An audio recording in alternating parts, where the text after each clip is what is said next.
Okay. Welcome back to the ongoing public hearings of the Environment and Transportation Committee. I'm Kumar Barve, your friendly chairman. I'm joined by Dana Stein, who is also extremely friendly, and he's the vice chair. And we have our merry band of environmental transportationeers who are going to listen to a great number of bills. So ordinarily, I put bills in numerical order as strictly as I can. In this instance, I'm going to put the constitutional amendment 596 at the end. And the reason I'm going to do that is that there are 37 people who are signed up on that bill. I do not want to burn out the sponsors and the advocates and the members of my committee on the constitutional bill. I'd like to give all the other bills a fair hearing while we as members of the committee are relatively fresh. So the bill order is going to be the following. First, House Bill 727, offered by Delegate Lutke, followed by 649, offered by Delegate Love, 716, offered by Delegate Lehman, 749, Delegate Guyton, 772, Delegate Ruth, then two bills by the Vice Chairman, Delegate Stein, 784 and 788, 798, Delegate Jalisi, 814 by Delegate Shetty, 875 being offered by Delegate Cox has been withdrawn, so we'll skip over that. Obviously, House Bill 882, which is a departmental bill. And then finally, we will wind up with the constitutional amendment, which is going to have 37 witnesses. And I would like everybody in the committee to be cognizant of the fact that at the end of the public hearing, we're going to have a bill with 37 witnesses. And so with that, let me welcome to the Environment and Transportation Committee, our good friend, Delegate Eric Lutke. Delegate Lutke, you have 4 minutes. The timer will cycle through 2 minutes 2 times, sort of like two and two, like the Love Connection TV show back in the 1990s. Well, and yesterday was 2:22:22, so it fits. I know. We were all going to go out, but we were just too burned out. So, oh well. Well, Mr. Chairman, members of the committee, thank you so much for having me and the folks who are coming to testify on this bill. I bring before you today a piece of legislation known as the Great Maryland Outdoors Act. In 1907, a man named John Glenn donated a little over 40 acres to the state of Maryland along the Patapsco River. And that became the core of what is now Patapsco Valley State Park, one of the crown jewels of our park system. Over the decades that followed, Maryland invested time, money, energy, effort in building one of the greatest public state park systems in America. Really, the two biggest periods of park building came in the 1930s and 40s under the Civilian Conservation Corps and the work of folks who were trying to find public spaces for people to enjoy when people didn't have a lot of money and the parks were free. And then again, in the 50s and 60s, the state put significant investment in the state parks. We need another great era of park building in the state of Maryland. Our parks today are common inheritance from those previous generations of Marylanders. While they are still incredible places to visit and to spend time, they're stressed, they're overcrowded. Our rangers are understaffed and overworked. Recognizing this fact, the presiding officers last year established the State Park Investment Commission. I had the honor of serving on it alongside Governor Paris Glendening, who's with us today and chaired the commission, Delegate Mark Chang, Delegate Regina Boyce, Delegate Jeff Greist, and our colleagues in the Senate. This bill is the product of that commission's work, and it proposes the largest single investment in our state park system in state history. This is a moonshot for our state parks and will, we hope, restore our state parks and expand the state park system to address the current needs. And those needs continue to grow. 10 years ago, the annual visitation in our state parks was about 10 million people. Today, it's over 20 million. During that time, our state parks have not significantly increased. Our state park service has not significantly increased. And you can see this if you visit the parks. We are tens of millions of dollars behind on critical maintenance projects. We need to open new state parks in the central Maryland region where significant overcrowding is happening. Those parks, because they're overcrowded, because so many people are visiting them, we see regular park closures, hundreds of regular park closures during a year. In fact, most recently in Delegate Clark's district, this past Monday, Calvert Cliff State Park had to close because of overcrowding on a Monday. in February. So what this bill does is it invests tens of millions of new dollars by accelerating the repayment of the program open space funds, invests tens of millions of new dollars in two new funds, one focused on resolving the critical maintenance backlog, one focused on creating new state parks and expanding amenities in state parks. The bill also creates new oversight and accountability structures for the Park Service to make sure that we're taking care of our critical maintenance backlog in the future so it doesn't build up quite as much, that we're engaging in a strategic process for identifying new parklands, and that citizens and regular Marylanders have the opportunity to give input on the park system. The bill also recognizes the absolutely vital work being done by both our state park rangers and our park volunteers. It would require 100 new positions to be created in the Park Service as a first step towards providing the type of staffing necessary to maintain the parks. It also creates a new volunteer coordinator position to help coordinate the incredible work being done by our friends of state parks who've helped sustain the rangers through some very difficult times over the last few years. And the park also sets a number of policy objectives, including new commitments to sustainability, to equity, to the creation of new state historical parks, particularly in the Central Maryland region, that tell the story of Black Marylanders. And I think overall, I have to tell you, Mr. Chairman, this is the bill I've worked on in my career that I am most proud of. I think this is an incredible piece of legislation. I strongly urge a favorable report. Thank you very much, Delegate Lutke. Next up, Josh Tulkin with the Sierra Club. Josh, welcome back to the committee. You have 2 minutes. Off to a strong start. Josh is not here at the moment. Okay, let's go to Eleanor Cowan with Preservation Maryland. Eleanor, I thought I saw you out there someplace. Well, I was. Oh, there you go. Welcome back to the committee. You have 2 minutes. Thank you. Hi. Thank you so much for having me. My name is Ellie Cowan. I am Director of Government Relations with Preservation Maryland. We are the statewide historic preservation organization. And in our 90 plus years of existence, we've had a long-term interest in preserving and restoring and expanding our state parks and protected lands. So as such, I'm really happy to be here to offer our support for this bill, which represents the greatest investment in our parks in a generation. You'll hear a lot from my colleagues about the many laudable goals of this legislation. So I'm going to focus mine on the specifically on the investment in preservation and maintenance of the vast number of historic and cultural resources that are contained in our state parks. Because, and you may or may not know, the Maryland Park Service system and the broader Department of Natural Resources protect more historic structures and resources than any other entity in the state. And in fact, a DNR study found that visiting historic resources was the #1 interest to visitors to Maryland state parks, tied only with walking. So, you know, that's a pretty laudable goal then to invest in preserving those sites that are such a draw for visitors. As Delegate Lutke mentioned, there are 2 aspects that as preservationists we're really interested in. It's there's a system-wide survey and assessment of what historic resources there are and the preservation needs. We can't maintain and preserve what we don't know is there. And a critical aspect of that is funding to make sure that that study can happen, and then for those critical maintenance needs. And then the second is that there's special attention paid to the establishment of historic parks that preserve and interpret stories of historically underrepresented communities, so that we're really working to tell the full history. If you could start to wind up your testimony. The full history of all Marylanders. So we enthusiastically urge a favorable report of this legislation. Thank you so much. Next, we'll hear from Eric Fisher of the Chesapeake Bay Foundation. Eric, welcome back to the committee. You have 2 minutes, sir. Thank you, Chairman Barve. Members of the committee, good afternoon. Chesapeake Bay Foundation here in support of House Bill 727. Saving the Bay is about land and people as much as it is about our waterways. And I think that connection is no more apparent or important than in our state parks.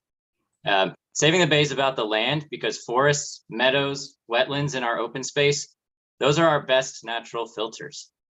A forest pollutes 10 times less than hardened surfaces, a meadow 4 times less than hardened surfaces. And in park districts and on conserved lands, these natural filters are able to approach maturity, provide sites for best management practices, and provide wildlife habitat that's so important to saving the bay. We have goals for preserving land as part of the Chesapeake Bay Watershed Partnership that include 200,000 acres of wetlands and 2 million acres of farm and forest. We're making progress towards those goals, but those goals are not yet achieved. Saving the bay is also about people. There are numerous studies out there to show that people are healthier and more productive when they have access to nature. But equally important, access to nature creates knowledge, it instills hope, and builds love for our natural environment that is absolutely essential to sustaining the cleanup of the Chesapeake Bay. For this reason, Maryland has committed to public access goals as part of the cleanup of the bay. Unfortunately, those goals are not yet achieved, and Maryland has fallen behind states like New York, Virginia, and Pennsylvania in providing that access. House Bill 727 can help us achieve all of these goals and accelerate the cleanup. We encourage a favorable report. Thank you very much, Eric. Next, we'll turn to Dean Hughes. Dean, welcome to the committee, sir. You have 2 minutes. Well, good afternoon. My name is Dean Hughes. I'm president of the Maryland Rangers Association. And on behalf of Maryland's park rangers, I'm here before you today in strong support of the Great Maryland Outdoors Act. As Delegate Ludke eloquently stated, Maryland state parks would not exist today had it not been for the wisdom, vision, and leadership of those who came before us. From the Catonsville philanthropist who donated the first tract of land to President Roosevelt and his Civilian Conservation Corps, to the Maryland elected leaders of the 50s and 60s who recognized the urgent need to preserve and protect scenic, historic, and ecologically significant areas and establish a sustainable park system for future generations. The Great Maryland Outdoors Act is the modern day equivalent of these historic conservation initiatives, and it upholds the legacy inherited from earlier visionaries by creating new state parks, rectifying decades of underfunding, addressing the backlog of needed repairs to critical infrastructure, providing desperately needed rangers and staff reinforcements, recognizing the public safety role of those rangers as emergency response personnel, and requiring that a strategic state park improvement and expansion plan be developed. These measures will further protect our common heritage and facilitate the development of a world-class state park system, which contributes to the health and quality of life for Maryland citizens and plays a critical role in making Maryland a sustainable and appealing place to live. We would like to thank Governor Glendening and the members of the State Park Investment Commission for last fall assessing the needs of our state park system, especially Delegate Ludke and Senator Elfreth for sponsoring the Great Maryland Outdoors Act. Your Maryland Rangers are confident that passing this landmark legislation will usher in a new era in our state park system's history, one which future generations will look back on with admiration and gratitude for visionary leadership and bold action. We urge you to issue a favorable report on this comprehensive recreation and conservation effort so that you and your loved ones and millions of Maryland families may forever enjoy the precious natural, cultural, historical, and recreational opportunities we have available only here in our state. Thank you. Thank you. Before I go to the next witness, I neglected to mention that this is a bill that's jointly assigned with the Appropriations Committee, and 3 of our friends from that committee, Delegates Corman, Barnes, and Greist, are sitting in. So welcome to the Environment and Transportation Committee. And with that, let me recognize Brooke Bartko. Brooke, welcome to the committee. You have 2 minutes. Thank you. Good afternoon. My name is Brooke Bartko, and up until a few weeks ago, I proudly served as a Maryland Ranger at Gunpowder Falls State Park. Ever since I was a little girl, I explored the parks and trails within our park system. That passion led me to pursue a seasonal job during the summer, which I absolutely fell in love with. I now had a desire to compete for a park ranger position, even tailoring my college degree towards this goal. My dream became a reality in 2017 when I received a phone call for what at the time I thought to be the start of a lifelong career. Soon after, I attended Ranger School, where I was transformed into the iconic Jack of all trades park ranger, trained in a multitude of disciplines and ready to handle any situation thrown my way. At first, I enjoyed the fact I was only one of 6 rangers for my park. I was always challenged and played an integral role in the park's operation and appearance. However, as time marched on, the realities of the challenges faced by our state parks that we've heard so much about have become impossible to mask. These realities are also taking a toll on the hardworking men and women who keep them staffed, keep them operable, and keep them safe. Rangers are constantly surviving and never thriving due to the demands and unrealistic expectations placed on them. Burning out, I soon found myself dreading going to work as I felt that passion inside me fizzle more and more each day. To me, this was absolutely crushing. The career I once wanted so badly became the career I needed to escape from for a better quality of life. I began searching for new opportunities within my field and soon accepted a position with Calvert County Parks and Recreation. Although I've only been with Calvert County for a short period of time, it has already given me renewed perspective on just how valuable and just how challenged state park rangers are every day as they accomplish the unthinkable. I come before you today to show the brutal reality of how many of your dedicated rangers feel and what will continue to happen if we do not see a positive change for our state park system. Rangers who have left the Maryland Park Service in recent years as they did not make direction in our system has become increased. House Bill 727 provides the proper and necessary support and resources that our state parks need so badly. Maryland citizens need leaders to take charge and be the change makers that will alter the course of their state parks for years to come. Thank you. Thank you. And next, it is my great pleasure to introduce to the committee former Governor Paris Glendening. Paris, it's always terrific to see you and listen to you. And you have the floor, sir. Thank you, Mr. Chairman, and good afternoon, everyone. I'm very honored to have served as the chair of the State Park Investment Commission. And I want to thank the presiding officers for the foresight to convene that commission to address the capacity shutdowns that we realize and the excess of the equity challenges and the major environmental needs of our state parks and climate change concerns throughout the state. I want to give also special thanks to you, Delegate Barbie, the rest of the House Environment and Transportation Committee for your leadership on environmental policy in Maryland and an opportunity to testify on this bill. And if I might say, Mr. Chairman, I enjoyed working with you in earlier days as well, which we faced similar challenges. It was mutual. Appreciate your continued leadership. Thank you to Delegate Lutke for the guidance and wisdom the commission co-chair along with Senator Elfers. I also want to just make a quick note of Delegate Boyce's work for her, not just service, but in particular for her engagement with Baltimore City as we chart new relations of greater park access there as well. As was mentioned at the very beginning by our co-chair, the COVID-19 pandemic highlighted the importance of our state park system for the health and well-being of our citizens. Because of the COVID-19 pandemic and ongoing demographic changes, the state park system has experienced a substantial visitation increase that forced park capacity shutdowns and exposed equity of access concerns. In light of these concerns, we heard from a variety of stakeholder groups over 6 meetings this past fall, including local, state, and federal government representatives, members of the equity community, environmental and allied stakeholders, a national panel of experts, and of course, the general public. The commission made 40 recommendations, which are divided into 6 categories: capacity, maintenance, staffing, funding, equity, and climate change. These recommendations are designed to improve the ability of our parks to address the conservation and recreation needs of all Marylanders, and to eliminate the critical maintenance backlog projects in 3 years' time, to increase park staff diversity and add 100 positions in 2 years, and to restructure the transfer tax repayment to provide immediate funding for critical park needs.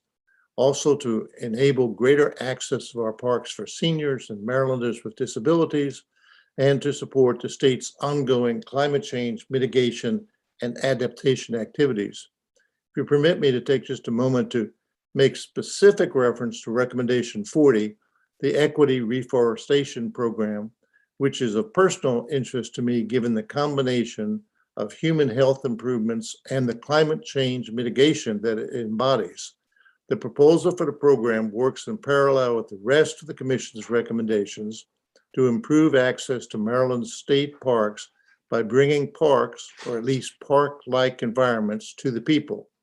The program would proactively reforest historically underserved areas in partnerships with local governments, communities, and individual homeowners in order to promote human health and mitigate climate change in collaboration with the efforts supported by the Tree Solutions Now Act of 2021 and any other tree planting programs in the state.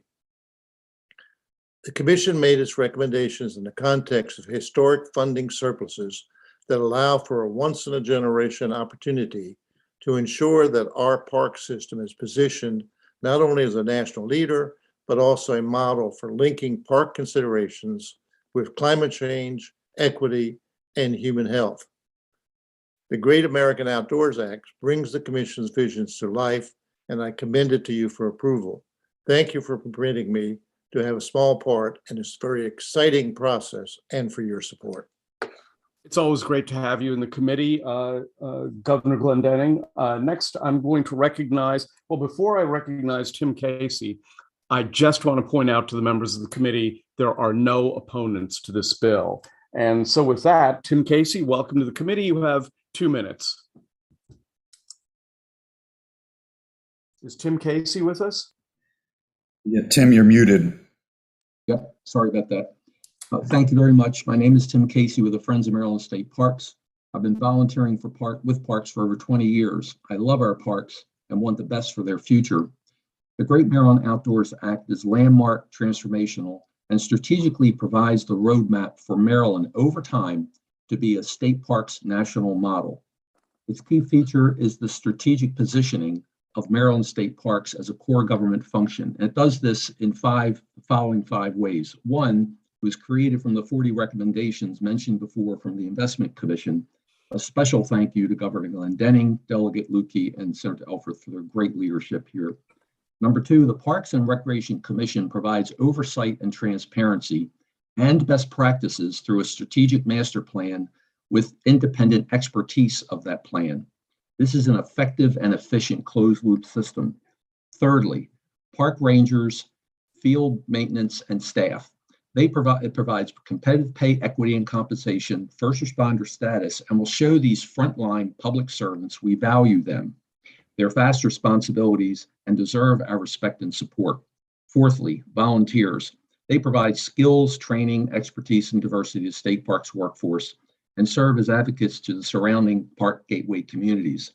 This bill recognizes the need for strategic management leadership of thousands of volunteers, hundreds of thousands of hours of work, and nearly $6 million annually of work done on behalf of the state. Number five, equitable access to all Marylanders. It creates significant acquisition funding for new parks, accommodating a 100% increase in visitorship from 2010 to 2021, helps reduce park closures, and provides for transportation to accommodate disabled, diverse, and underserved populations to parks near population centers. We enthusiastically support the bill and urge a favorable report from this committee. Thank you very much. Thank you very much. I understand that Josh Tulkin has joined our committee. So Josh, I skipped over you earlier. Welcome back to the committee. You've got 2 minutes. Thank you, Mr. Chair, Vice Chair Stein, members of the committee. Thank you so much for having me speak. I think it's my first time this year. Yeah, I think so. Yeah. Thank you to Governor Glendening for your leadership and Delegate Lukey and Senator Elfrith for shedding light on this issue. On behalf of Sierra Club's 70,000 members and supporters in the state of Maryland, we urge a favorable report. Parks are Sierra Club's bread and butter. They're in our bones. It's been what Sierra Club has done since it was founded by legendary outdoorsman John Muir over 100 years ago. We help people enjoy, explore, and protect the planet.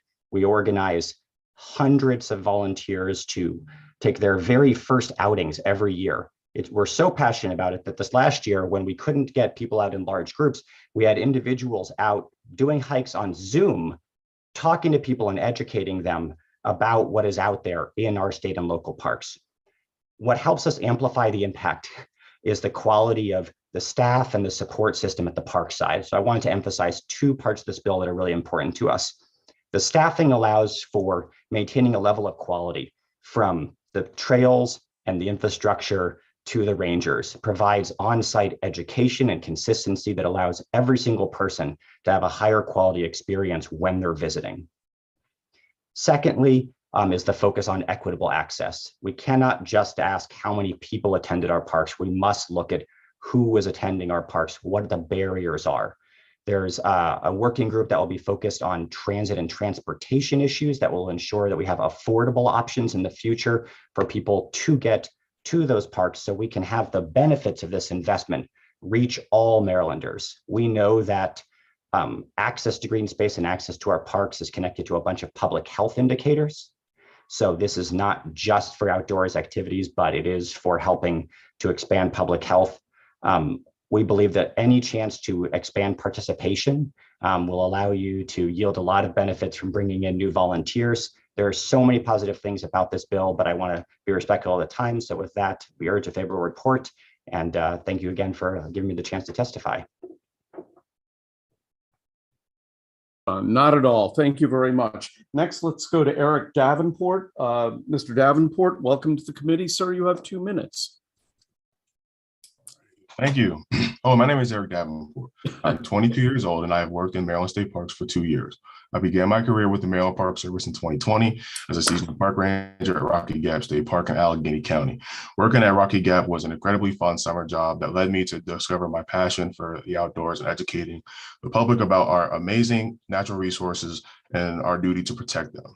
This passion led me to join the Maryland Conservation Corps at Tuckahoe State Park, a program that provides young adults with hands-on skills and career development opportunities by completing conservation projects in Maryland State Parks.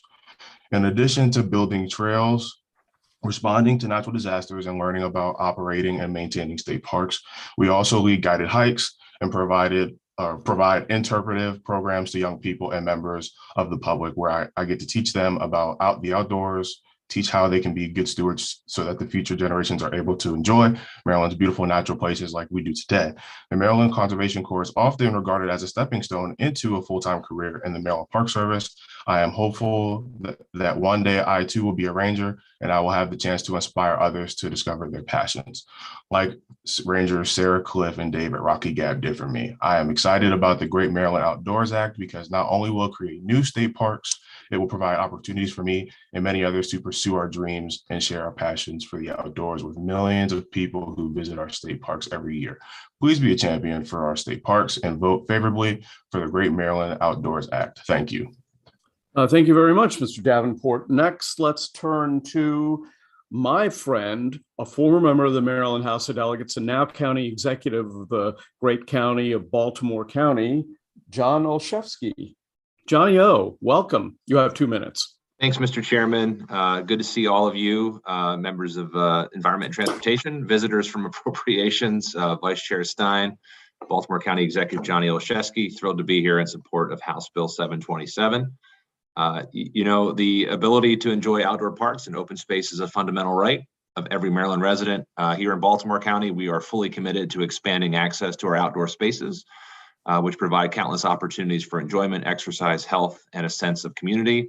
We've dedicated in this year's budget a record $75 million for parks and open space. That's more funding than the previous 6 years combined. And with this state funding and this state investment, you know, we are reinvesting in our park facilities and creating new parks in every corner of Baltimore County, including a STEAM center and park in Randallstown, a turf field and community center in Sparrows Point, and a state-of-the-art destination playground at Northwest Regional Park in Owings Mills in partnership with the Baltimore Ravens. We're doing this in large part because of robust funding through the program Open Space, as well as the local parks and playground initiative, as well as other grant funding from the state. So I want to publicly thank Speaker Jones and all of our state legislators for your support of our parks. We also are home to a number of beautiful state parks in Baltimore County, whether it's Patapsco Valley State Park in the southwest corner to Gunpowder Falls State Park, which stretches across eastern Baltimore County, closer to home, North Point State Park. We are fortunate to have these gems and welcome the additional investment and attention that this legislation proposes. So I want to applaud my friend, Delegate Lutke, and Senator Elfreth in the Senate, and all of the other sponsors and supporters of this legislation for going further to protect open space and expand access to parks. Increasing investments to address the capital needs of Maryland's parks will ensure that all of our residents have access to clean, safe parks. Added benefit are the new jobs created. So thanks for your consideration, and I respectfully ask for a favorable report on House Bill 727. Thank you, Mr. Chairman. Always good to hear from you, Johnny O. Next, let's turn to, I'm not muted, right. Let's turn to Caitlin McDonough. Caitlin, welcome to the Environment and Transportation Committee. You have 2 minutes. Thank you, Mr. Chair, and I hope you can hear me. I'm calling from the Senate, so I apologize. Good afternoon. My name is Caitlin McDonough, here in support with amendment to the legislation. I'm representing Chesapeake Employers Insurance Company. We're not only the largest workers' compensation insurer in the state, but we're also the third-party administrator for IWIF. Our concerns with the bill lie solely in the presumptions that were added for park rangers and park associates throughout the code. Following the House hearing, the Senate hearing, we had conversations with both sponsors, offices, and I believe we have worked out amendments that would limit those additional presumptions just to Lyme disease for the time being in the legislation. And with the adoption of those amendments, we would, I apologize, remove any opposition. So happy to work with the committee and the sponsors on those amendments, but I believe they are anticipated that they will adopt those amendments in the Senate this afternoon. So thank you, and I'm happy to answer any questions. Yeah, as a former member of the Economic Matters Committee and the husband to a workers' comp commissioner, I know it's important to get those presumption rules correct. So I have a marital connection to workers' comp as well, so I appreciate that. That's right, you do. Okay, next let's go to Dominic Buxrow with MACO. Dominic, you have 2 minutes. Mr. Chairman, members of the committee, thank you very much for having me today. Dominic with MACO. We urge a favorable report with amendments. I'm just going to say ditto on what the Chesapeake just said. We also had some concerns with the workers' comp, but we are good with that now. Also, this bill proposes a very innovative program for partnership parks, and speaking with the good delegate, we would like to see that provision expanded as well to other potential partnership parks across the state. So with that, again, MACO urges a favorable report with amendments. Thank you. Okay, thank you. And finally, the last witness to testify is a frequent flyer in our committee, Colby Ferguson with the Maryland Farm Bureau. Colby, welcome back. You got 2 minutes. Thank you, Mr. Chair, members of the committee. Colby Ferguson on behalf of Maryland Farm Bureau. And we're here in support of this bill with just a couple of amendments. And I've already worked with the bill sponsor. We talked to it in the Senate version as well. There is a bill that, so basically why we support the bill, we've seen for years a really good job of acquiring parkland and acquiring open space, but maybe not as good a job of maintaining that after it's been acquired. This bill serves to try to address the vast majority of those maintenance issues and backlogs that are in both state parks and whatnot. And so we're very much in support of that because honestly, some of the issues that we have is poor park maintenance and keeping the habitats in place. The deer and other wildlife have to encroach onto farmland to find something to eat. And so if we can get a better job of maintaining parklands, forested areas and WMAs, we believe that will help immensely when it comes to keeping deer and other wildlife from encroaching on the farmland. So just to finish up on my what amendments that we have a bill that's actually, I think, being heard later this week that is on urban agriculture. And one of the components within that is the funding utilizing program open space payback money.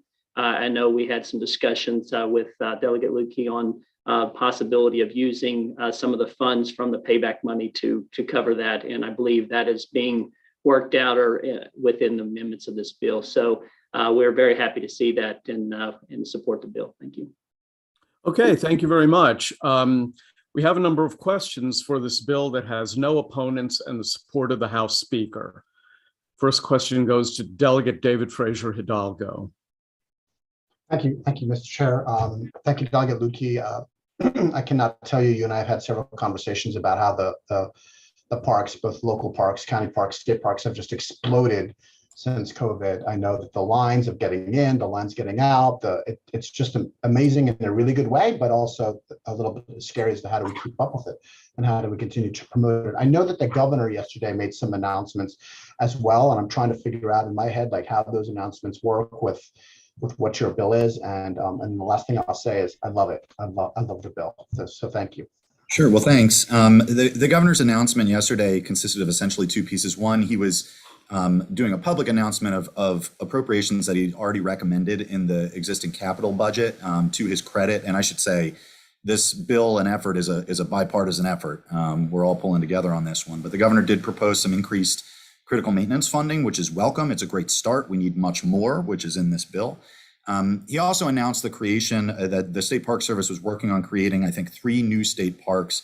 I believe it's 1 in Western Maryland and 2 on the shore, which is great. What I haven't heard yet, and I hope the governor will consider in his next supplemental budget, is the increased staff that's necessary for 3 new state parks. We've seen problems in the past where we create new state parks and don't hire new people and just burden our existing park service more. So I hope that's still coming. But I think the governor's announcement's a great first step. Okay, next question goes to Delegate Terraza.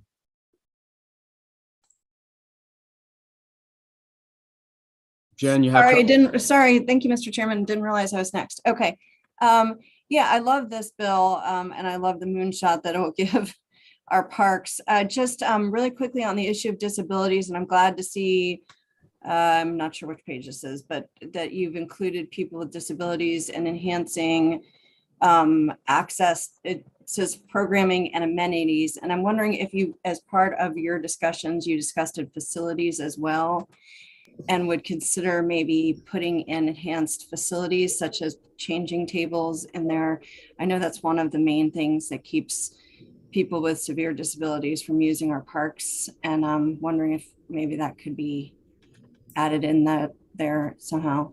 Sure. So there is a provision in the, first of all, yes, the bill does establish it as the policy of the state that universal design principles should be used in all aspects of our state park system. And there is a provision in the bill that creates an asset management system to better look at and maintain infrastructure and facilities.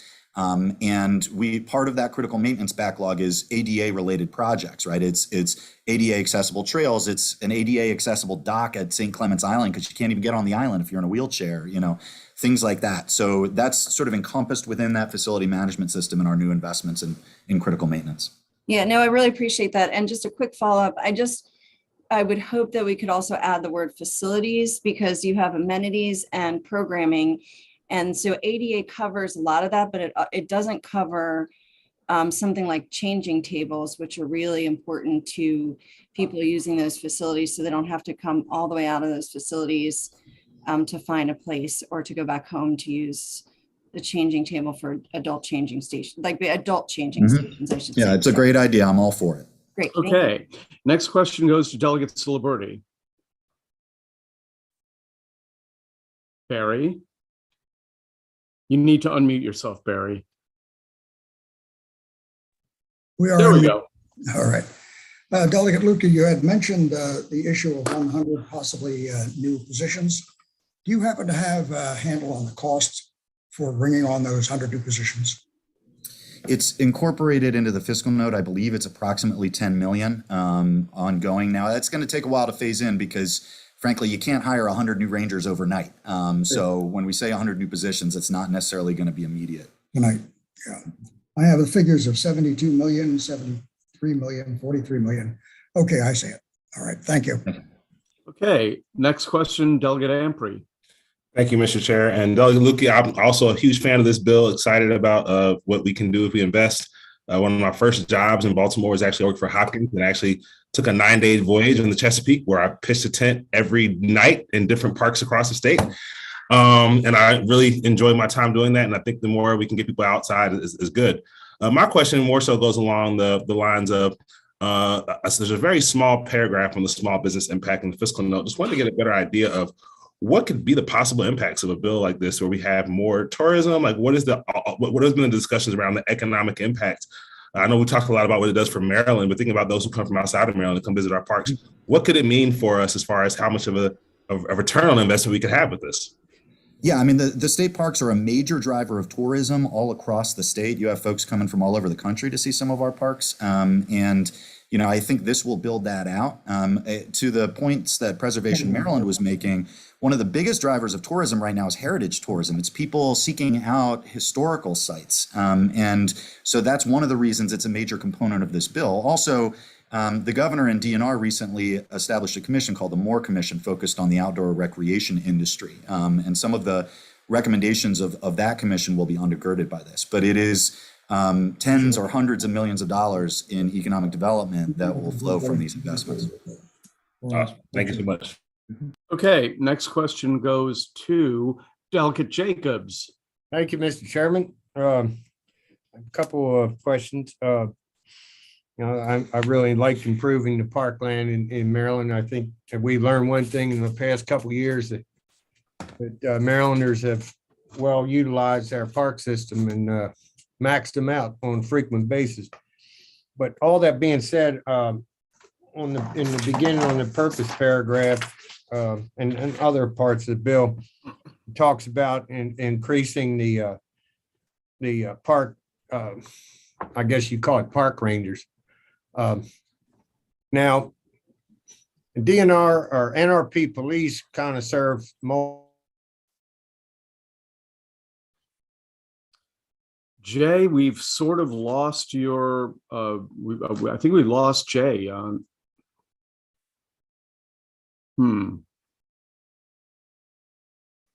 Mary, why don't you ask a question and I'll go back to Jay. Let's hope that you can work here.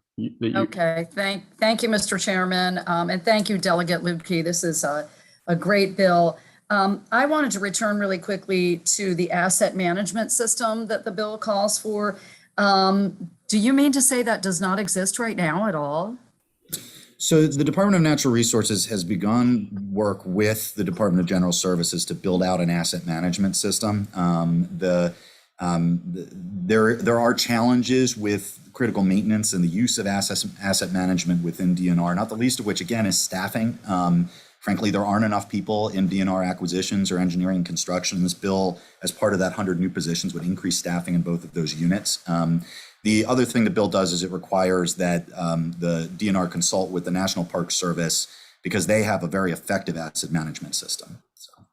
Okay, that's helpful because so I zeroed in on the $80 million that the bill calls for to address these critical maintenance problems in FY24. But do we first need the asset management system to be, complete to figure out how to spend that 80 million? Because the bill says the 80 million has to be allocated within 2 years by 2026. I thought that seemed, while I understand this is urgent and that's a good thing, that seems, is that realistic? I think it is realistic. So DNR does maintain a list now called the Critical Maintenance Backlog. They're strengthening that, improving the processes with this new asset management system. The investments we're making right now are focused on that critical maintenance backlog list that comes from DNR. Okay, but that could change somewhat with the further development or the fine tuning of this risk or asset management system, possibly? Yeah, DNR, as a matter of course, it will change with the asset management system somewhat, but as a matter of course, that list changes year to year anyway, depending on a number of factors, including, projects being completed or deferred projects, things like that. So in other words, they could pretty quickly figure out how to spend that 80 million right now, I assume. In all honesty, I think it'll end up I think the critical maintenance backlog is bigger than we think it is. I think this is a significant first step and we'll take care of most, if not all of it. But we're going to be continuing to sort of tackle this problem as that asset management system goes through the process and identifies new maintenance projects. Great. Thank you so much. Thank you, Mr. Chairman. And thank you, Delegate Lubke. Yeah, and let's go back to Jay Jacobs. Jay, maybe you look more animated now, so go ahead and try to ask your question. Mr. Chair, I'm hardwired in here, but somebody's got a dump button somewhere. I can see that. Yeah, I bet cornbread's behind it if I had to guess. But go ahead, Jay. Anyhow, I think I was up to talking about the park rangers, and my question to the sponsor. And I'm not being critical in any way. I'm just trying to get to the bottom of what kind of employees you're looking to hire. Are these going to be equivalent to NRP police, game wardens, or are they going to be specific to just park rangers? Because the duties, crossover within NRP to all three, like parks, game warden activities, and NRP on the water? Right. Or are you just looking to hire more, I guess, more specific park rangers? So this bill calls for 100 new positions within the park service. That might include folks who are working, as I said a second ago, in the engineering, construction, and the acquisitions units. It will include a significant number of new field rangers to work in the parks. It does not include new NRP folks in this bill, but one of the challenges, because NRP is a great partner to the state parks, one of the challenges NRP has is that one of the reasons they're overburdened is that the ranger service is overburdened, right? So I think these investments in the ranger service will also assist the NRP. And I agree with that. That's why I asked that specific question, because everybody's under stress for personnel, on the natural resource police side. And next, we have several multiple state lakes in Maryland that certainly need maintenance. I've got several in my own district that, we're way behind on where we should be as far as cleaning the algae up and some of the access into the lake. And they include like Parsley Park area and then lake area for fishing. So with this bill, when you talk about maintenance, critical maintenance of managed lands, would that include that lake park combination that exists today? Yeah, so the critical maintenance backlog is not just a parks backlog, it's across our wildlife management areas, our forests, and our fisheries service. So for example, the Unicorn Lake Fish Hatchery, which is over your way. Well, so we could talk about that one for a while. yeah. But we're not going to, though, are we? We're not going to. Okay. So yeah, the critical maintenance funds could be used to help with places like Unicorn Lake. Okay, that's very helpful. And my final question, Mr. Chairman, Delegate Lukey, have you had any conversations with Senator Van Hollen about legislation that he's proposing on Chesapeake National Recreational Park area, the recreational areas that he's talking about doing?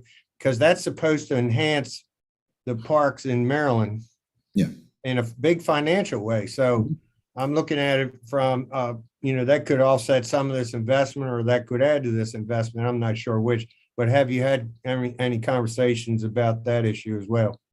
I've had a brief conversation with a senator about it. I've talked with many of the advocates who are working on that project with him. Look, the state parks don't stand alone, right? There's an ecosystem of parks, the national parks, the state parks, the local and municipal parks, and all of it has to be part of the conversation. I tend to be one that thinks that the creation of a Chesapeake National Recreation Area, along with these investments in our state parks, will it'll be a huge win for the state of Maryland. Significant new tourism will result from that. Any definition of a Chesapeake National Recreation Area, you can't talk about creating that without incorporating into the conversation relationships with places like North Point and Sandy Point and Franklin Point and all of our Bayside parks. Thank you very much. That's all, Mr. Chairman. Okay, last question goes to Delegate Clark. Thank you, Mr. Chairman. First of all, Governor Glendening, I want to thank you for your years of service, not just to the state, but to Prince George's County. I was born and raised in Prince George's County, and I remember you well. And Delegate Lukey, thank you very much for your leadership on this bill. One question that I had to ask would be, do you envision this bill, or does this bill envision the ability for the state to work with the local jurisdictions and developing property that maybe the counties have on their list of properties to make into parks, but maybe haven't had the financial wherewithal as of yet to pull the trigger to do that? And if so, would you look at it as being still controlled by the county, or would the state want to take over the control of the projects and actually run them after they were done? Yeah, it's a great question. And Mr. Butchko from MACO referred to it. One of the really exciting things that this bill does is to try to implement in Maryland a model called a partnership park, which has been used by the National Park Service for many years. But the only place in Maryland we've ever really implemented a partnership is Harriet Tubman Underground Railroad Historic Park, which is a joint federal and state park. So under a partnership park, you have the state, potentially federal or localities that control land, and even non-governmental organizations that control land. The existing landowners continue to own and operate their own land, but there's essentially a park created that's essentially a joint interpretation and marketing tool for a unit. And we were in the original bill as written, we were planning to pilot that at a place in my district, actually, through the creation of something called Freedman's State Historical Park, which is intended to tell the story of Black history in Montgomery County. But we've heard back from localities that they're really excited by this idea. And so they've asked us for an amendment to expand it and allow partnership parks to be created anywhere a locality in the state want to reach an MOU and do that. So we're going to add that through amendment to make that possible. I think that would be tremendous because we have some really natural resources down in Southern Maryland and Calvert and St. Mary's County that we could partner up on and do some really nice relaxing parks for people. Now, one thing I want to remind you of, if you go to Calvert Cliff State Park, which I really appreciate, the state's been in there doing some work and cleaning it up and expanding some of the parking area and stuff. Just remember one thing, because I found it out the hard way. It's 1.8 miles from the parking lot to the Chesapeake Bay, and you got to walk back. So yeah, it's a long walk to the beach, but it's worth it. It's gorgeous. It's worth it. And okay, I envision someday, hopefully, that we'll be able to put some transportation in for elderly people and people with disabilities to be able to get down there and see that beautiful site. Okay. Thank Well, again, there are no opponents and powerful supporters of this bill. Thank you very much, Delegate Lutke. Thank you to everyone who's testified on behalf of this bill. That concludes the public hearing on House Bill 727. Let's proceed to House Bill 649. Delegate Love, you got 4 minutes. Thank you, Mr. Chair. I appreciate that.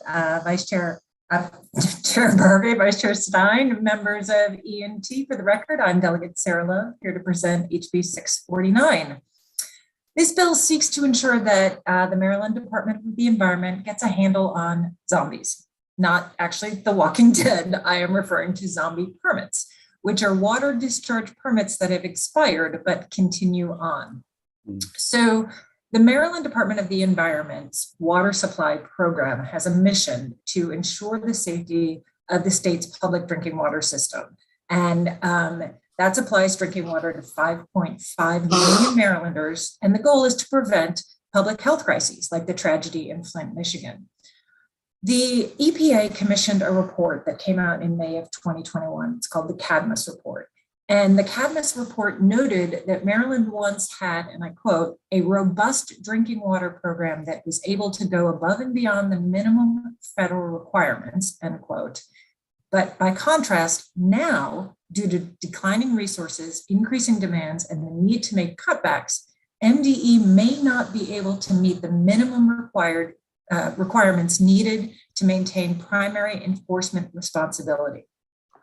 The Cadmus report further noted that there is a severe gap between available staffing and funding and what's necessary to run the programs, and that it needs 187%. Okay, 187%. I'm a lawyer, I don't do math, but Mr. Chair and Delegate Weigel, that's a lot, right? So 187% more full-time employees needed and 93% more funding. So because they're understaffed and they're underfunded, the staff that are there are overloaded. The current employee has a caseload of 240 inspections. Contrast that with the nationwide average of 67. So not surprisingly, these inspections aren't getting done. So that means when a discharge permit expires, MDE has been administratively continuing, allowing entities to continue to operate and continue to just discharge into our waterways without adequate inspection to ensure that that discharge is not endangering our health. Some entities have not had inspections for years, operating continually without oversight. According to a December 2021 report, 42% of pollution control permits for municipal sewage plants, factory wastewater treatment facilities, and other pollution sources are zombies. So this has resulted in numerous entities that are polluting our waterways. I mean, you see them in my testimony, you've seen them in the media. They've reported story after story of nonprofits who are seeing sewage spewed in our waterways and having to contact MDE, who then sends an inspector to find out why, yes, this entity has been operating on a zombie permit without inspection and is polluting our water. Sarah, it looks like you may have run out of time. Okay, I'm done. Thanks. Okay. Next, let's turn to Alice Volpita with Blue Water Baltimore. Alice, welcome to the committee. You have 2 minutes. Thank you very much, and good afternoon, Chair Barve and committee members. My name is Alice Volpita, and I'm your Baltimore Harbor Waterkeeper with Blue Water Baltimore. We're a nonprofit organization working to protect and restore Baltimore's waterways to foster a healthy environment, a strong economy, and thriving communities. In Maryland, roughly 70% of facilities with industrial stormwater permits are currently in non-compliance. And while this is a problem across the state, there's dozens of these types of facilities clustered in the Baltimore region, many of which are located in lower income areas where people have fewer resources to speak out against the pollution. These are the people in Woodbury, downstream of factories illegally discharging chemicals into the Jones Falls, and the people in Armistead Gardens swimming in the Herring Run downstream of toxic illegal landfills. These are 2 real-world examples where the facilities in question were in non-compliance before we discovered the fish kill and the landslide that eventually brought MDE to the scene. They were raising their own red flags in both of these situations, but nobody was watching. Sometimes facilities go into significant non-compliance because of limit exceedances, but oftentimes it's because they just stop submitting their discharge monitoring reports. They just stop doing their homework. In a system that relies almost entirely upon self-reporting to identify problems, a failure to submit those reports is among the most serious violations of a facility's permit. Without adequate self-reporting, the entire system falls apart. And so there must be commensurate actions taken by MDE every time a facility falls into such non-compliance, or else the pollution will snowball and public trust will be eroded. This is like ignoring a check engine light in your car for months until you end up pulled over on the side of the road with an engine fire. What could have been a $1,000 fix at first has now totaled your car, except the stakes are much higher here, and we're gambling with environmental and public health. This bill puts common sense guardrails around existing laws to ensure that they're adequately enforced for the good of the environment and the people of Maryland. It's as simple as that. If polluters are brazen enough to stop submitting their discharge monitoring reports under the belief that MDE just won't do anything about it, it's time to call their bluff. Thank you. Thank you very much. Let's next go to Stephen Waddy with the NAACP. Stephen, welcome to the committee. You have 2 minutes, sir.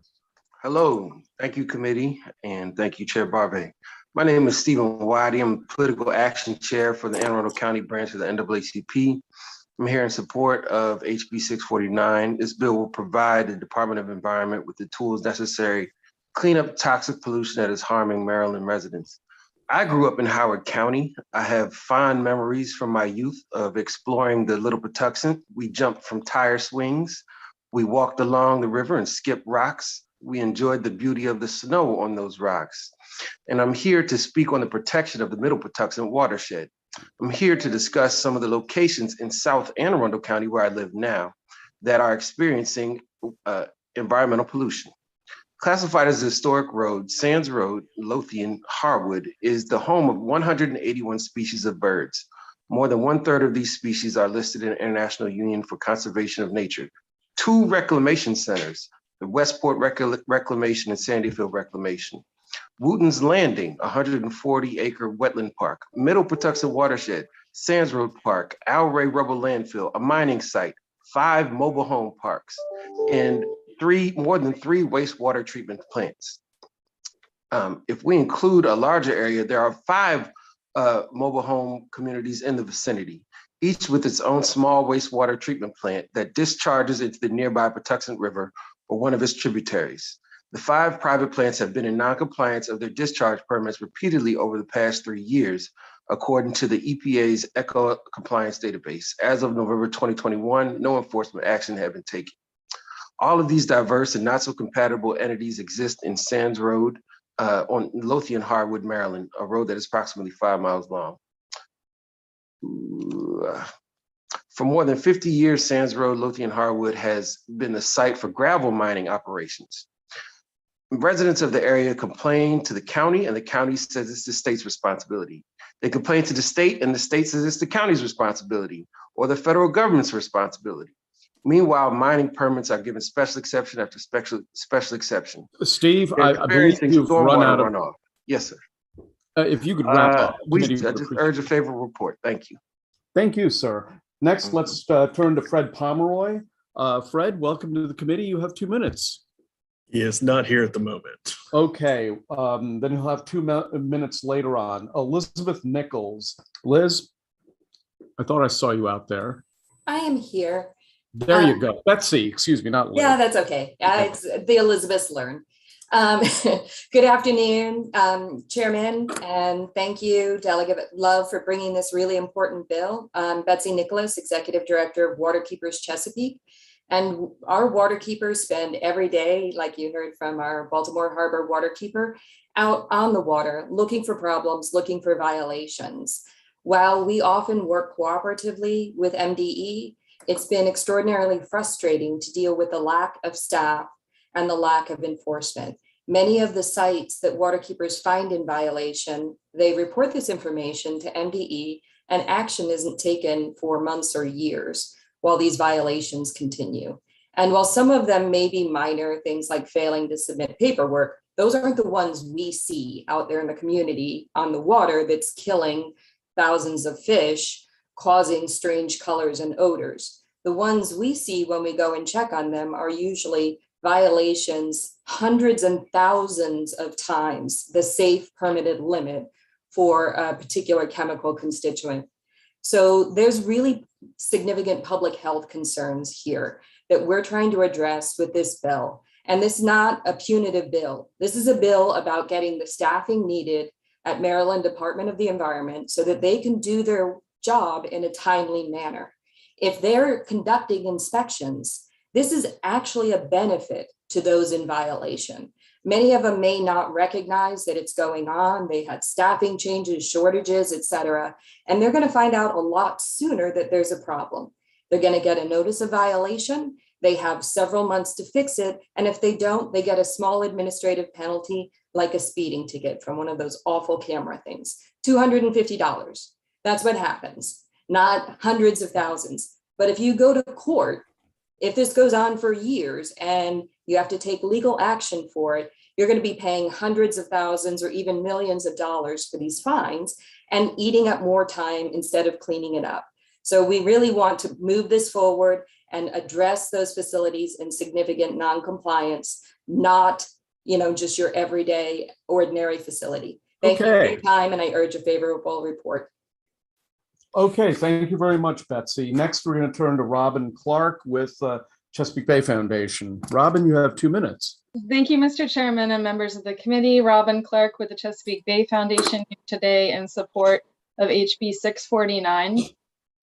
This legislation would provide resources and tools to the Department of Environment, as was said previously, so that we could have some reasonable oversight in place for facilities that are operating in our state, such as wastewater treatment plants, or those industrial sites and industries that are dealing with toxins that can run off via rainfall over their site. So what the bill would do in its most fundamental provisions would be to require MDE to go out and inspect when an issue arises, when they see on the EPA's database that there's been a violation of the permit occurring, and they would go out and inspect within a month's time. With regard to facilities whose permits are expired, these are 5-year permit terms. And what the bill seeks to do is to say at the end of that 5-year permit term, the Maryland Department of Environment ultimately, starting in 2027, should try to only extend that permit a year before fully renewing it, before issuing a new permit, so that our permits can continue to be updated for new technologies. That is phased in over a long period of time, as has been described. Starting this summer, we try to only give extensions of up to 3 years' time. Again, this is a 5-year permit term that's already expired. And then within the next intermediary years, we'd work with the department We would ask the department to report to you in the General Assembly how many positions need to be hired to clear this backlog. And in years 2024 and 2025, try to hire on those additional staff who are needed. Why is this such a big problem? The General Assembly has put tremendous amount of money, $1 billion plus, into its wastewater treatment plants. We need to secure that investment, protect our waterways, protect our citizens from harm. We can't say with surety, this power plant gave this child asthma, this sewage overflow made this swimmer ill. But we do see clustering of these industrial sites in low-income areas of our state. And it's an environmental justice issue that I hope the committee will give its attention to this session. Thank you. Thank you very much. Next, signed up favorable with amendments, Robert Enton. Bob, are you on LSD? What's going on? You know, Mr. Chairman, it's just 2 days in a row now. You've been shocked at my coming in favorable or favorable with amendments with bills. I do that all the time. Maybe it just hasn't. Maybe you just forgot about it. So, Bob, I just like ridiculing you in public. That's all. Thank you. I really appreciate that. So Bob Enton on behalf of the Maryland Building Industry Association. And we are signed up favorable with amendments. I want to thank the sponsor, Delegate Love, for talking with me yesterday about the bill. The builders did have some questions more than anything else about just how the bill would impact them, and which types of facilities, which type of discharge permits we were speaking of. We had a very good conversation this morning with Ms. Nicholas and talked about it. I think she is sensitive to our concerns and going to work with her and the sponsor to answer our questions. We talked about maybe if there were some possible amendments to clarify it. The testimony as I listened to it has been, and I made notes, it's been about power plants, wastewater treatment, industrial, but developers also need to get permits. They work very closely with local government as they're developing a property and building out a property. And we just want to make sure that there's a coordination there and that we're not negatively impacted. But I feel absolutely confident based on the discussions, once again, with the sponsor and with the proponents, that we'll be able to work out any concerns that we have. Thank you. All right, I'm going to go to questions for the sponsor and for the proponents to the bill. Mr. Chairman, before you even do, the only unfavorable, Tom Ballantyne, is not here at the moment. Oh, okay. Well, I mean, we'll get to him when he gets here then.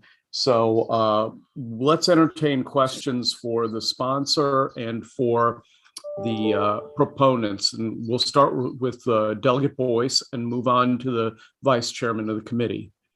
Thank you, Chair Barbre, and thank you, Delegate Love, AKA Wing Woman. AKA what? Wing Woman. Okay, yes, that's right, okay. Oh, Barbe. So I wanted to ask, I'm looking at MDE's letter, and they've stated that they have spoken to you about this bill, and I'm curious about what you have discussed with them, and are their concerns respectfully valid? In that there is something at the bottom talking about there's a duplication on their new system, and they're trying to clean that up in 60 days, but just trying to figure out what concerns were raised as it relates to them and potentially industry, and whether or not it could be actually resolved. Thank you, Delegate Boyce. I'll start and then turn it over to some of my panelists who are also on this call. We did have a really good call with MDE. We are going to have some amendments based on our conversation with them, but it is not duplicative. It is really, really needed. So I don't know, Robin or Betsy, who wants to take that? Sure, thank you. Betsy, I'll Sorry. Yeah, so we had one conversation with MDE. We hope to have another this coming Friday. The question is how to implement the new expectation in the bill. And I think there has been definitely some confusion or different interpretations of what the bill would require that we can hammer out in a way that resolves some of the big ticket numbers raised in the fiscal note. But I guess to start, the actual topic of the potential like double blips for zombie permits, we have not discussed with them. When we met on Wednesday, I thought we were actually in agreement with a round number of zombies right now being at around 200. However, in the fiscal note, we see a much larger representation of zombie permits than that number, which again is out of step with the intent and scope of the legislation. So we definitely have some things to hammer out, but we're pleased to have positive conversations about providing the department with these additional tools. Okay, thank you. Okay, Vice Chairman Stein. Thank you, Mr. Chairman, and Delegate. I certainly love the intent behind this bill to get rid of the zombie permits and bring permits up to date.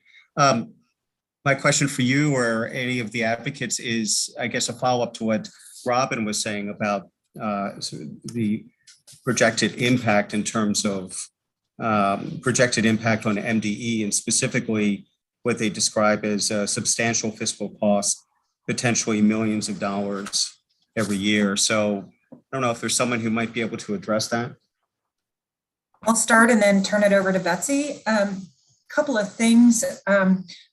First, in looking at it, we do think that is inflated. And there was even a note in there that DLS said we can't independently verify that. The second is that, like I said, we are looking at amendments with MDE that will bring down the cost. And I think the third point I'll make is you can't devastate an agency and wipe out the employees and not have to pay to bring back the employees that we need to ensure that we have clean and safe drinking water. So there will be a cost. It's not at all, I think, what's in the fiscal note.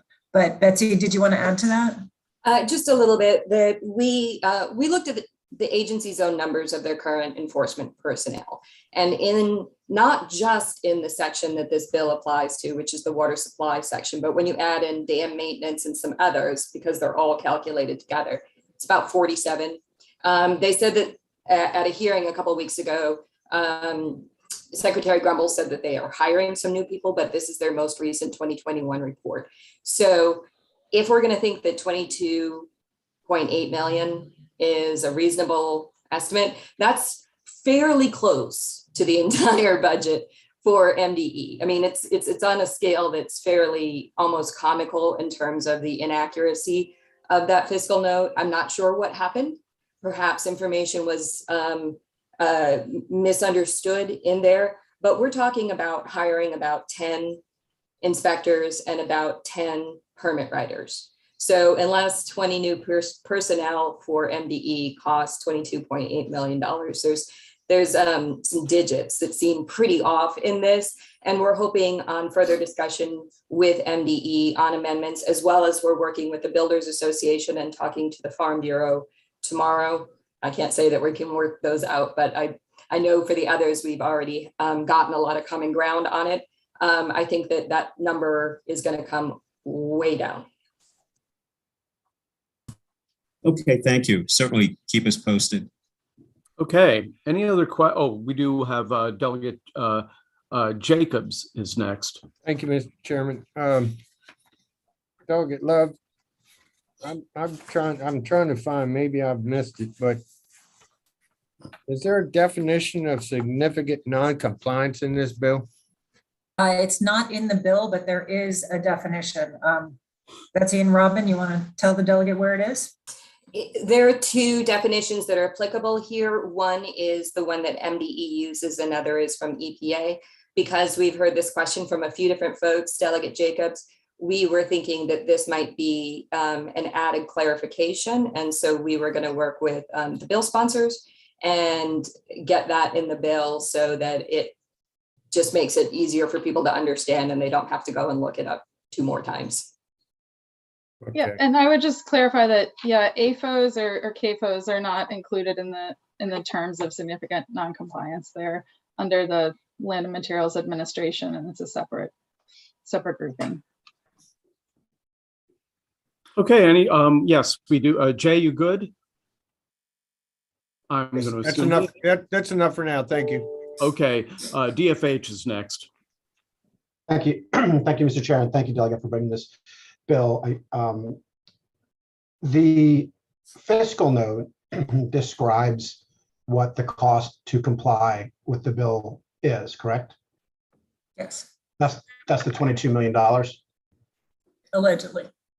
Okay, so does the fiscal note address the cost of not complying, of not doing the job? Like, what's that fiscal note? Does it address that? That's a great question, Delegate Fraser Delgo. It does not. Like, we don't know of the 20 people that got sick from oysters when MDE didn't report out. We have no idea the cost to them or to our state, and the other folks that have, if they've gotten sick, and on and on. So no, it does not. All right, thank you very much. Thank you. I believe Delegate Boyce will have the last question. Thank you so much, Mr. Chair. And it was the question I should have asked earlier. I forgot. So in the realm of, and kind of coming off of DFH's question, in the realm of the fact that there's, of course, a cost to non-compliance, isn't it so that the number of individuals, inspectors, enforcement personnel that they would need to even manage these zombie permits would probably be the number included in the very large missing numbers of personnel to begin with in MDE? Yes. Thank you. Thank you. Okay, is Tom Ballantyne with us? No, he has not arrived. He is not. Okay, anybody from NAOP who wants to testify against the bill? If not, that ends the public hearing on House Bill 649. Let's proceed to House Bill 716. Delegate Lehman. Thank you, Mr. Chairman. Good afternoon, Chair Barve and Vice Chair Stein. For the record, I'm Delegate Mary Lehman, asking for a favorable report on House Bill 716. The bill makes the Patuxent Riverkeeper a permanent voting member of the Patuxent River Commission, which is charged with protecting and preserving the state's longest, deepest river. It drains 900 square miles of land. Now, historically speaking, the commission was established in state law in 1984. It currently has 34 members. And the membership includes representatives of the 7 counties in the watershed, as well as the city of Laurel. There are additional members who are from various stakeholder and interest groups. The commission has 5 charges, and those are reviewing state and local government operations as they relate to the Patuxent River Policy Plan, providing public information about the watershed, reviewing and comment on plans and reports that are relevant to the Patuxent, serving as a tributary strategy team for the watershed, and probably most significantly, assisting the Maryland Department of Planning in updating the Patuxent River Policy Plan, which is a plan that guides state and local agencies as they carry out various regulatory mandates in the watershed. So now that I've described the commission a little bit, I want to explain the reason for the bill. At the end of 2021, Governor Hogan unexpectedly dismissed the Patuxent Riverkeeper via letter without explanation and replaced the Riverkeeper, as well as 3 other appointees to the commission, some of whom you'll hear from today, with individuals, many of whom do not reside in the watershed and have no meaningful qualifications. The current Riverkeeper is a gentleman you'll hear from today named Fred Tutman. He lives on the Patuxent, just as his ancestors have for 7 generations. But I want to emphasize something really important, which is that this bill is not about Mr. Tutman, the individual. It is about the need to have this specific position of Riverkeeper on the commission. This is a person who is uniquely qualified because he or she is the steward of this watershed. As an advocate whose goal is to protect and build community support around the water quality of the Patuxent, the Riverkeeper serves a really vital role. The Patuxent River is very important to our state historically, environmentally, and economically. Unfortunately, the water quality barely achieves above a D rating. So we obviously need to do a lot more to restore the health of the Patuxent. This is not the time to remove experts and individuals from a body that is tasked with oversight of watershed preservation, restoration, and water quality. This is a very straightforward bill, Mr. Chairman. It adds a specific and permanent voting position, that of Riverkeeper, to the Patuxent River Commission. There is zero fiscal impact associated with this bill for state or local government or businesses. I urge a favorable report. Thank you. Thank you very much. Let's proceed to Albert Tucker. Albert, welcome to the committee. You have 2 minutes, sir. Albert? I believe you have to unmute yourself. Albert? Thank you. There we go. Thank you. My name is Albert Tucker. I live on Pindle Road in Lothian, Maryland, which is next to Jug Bay on the Patuxent River. I'm here to add my support to adding the Patuxent Riverkeeper as a voting member of the Patuxent River Commission.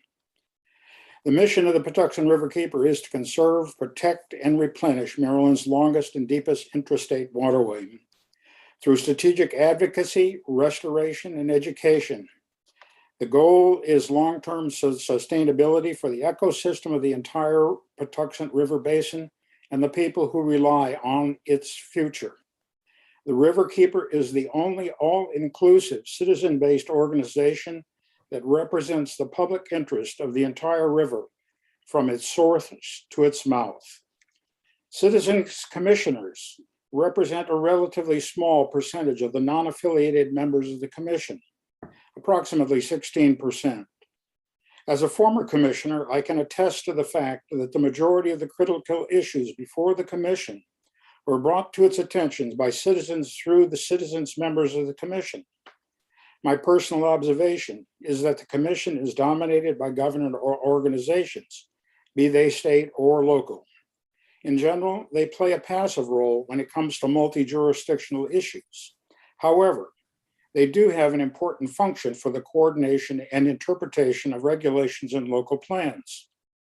Citizens, on the other hand, seek out the Riverkeeper because they feel the Riverkeeper will represent them fairly and represent their issues unfettered by political pressure. The Patuxent Riverkeeper is publicly known as the only organization that represents the citizens in the Patuxent River watershed. I have personally witnessed the fact that the Riverkeeper represents citizens from one end of the river to the others on issues ranging from social justice. Mr. Tucker, if you could wind up your testimony, the committee I would will. appreciate it. I believe that, and therefore, as you can see, I think that citizen input is vital and the Riverkeeper is critical to that function. Therefore, I support the effort to make the Riverkeeper a permanent voting commissioner. Thank you very much. Betsy Nicholas is next. Betsy, welcome back. You have 2 minutes. Thank you, and thank you for aligning me, Chair Barre. Makes everything easier for me. I would agree with everything that was just stated. I, of course, personally know Fred Tutman very well, but ultimately Riverkeepers, this is their job every day, to know the river, to know the sources, to know the problems, to know the aquatic species.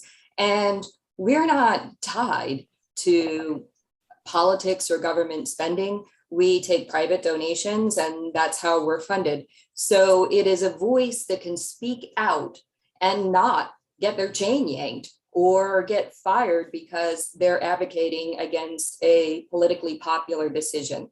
So having that kind of a voice on a commission that's point is to sorry, I have my windows open because it's nice outside, to manage the river, you need somebody who can do it without any kind of inherent conflict for their business or family or politics or anything else.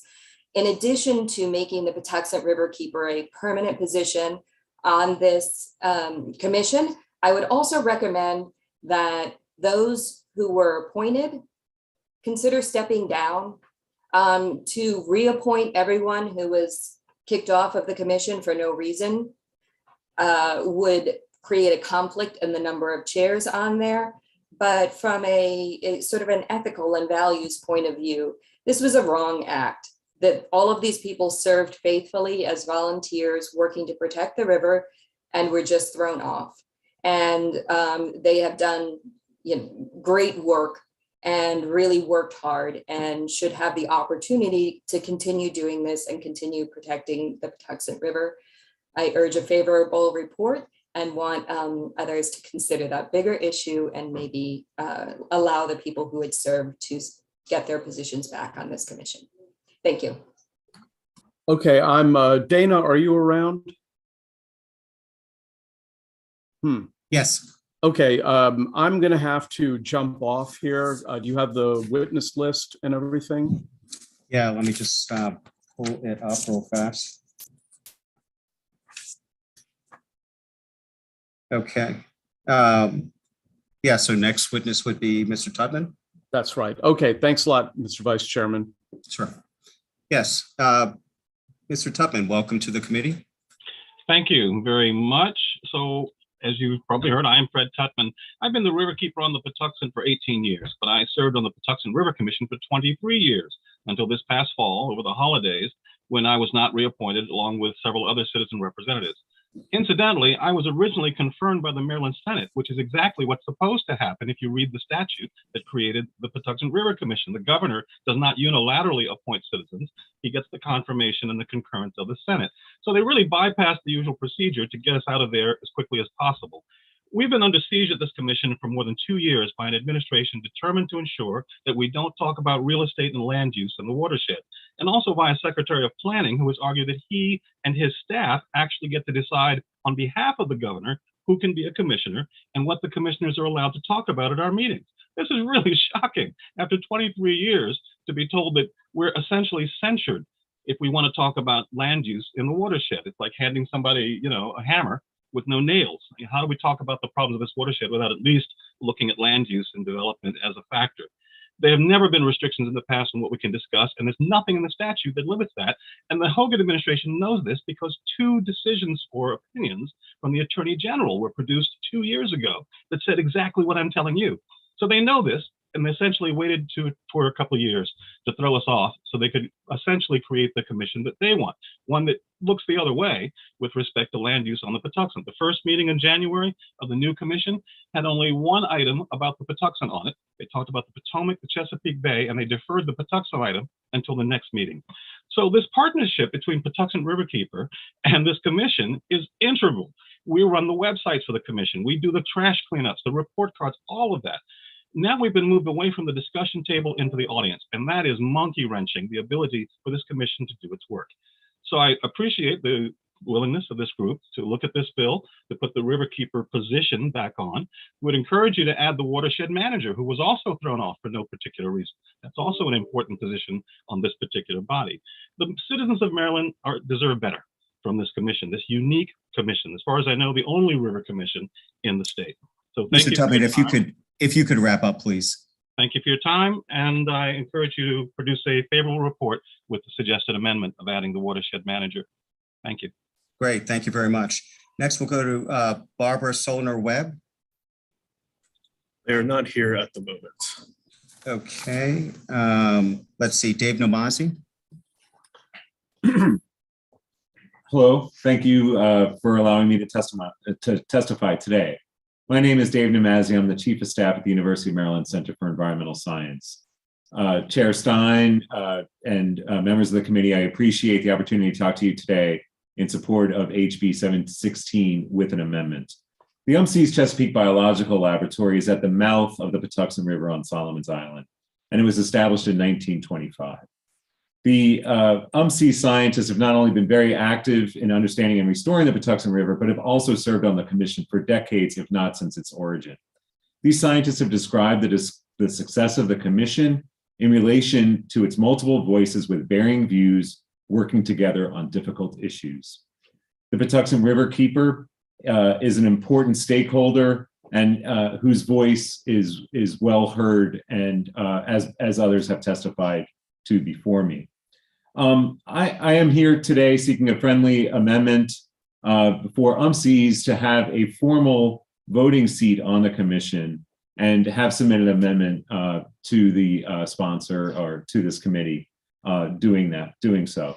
So I'll keep my comments brief here and just ask for a favorable report for this proposed bill and amendment. Thank you very much. Okay, thank you. We do have a question from Delegate Clark.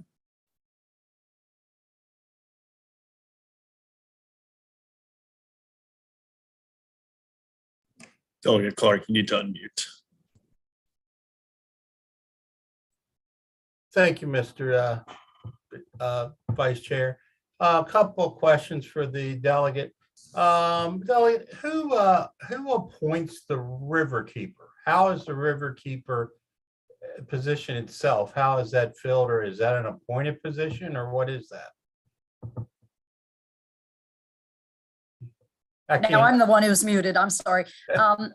Before I answer that question briefly, Mr. Chair, Barbara Solner Webb is trying to get in. You called her name and she's been waiting to be let in. I don't know if there's an IT issue. I'm not sure. So if she gets in, if you would allow her to speak, I would appreciate that. If I could ask, what is their name in the lobby? Because I don't see anyone there with the matching name or anything close.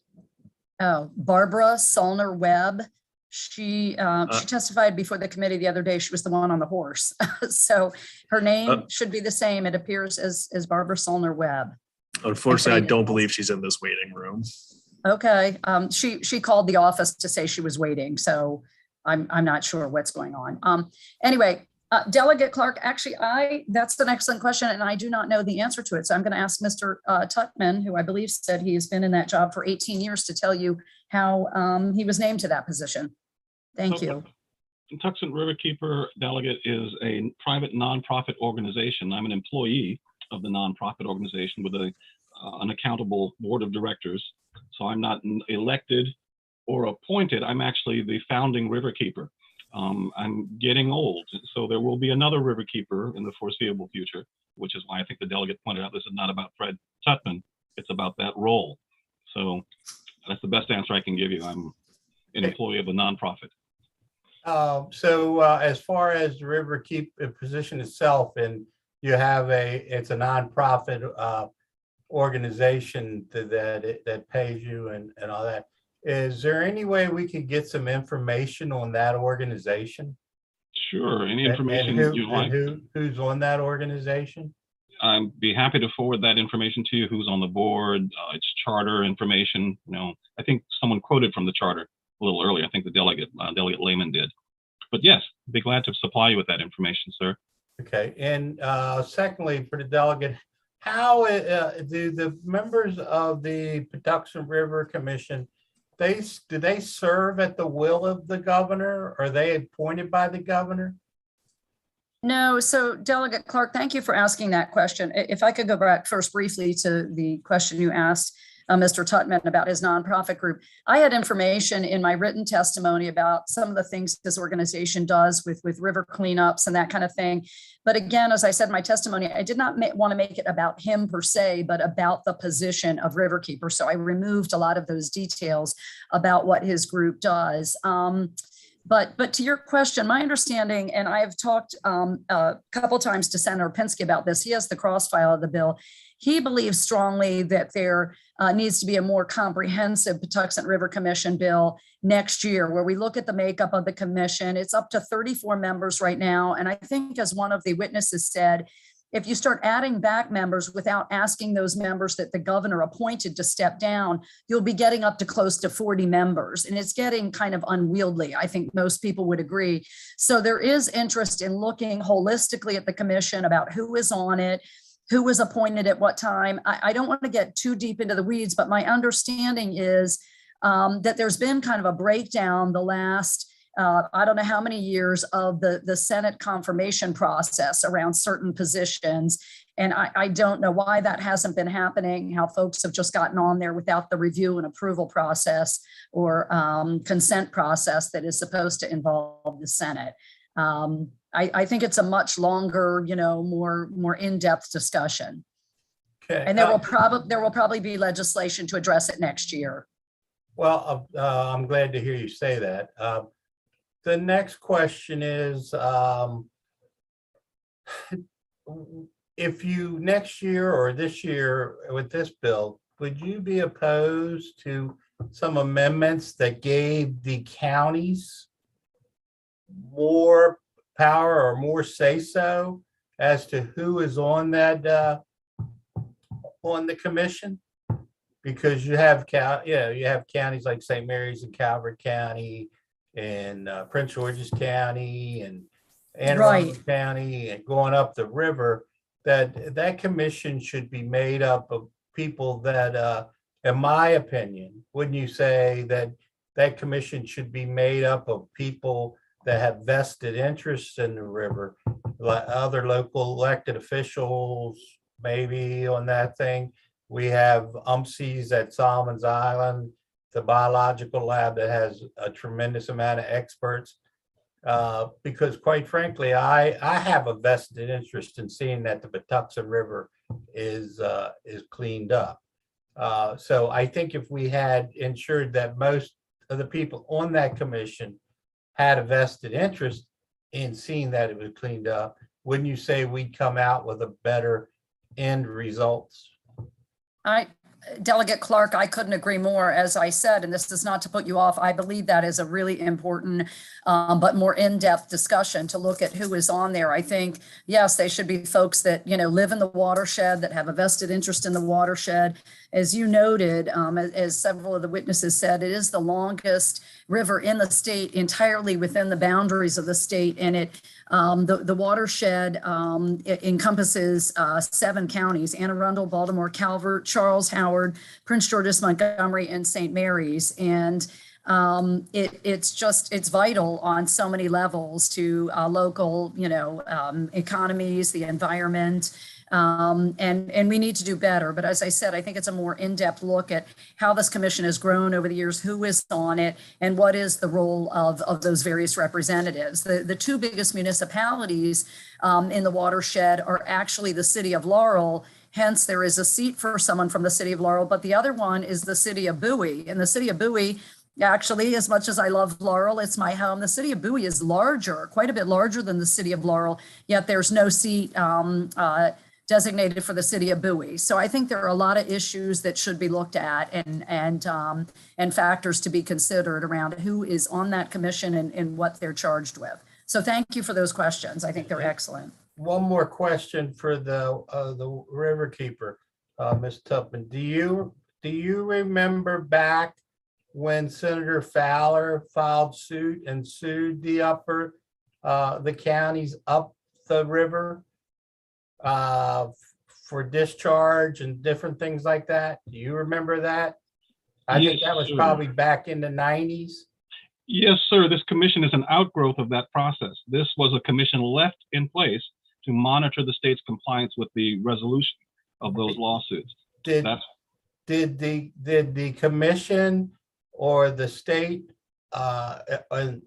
ever follow up on all the issues that were founded in that lawsuit? Was there any, how much of the mitigation and things that were done up the river that caused problems in the lower part of the Patuxent River were actually mitigated over that over the last 20 years of time or better, 25 years? So in the interest of time, I'm going to give you a very concise answer, but know that there are 2 gentlemen actually writing separate books about that process. It was a pretty amazing deal where the governor, as you know, who came in on the heels of a scandal, Governor Hughes, right? His predecessor went to jail, tried to restore confidence in government, resolved these lawsuits, but then tried to memorialize them in the General Assembly and found there was very low interest from people outside of the Patuxent district in voting for a Patuxent bill.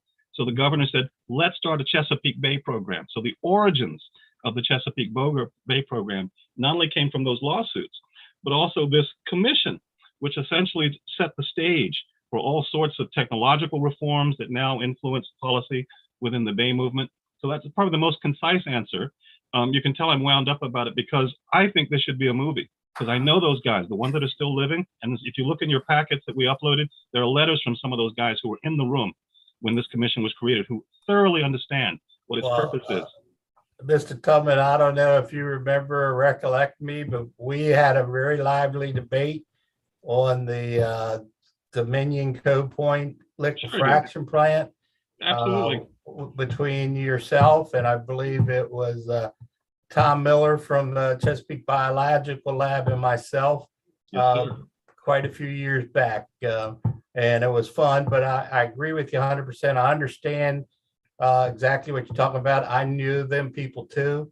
And keep in mind, I may not be here next year, but I would like to see this commission named in honor of Senator Bernie Fowler, who just passed away in some way, shape, or form.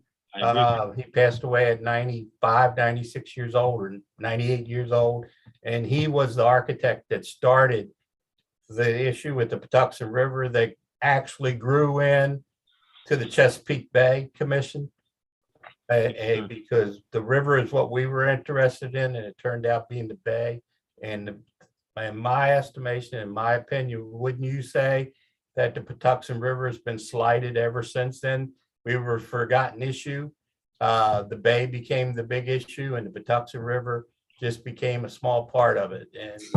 And Mr. Tubman, before you answer that, I just want to say this history discussion is fascinating. I wasn't aware of most of it, but let's try to wrap this up. Ms. Solner Webb is in the waiting room, so we do want to get to her. But Mr. Tubman, if you want to have a brief reply to. Yes, very briefly. That would be fine. Yes, Delegate, I'm well versed. Bernie Fowler was a dear friend and a member, incidentally, of Patuxent Riverkeeper. And he was fond of saying, if you can't clean up the Patuxent, how in the world are you going to clean up the bay? So this is a blink test for the state. We need to fix this problem. Thank you very much. And I hope Ms. Clark from the CBF heard you say that, because I agree with you 100%. Thank you. Okay, thank you. Ms. Solner Webb? Hi, thank you very much. And sorry for my IT problems and not getting in earlier. I was YouTubing and couldn't get into the Zoom. No problem. So hello, I'm Barbara Salter Webb. For nearly 2 decades, was an active member of the Patuxent River Commission until being removed last fall, along with Fred Tutman and a few others of the most hardworking members for the good of the river. And for very many years, the Patuxent River Commission was impressively effective in helping preserve and enhance the Patuxent River. And notably, most of the most positive things that the PRC was acclaimed for, which you've heard about already, were things that Fred Tutman did until his recent dismissal. And as you also know, Fred has an admirable history for working to preserve and enhance the river. So it's curious that the Secretary of the Department of Planning explained Fred's dismissal by saying he wants a new perspective for the commission, suggesting that maybe his intended new perspective is different than preserving and enhancing the Patuxent River, which is what the Riverkeeper does. Indeed, the Secretary of the Department of Planning and/or the governor recently violated the legitimate PRC commissioner appointment process by 1, not obtaining, quote, the advice and consent of the Maryland Senate, end quote, before any new commissioner is appointed as mandated in the PRC's enabling statute. 2, before that, by not asking advice from serving commissioners for new individuals to fill any vacancy. And 3, by recently making a new appointment who does not fulfill the residency requirements of the enabling statute. And by far, for the last 20 years, the strongest voices on the PRC speaking for the health of the river have been the 5 citizen environmentalists positions whose position should have been approved by the Senate, which is being ignored. Thus, we feel it's very important to return at least the Patuxent Riverkeeper's voice and expertise to the PRC by passing HB 716.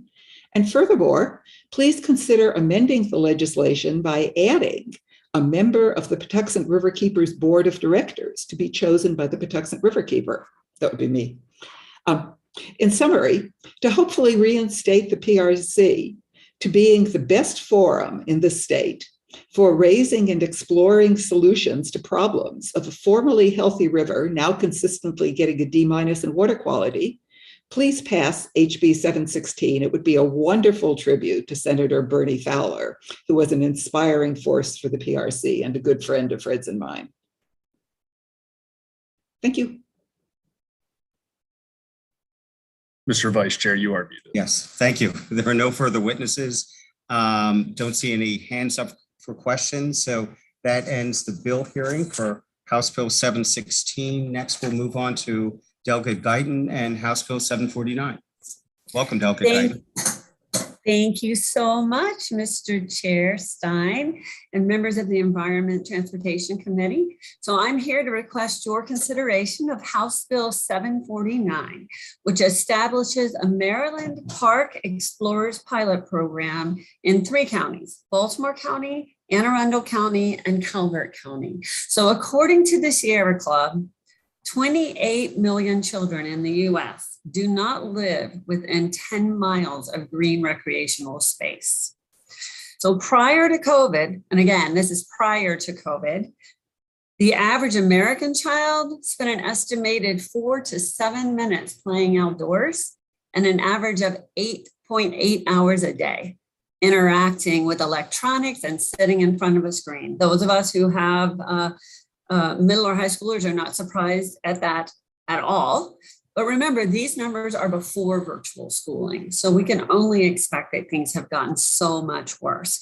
So the evidence of sort of negative behavioral, social, and physical health effects of all of this time in front of the screens has been well documented for years, again, well before COVID.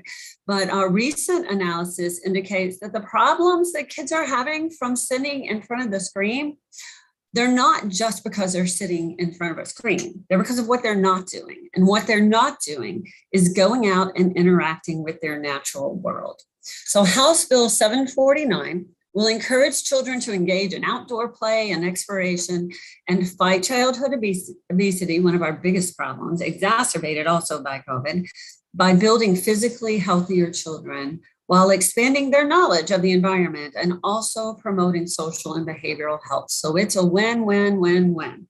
Good for the kids, good for community, and great for the environment. So while the benefits of environmental education are well documented for both the health of children and the health of the environment, much of our exposure to it is very inequitable.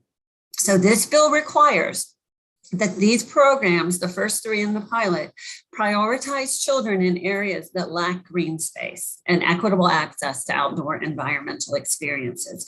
And they must also collect demographic data about their participants to make sure that they are doing that. So Maryland's already shown an interest in promoting environmental education through similar programs in effect under the Department of Natural Resources. So we do have a Maryland Partnership for Children in Nature. And we recently have basically a junior rangers for our state parks. But the difference here is that Bill 749 would extend our reach to county parks and to county programs, and more specifically to underserved communities with little access to green space. So I thank you for your attention to this matter, and I request a favorable report on House Bill 749 to establish County Park Explorer pilot programs that will teach young participants, the importance of the environment and encourage children to spend greater time exploring and learning in our natural surroundings. Thank you so much. Thank you. Before we go to your first witness, I just want to confirm that I heard you right when you said that, and this was pre-COVID, that the average child spent under 5 minutes a day outside. Yes, I had my staff checking and double checking that research. And also the research that 28 million US children are not within 10 miles of natural space. I mean, honestly, I've been looking at child development for a long time, and that all surprised me very much. So yeah, that data was from 2019, actually, about the hours inside versus outside. Yeah, okay. First witness is Shannon Nizal. Good afternoon, and thank you, Vice Chair Stein and committee members. For the record, I'm Shannon Nizal, and I'm the Director of Parks and Recreation for Calvert County. And Calvert County is in full support of House Bill 749. Thank you to Delegate Guyton for your leadership on this bill and for including Calvert County in this pilot initiative. Calvert County is primarily known for its rural atmosphere, abundance of open space, and love for the Patuxent River, Chesapeake Bay, and its watersheds. Unfortunately, there is still a disconnect on the benefits of the great outdoors and services to provide those opportunities to populations in order to bridge those socioeconomic gaps. Town centers in Calvert County are the most populated areas of the county, and resources for outdoor space are generally and historically outside of those areas, making some of our most amazing public lands out of reach or out of mind for some members of our community. In Calvert County's most recent Land Preservation Parks and Recreation Plan survey, it was noted that residents didn't know about programs or didn't know what was available to them. With this information, it's even more important to improve on this avenue.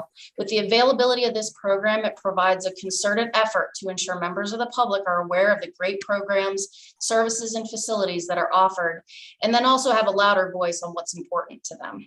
This type of outreach to show the benefits of the outdoors, along with local history and cultural resources, is so important for our young people to be involved in for future generations of conservationists, historians, and overall well-rounded adults.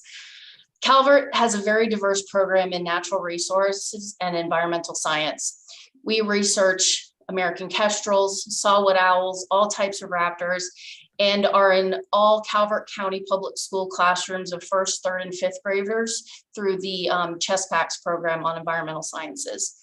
This is just one example of what future park explorers will assist their fellow citizens in learning about. So passing of this bill will allow local parks and recreation agencies in partnerships with citizens to lead the way to spread the word across the state to show how the essential services that are provided by parks and recreation agencies are bettering the health, safety, education, and wellness of all Marylanders.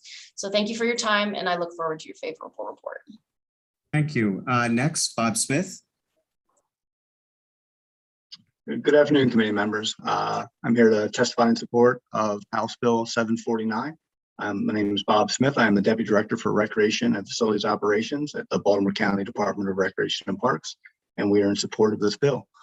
We've all seen the heightened value of our open spaces during the last 2 years.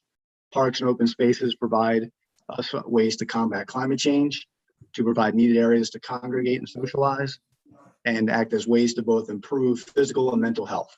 Whether they are waterfront parks like Fort Howard in Southeast Baltimore County, parks tied to history like our Gwynn Oak Park in Woodlawn, or large expansive parks like Oregon Ridge located in our northern section of the county. These all provide these very important benefits to our communities. To protect these open spaces, we need advocates and stewards for our parks. This bill helps us to prepare the next generation of those advocates, and additionally will help us reach out to those communities that may have historically faced the most challenges to access to thriving park systems. We have seen the meaningful engagement at a young age with our recreation and parks systems develops lifelong advocates for these same systems. They grow into volunteers for our systems, voices locally seeking support for our systems, and in some cases, future professionals for our systems. These young advocates not only better understand the value of these important resources, but they express that value to others, passing on that love of the parks. They become engaged in our park systems, they become the caretakers of our local spaces, and the champions for the continuation and improvement of these vital resources. By increasing the opportunity for the youth to become engaged in our recreation and park systems, we prepare the next generation of advocates for these vital and amazing community assets. And perhaps 30 or so years from now, a former park attendant from Southeast Baltimore County will be sitting here as a deputy director for the Recreation and Parks Department, testifying on this important legislation. So I thank you for your time and your consideration. Okay, thank you very much. We have a question from Delegate Clark. Thank you, Mr. Vice Chair. My question's for Shannon. Shannon, you said that Calvert County, the Board of County Commissioners they know about their participation on this bill, in this bill? Yes, I've had conversations with our commissioners as well as the county attorney, and they are in full support of this program. Yeah, I just am a little confused because they usually, any bill they're involved in, they usually send us a letter of support to that effect, of which we don't have. At least I have not seen come through unless it was sent to our delegation chair. And he didn't disperse it out to the rest of us. But, before I can vote for this, I'm going to need something from them. I can absolutely assist with that and get that done. Due to some timing constraints, I wasn't able to get the a letter completed with the holiday and the timing of the signing up for the bill and getting that submitted. But I can absolutely get that. One other question, real quick question. I would differ with you in your expectation that the majority of youth that we have in the county live inside the town centers. We only have two major town centers, and they're not either one of them very densely populated. Wouldn't you say that this would be more important for the children and the that don't have the ability to get out to the natural resources in the private communities in the southern part of the county, AE, the Chesapeake Ranch Club, and White Sands and Drum Point? So that's what I was alluding to in my comments. So within the town centers, that I wouldn't say that they're the entire population, but there is a larger amount of individuals within those areas that there isn't a park directly in, say, so our larger parks, our larger natural parks, natural resources parks are outside of the town centers. So a lot of time we don't get those visitors to a lot of those nature parks. Yeah, but these communities aren't in the town center, they're outside the town center.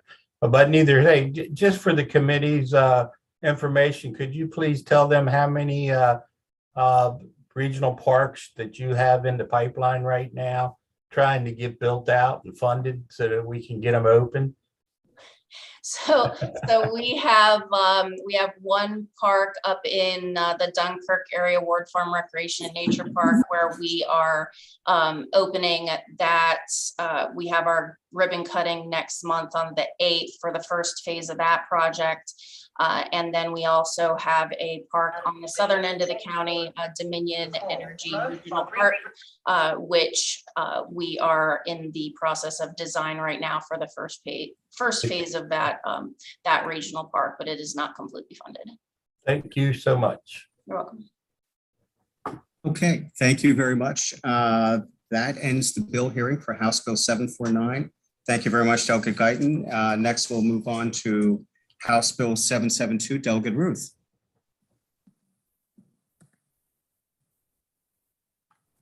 Thank you so much, Mr. Chair.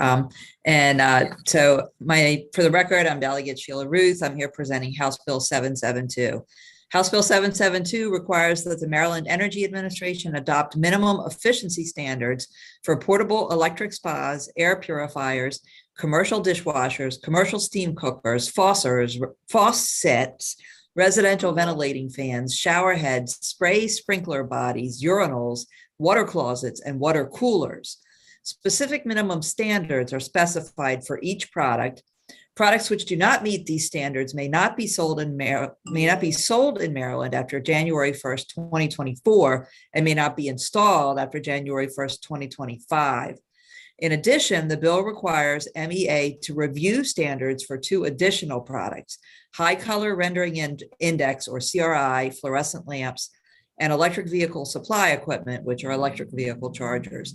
And it authorizes MEA to adopt regulations establishing minimum standards for these 2 products. These products require additional review before adopting regulations to evaluate possible consumer impact. If regulations are adopted, these products may not be sold after October 1st, 2024, or installed after October 1st, 2025, unless the standards are met. In addition, the bill repeals standards on an earlier list of products which have now been preempted by the federal government.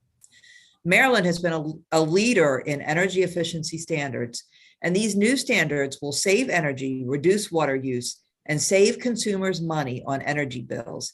I ask for a favorable report on HB 772.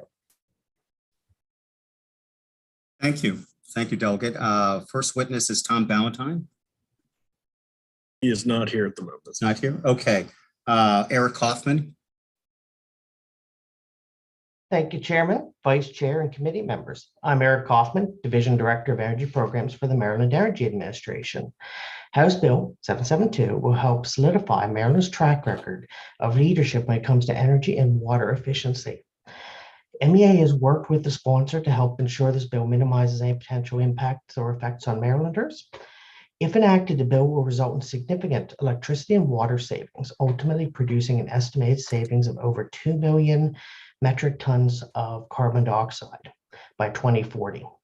This will benefit the climate, environment, and help Marylanders save money on their utility bills. The proposed legislation, as amended, is very similar to last year's bill that passed through the Senate unanimously. Differences between this year's bill and last year's bill were very limited, mostly limited to technical corrections and definitions for the purpose of better alignment with industry standards and other states that have enacted similar legislation. The implementation dates were also pushed back to account for a year's passing. MEA is offering an amendment on page 2 of our written testimony to further incorporate the input it has received from stakeholders. The amendment corrects one definition, clarifies another. For the foregoing reasons, MEA urges the committee to issue a favorable report as amended. Thank you for your time. And my colleague, Landon Farrig, Division Director, I'm Assistant Division Director of Policy and Legislation and Legislative Liaison, may have additional items to add. Yes, thank you. Landon? Thank you, Vice Chairman Stein, members. For the record, I'm Landon Farrig, Legislative Liaison for MEA. I only want to add some emphasis on the affordability of these measures. Last year in the House committee hearing, we heard some opposition stating that this bill will remove products from the market. And that's absolutely true. That's the intent of the bill to do so. However, the payback period for each one of these items has been limited to just over a year. This means if a consumer pays slightly more at the time of purchase for these efficient items, they will have recouped that investment after a year and started saving money for the remainder of the lifetime of the product.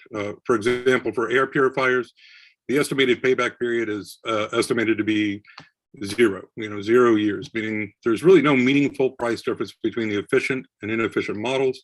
Marylanders will start saving money essentially from day one. Again, MEA urges the committee to issue a favorable report as amended, and I welcome any questions. Okay, thank you.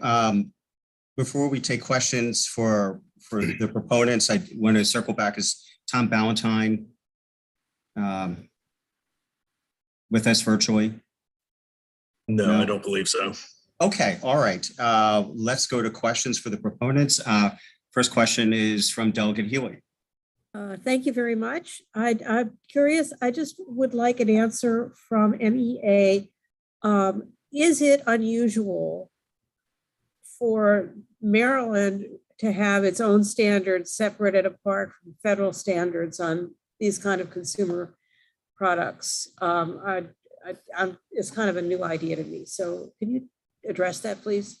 Certainly, happy to. We worked with Chairman Pinsky in the Senate last year on a very similar bill, and he had actually been the last previous sponsor of legislation in Maryland for appliance efficiency standards. Now, essentially that entire list of standards has now been preempted by federal standards, and it's appropriate, we believe, to march into new territory. As more states do, there's a tendency really for states to lead us and federal government to follow.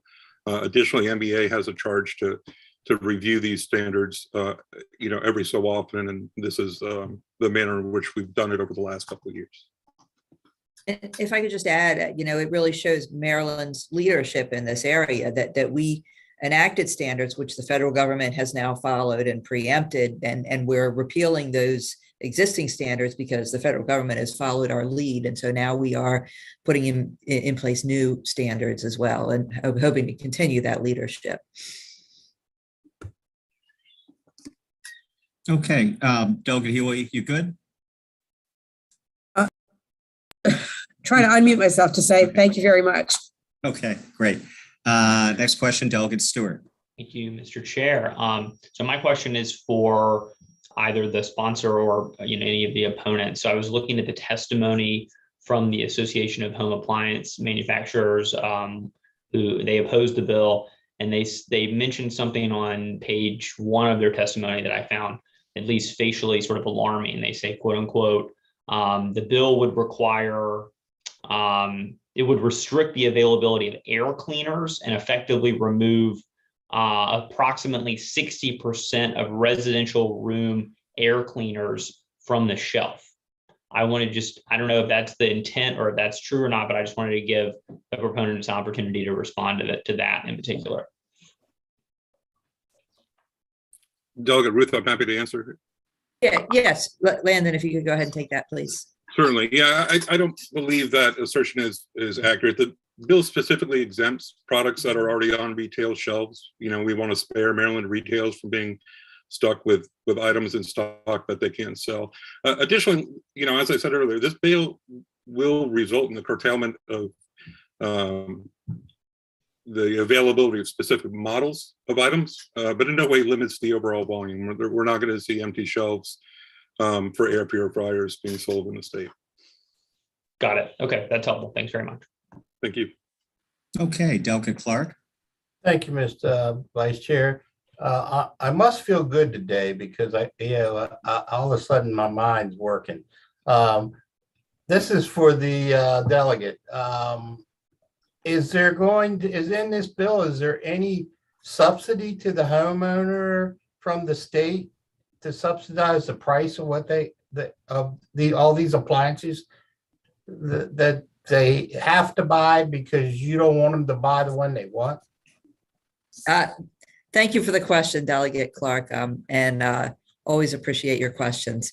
So there's no subsidy in the bill. However, these appliances, as Landon mentioned, will immediately start generating energy savings. And I believe that in some cases, within a year, they would recoup the cost because the energy. Landon, is that correct? Because of the energy? The kind of the de facto limitation that's been put on the items that are going to be included in the bill was 1.1 years, right? So none exceed that length of 1.1 year. Many of them are significantly lower than the full year. I understand that, but isn't that a decision that I, as a homeowner, have the right to make? For any product that's produced in the United States or sold in the United States, if I choose to buy that, to put that into my house, my home that I worked hard, made the money to build and to raise a family in, don't I have a right to buy whatever is in the marketplace in the United States, or even have shipped in from Europe to put into my house if I'm willing to pay for it? Well, respectfully, Delegate, this is that we enact regulations all the time about, what kinds of things we don't allow harmful things to be sold on the market. We put into place regulations. For example, cars have certain regulations about, so I think we look at the greater good, and we're not talking about products that are of lesser value or not as good. And as Landon said, there will still be plenty of air purifiers or water coolers or whatever it is, just maybe not the exact model. But models are changing all the time also. So you couldn't expect really to go to a store and find a specific model at any given time. Yeah, but where at what point where do we stop this? I mean, where do we stop dictating to the private homeowners and the private citizens, you can't buy this or you can't do this? I mean, I pay my tax. We pay our taxes. We all pay our taxes. And when you start dictating what appliances we can have in our homes, whether they save energy or don't save energy, if that's what we want in our homes, and they're readily on the market in the United States, or you can have them shipped in from Europe or someplace, why would we step into somebody's house? That's the same as me saying, I don't want you to have wooden floors in your house, you just got to use plywood instead of finished flooring. I just, I mean, we got to stop somewhere. And wouldn't you say I still have that right in this country? So again, Delegate, that's a philosophical difference. I think I personally believe that we do have a right for the greater good to enact regulations about what can and can't be sold.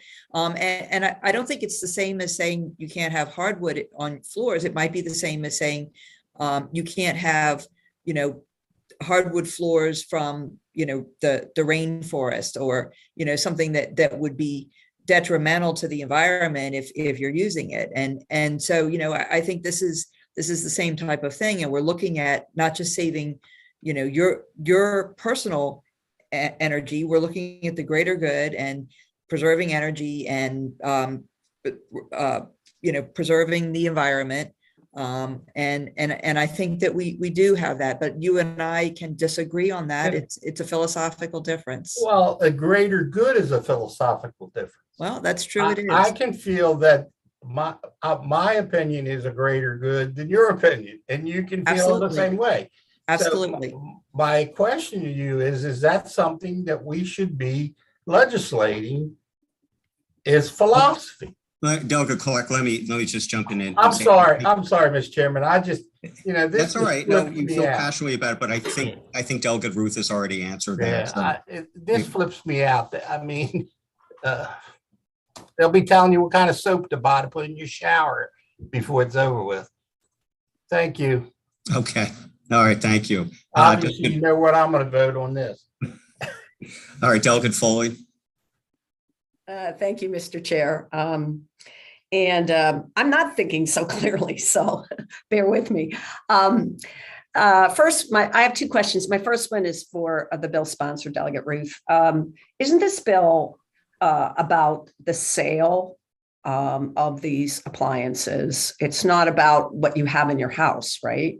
That's correct. Yeah, it's about the sale and the installation, and there's a year gap. So there's a certain date by which these appliances can't be sold, and then there's an additional year by which they can't be installed. So if you buy something by that date, then you have another year to have it installed. Right. But no, it doesn't at all restrict what you already have. Right. Okay. And then my second question, Mr. Farig referred to this, but I wondered if you wanted to expound on it a little bit. Will this actually drive up the costs of air purifiers?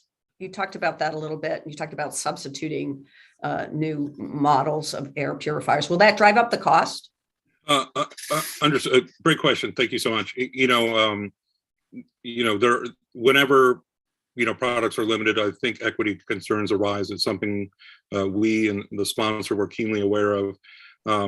As we stated in our testimony, we were very careful to limit any significant impact on Maryland residents and also retailers. 3 quick points on this in the bill. One, the included product list was intentionally limited to exclude categories of products with high upfront costs or incremental costs between the efficient and non-efficient models. Many restaurant items, professional kitchen cookware items were left off the list because restaurants had been suffering. It just didn't seem like the right time to do it. 2, the energy efficiency will actually provide financial savings over, as we discussed, a relatively short period of time, right? I don't think this is any one purchase is going to put any single resident in a hole here. And even number 3, like a quick online search of notable big box stores located in DC will show that there's numerous affordable options for these items. And even though DC has already adopted similar standards, specifically air purifiers. Thank you. Thank you. Delegate Jacobs. Thank you, Delegate Stein. So I live in my district is borders tax-free Delaware, and a lot of people that live in the area drive across the border and make their purchases because they don't have to pay Maryland sales tax and bring it back home and install whatever they buy across the line in their houses. on a regular basis. I mean, to tell you, it's one of the biggest issues in my district is having tax-free Delaware right next to, bordering each of my counties. So, and I know that out in Western Maryland, you have the same issue with West Virginia and Pennsylvania, where those counties border those other states as well. So how will this play out with these people that may cross the line, purchase things, bring it back, and install there in their house? How will that stack up in this bill? Well, thank you for the question, Delegate. And, I think, first of all, as Mr. Farag said, for example, in Washington, D.C., there are affordable air purifiers when they have some of these regulations. So it's not necessarily a case where people are going to cross the border because of cost, but I understand what you're saying about the sales tax. And the way, as I mentioned, the way the bill is written, there's a certain date by which products can't be sold in Maryland and then another date by which they can't be installed. So at the point where they can't be sold in Maryland, people could theoretically cross the border into Delaware and purchase the product and bring it back. If it's something that they could install themselves, there's nothing to stop them from doing it even after the date when it can't be installed. But if it's something that has to have an installer to install it, then they could cross the border and buy it, but they wouldn't be able to get it installed. I mean, if it's something that has to be installed, there's a date by which it can't be installed after, even if they cross the border and buy it, or even if they were able to purchase it mail order. Landon, did you want to add to that? I would only add that New Jersey has adopted appliance standards that are somewhat similar to these as well. Delaware is very much going to be on an island as far as the region goes. Also, the difference in if tax dollars alone are enough to shift their weigh their decision making to where they're willing to drive however many miles and return, to avoid that small expense. I'm not sure how much the small expense here, one way or the other, would, weigh their interests. Well, when you're doing I didn't mean to cut you off, but if you're doing like some happy homeowner is, rebuilding their kitchen or their bathroom or some room in their house, or buying new appliances, which happens often when you replace all your appliances, now it's 6% is a big difference. By driving 20 minutes across into Delaware and 20 minutes back. So, how's this going to be enforced if people continue to do this? I mean, and my other question is, that's first question one, and question two is, electricians and plumbers and contractors that hold MHIC licenses, et cetera. I mean, how's this going to be? Is there going to be a program that's going to instruct these people what to do and what not to do and going forward? I mean, how are installers going to know? Landon, do you want to take that? I think Eric might be able to speak to some of the possible enforcement measures. Yeah, in general, I mean, it's going to start with educating the retailers. A lot of this is already coming through the larger box retailers. We'll need to do outreach to the smaller retailers and installers. I don't envision anyone jumping in and sort of taking away an appliance. So we're going to work proactively with people. We're going to work with them to try and change that supply chain so that it's easy and effective for the consumer. So how does the enforcement work if a customer wants to do renovate their own kitchen or whatever, and they buy all new appliances in Delaware or West Virginia that don't meet the Maryland standards under the bill? I mean, how's that enforced? Well, generally, we're not going to know what they've done. Where most of the work in the other states comes through is working with the retailers and the distributors and those who sell the appliances, so that the consumer is not in that position. And more specifically, in this instance, Delegate, I think since the purchase was on in Maryland, this bill would not apply. And also, I think the bill only covers essentially like professional installers. So, a weekend warrior, it would also not apply. So I don't think this bill applies to that particular scenario.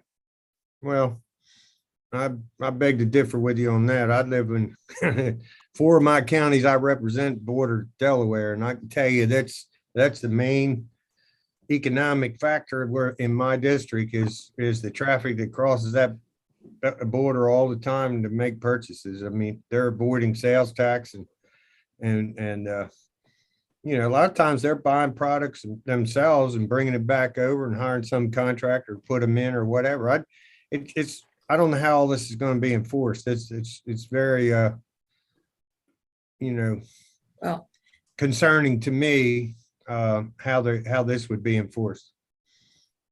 Delegate, I'll leave it at that. Yeah, I mean, I hear your concern. I think I would guess that people are going to cross the border and buy what they're going to buy regardless of this bill or not. And I can see how that's a problem for your district. And I'm sure there's no easy answers to that. Thank you. Okay, I'm back. And before I recognize Regina Boyce, I just want to point out that Delaware does a really good job of hiding their sales tax in the form of gross receipts taxes. So I knew Ann Healy would like that. Next question goes to Regina Boyce. Mr. Chair, thank you so much. I think Delegate Weibel and Healy are before me. No? Okay, so I'll make this quick. Thank you, Delegate Ruth, for bringing this bill. I did have one major concern, and I'm hoping someone or you, Delegate, can answer this. So I'm worried about places like the scratch and dip places that communities tend to go to buy appliances that are at a lesser cost because it got scratched, or of course the scratch and dent as it is, but it's in good repair, but are sold at a lesser cost for individuals who may not have the funds to buy a stove or a fridge or an air purifier or dishwasher, whatever, at full price. Can somebody tell me how this would affect those type of places? So let me just start and then I'll pass it on. And so first of all, I'll say that the date is pretty far out. It's January 1st, 2024. So it's almost 2 years away. And so I think the scratch and what I hadn't heard that term scratch and dip before, but I think that's a great term. But I think, those places are buying or acquiring products, I assume from retailers that they can't sell it because they're damaged, or from producers. But that's a 2 year to try to get all those cycled through. I think, and I'll turn this over to the advocates as well. But I think it's not going to be policed like somebody's going to be marching down the aisles arresting you if you happen to have a scratched air purifier from 2 years ago on the shelf. I think that's kind of I understand that, but those businesses their business is to sell these appliances, and they're not, there's I would say they're small businesses, they have large warehouse supplies of stoves and like all the appliance items you're talking about. So I understand that it's 2 years, but that in 2 years, what you're saying is that they wouldn't be able to sell what's in their stock and inventory to anybody in Maryland, is the way that I'm understanding it. So, Delegate, the retailers that have items in stock, those items are specifically exempted in the bill. I don't foresee much of an issue here. That's a big help. And also, as Eric kind of spoke to you, this really starts on, the manufacturer and delivery side to retailers, and then works its way down the chain from there.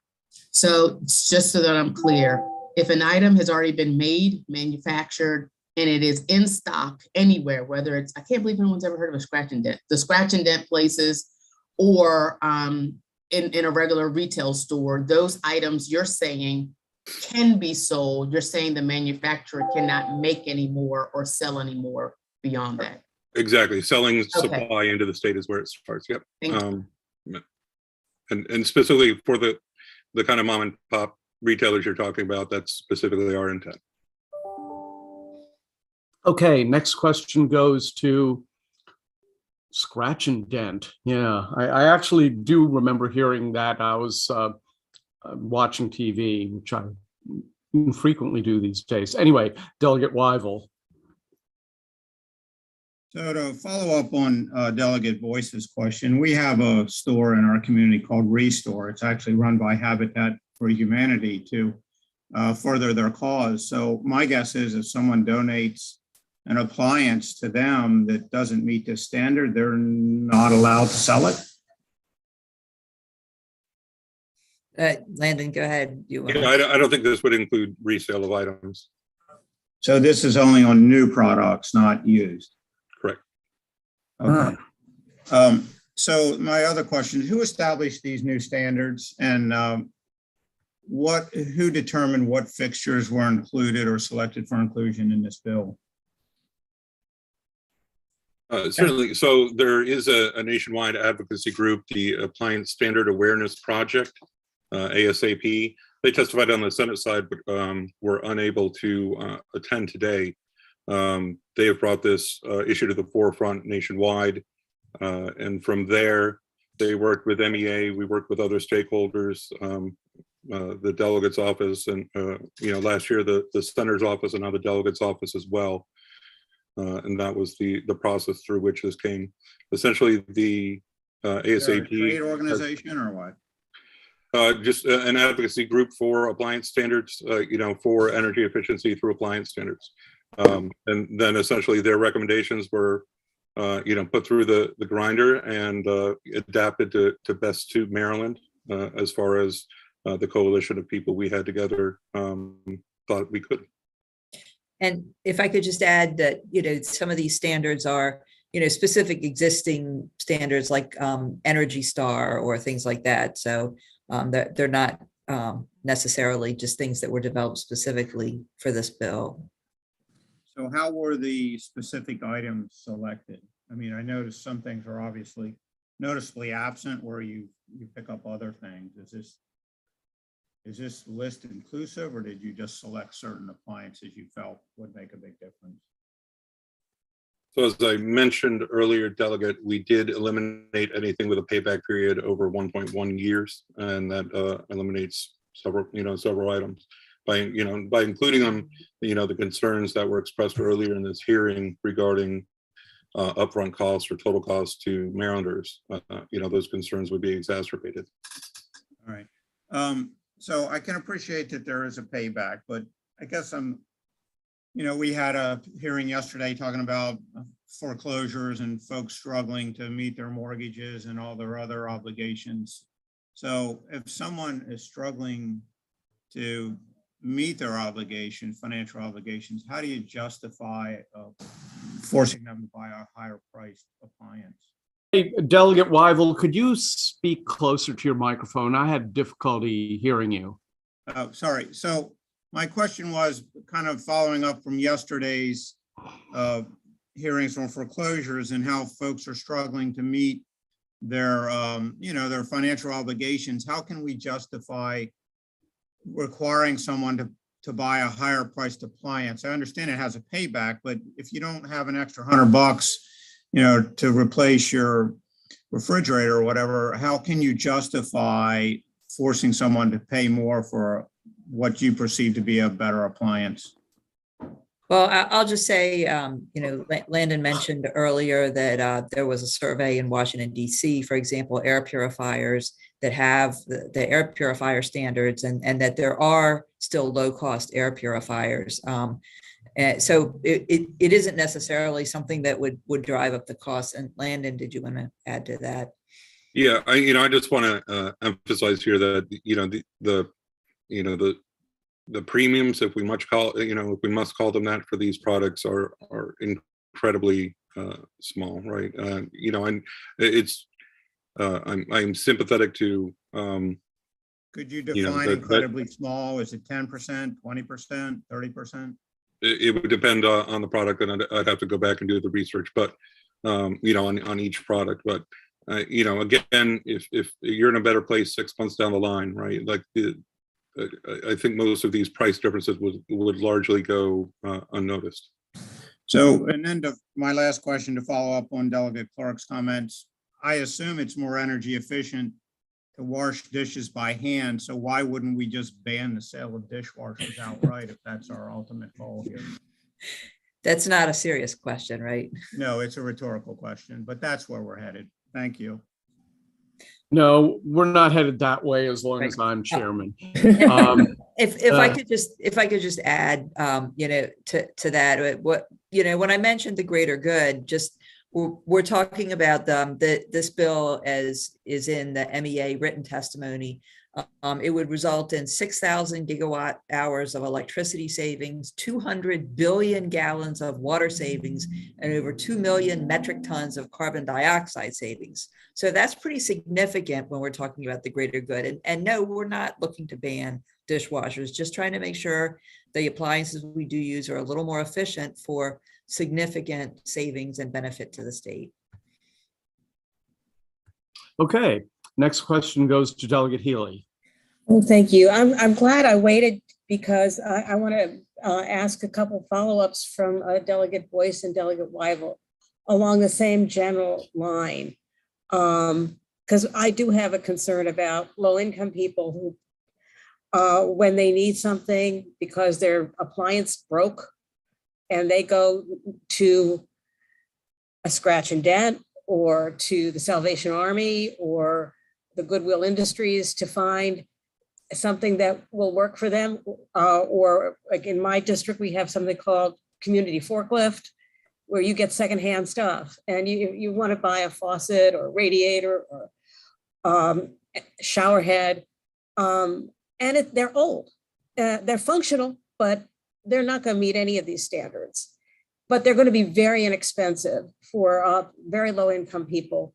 And I just am concerned about that aspect of it. So can you give me some comfort as you about how this bill can be managed so that people who are really at that very low end and they need a new faucet. I mean, something they really need for their life to be comfortable. And every little penny counts because they're up against it. Delegate Ruth, please.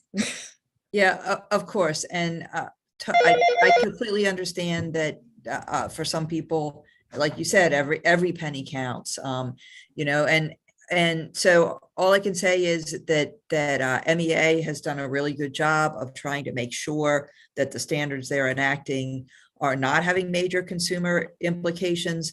In fact, there are two particular items, the high CRI fluorescent lamps and electric vehicle charging equipment, which are not requiring standards because they need to look more at those and make sure it's not going to be a significant consumer impact. So they've really worked hard to make sure that the items in this bill, that the impact on consumers will be minimal. And, we know with inflation and everything else right now, people are feeling it. And we want to make sure that there's not going to be a major impact.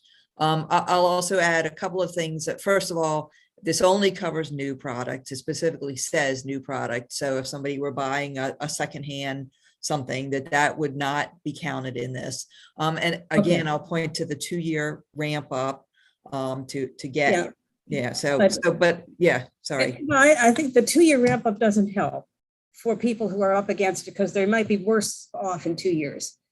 The fact that it's secondhand doesn't apply, I think, helps a lot. But what about the installation? Can you get your new to you old faucet installed? Yeah, you absolutely can. It wouldn't apply. The statute is based on new products only, so that includes the application of installations as well. Thank you so much. That helps a lot. Okay, next question goes to the Vice Chairman. Thank you, Mr. Chairman. I guess for the delegate or any of the proponents, I mean, isn't it true that it's been the policy of the federal government in state governments for decades, I think going back to the 1970s, to promote cost-effective energy conservation by increasing the energy efficiency of a wide range of products, everything from light bulbs to much more expensive appliances. Yes, absolutely, it is. Thank you. Yeah. Okay, Delegate Amprey. Thank you, Mr. Chair, and thank you, Delegate Ruth, for bringing this important issue forward. You know, I love the intent of this bill. I have some of the same concerns that my colleagues have expressed in regards to those certain communities that might need some assistance. Someone needs to mute themselves. I'm hearing a thumping sound. I think that was me, Mr. Chair. Oh, okay. With my fingers. I'm sorry. But my question goes to the definition of secondhand. Like, to me, that's where I'm kind of lost here. Like, if you know, I like Delegate Boyce, I know about the scratch and dents. They're very popular in my district. At what point does an item become secondhand? Is it like, you know, in theory, if once a dishwasher goes from the manufacturer to the Best Buy, it's in its secondhand. Like, what is the definition of secondhand? I guess I'm just trying to understand that in the context of this bill, and I haven't had a chance to read it in detail. But just give me an idea, like what means secondhand. I think that's where I'm getting lost a little bit. Well, there's no actual definition of secondhand in the bill, Delegate. I appreciate the question. It does just say a new product specified in these sections may not be sold after the state, and a new product specified may not be installed.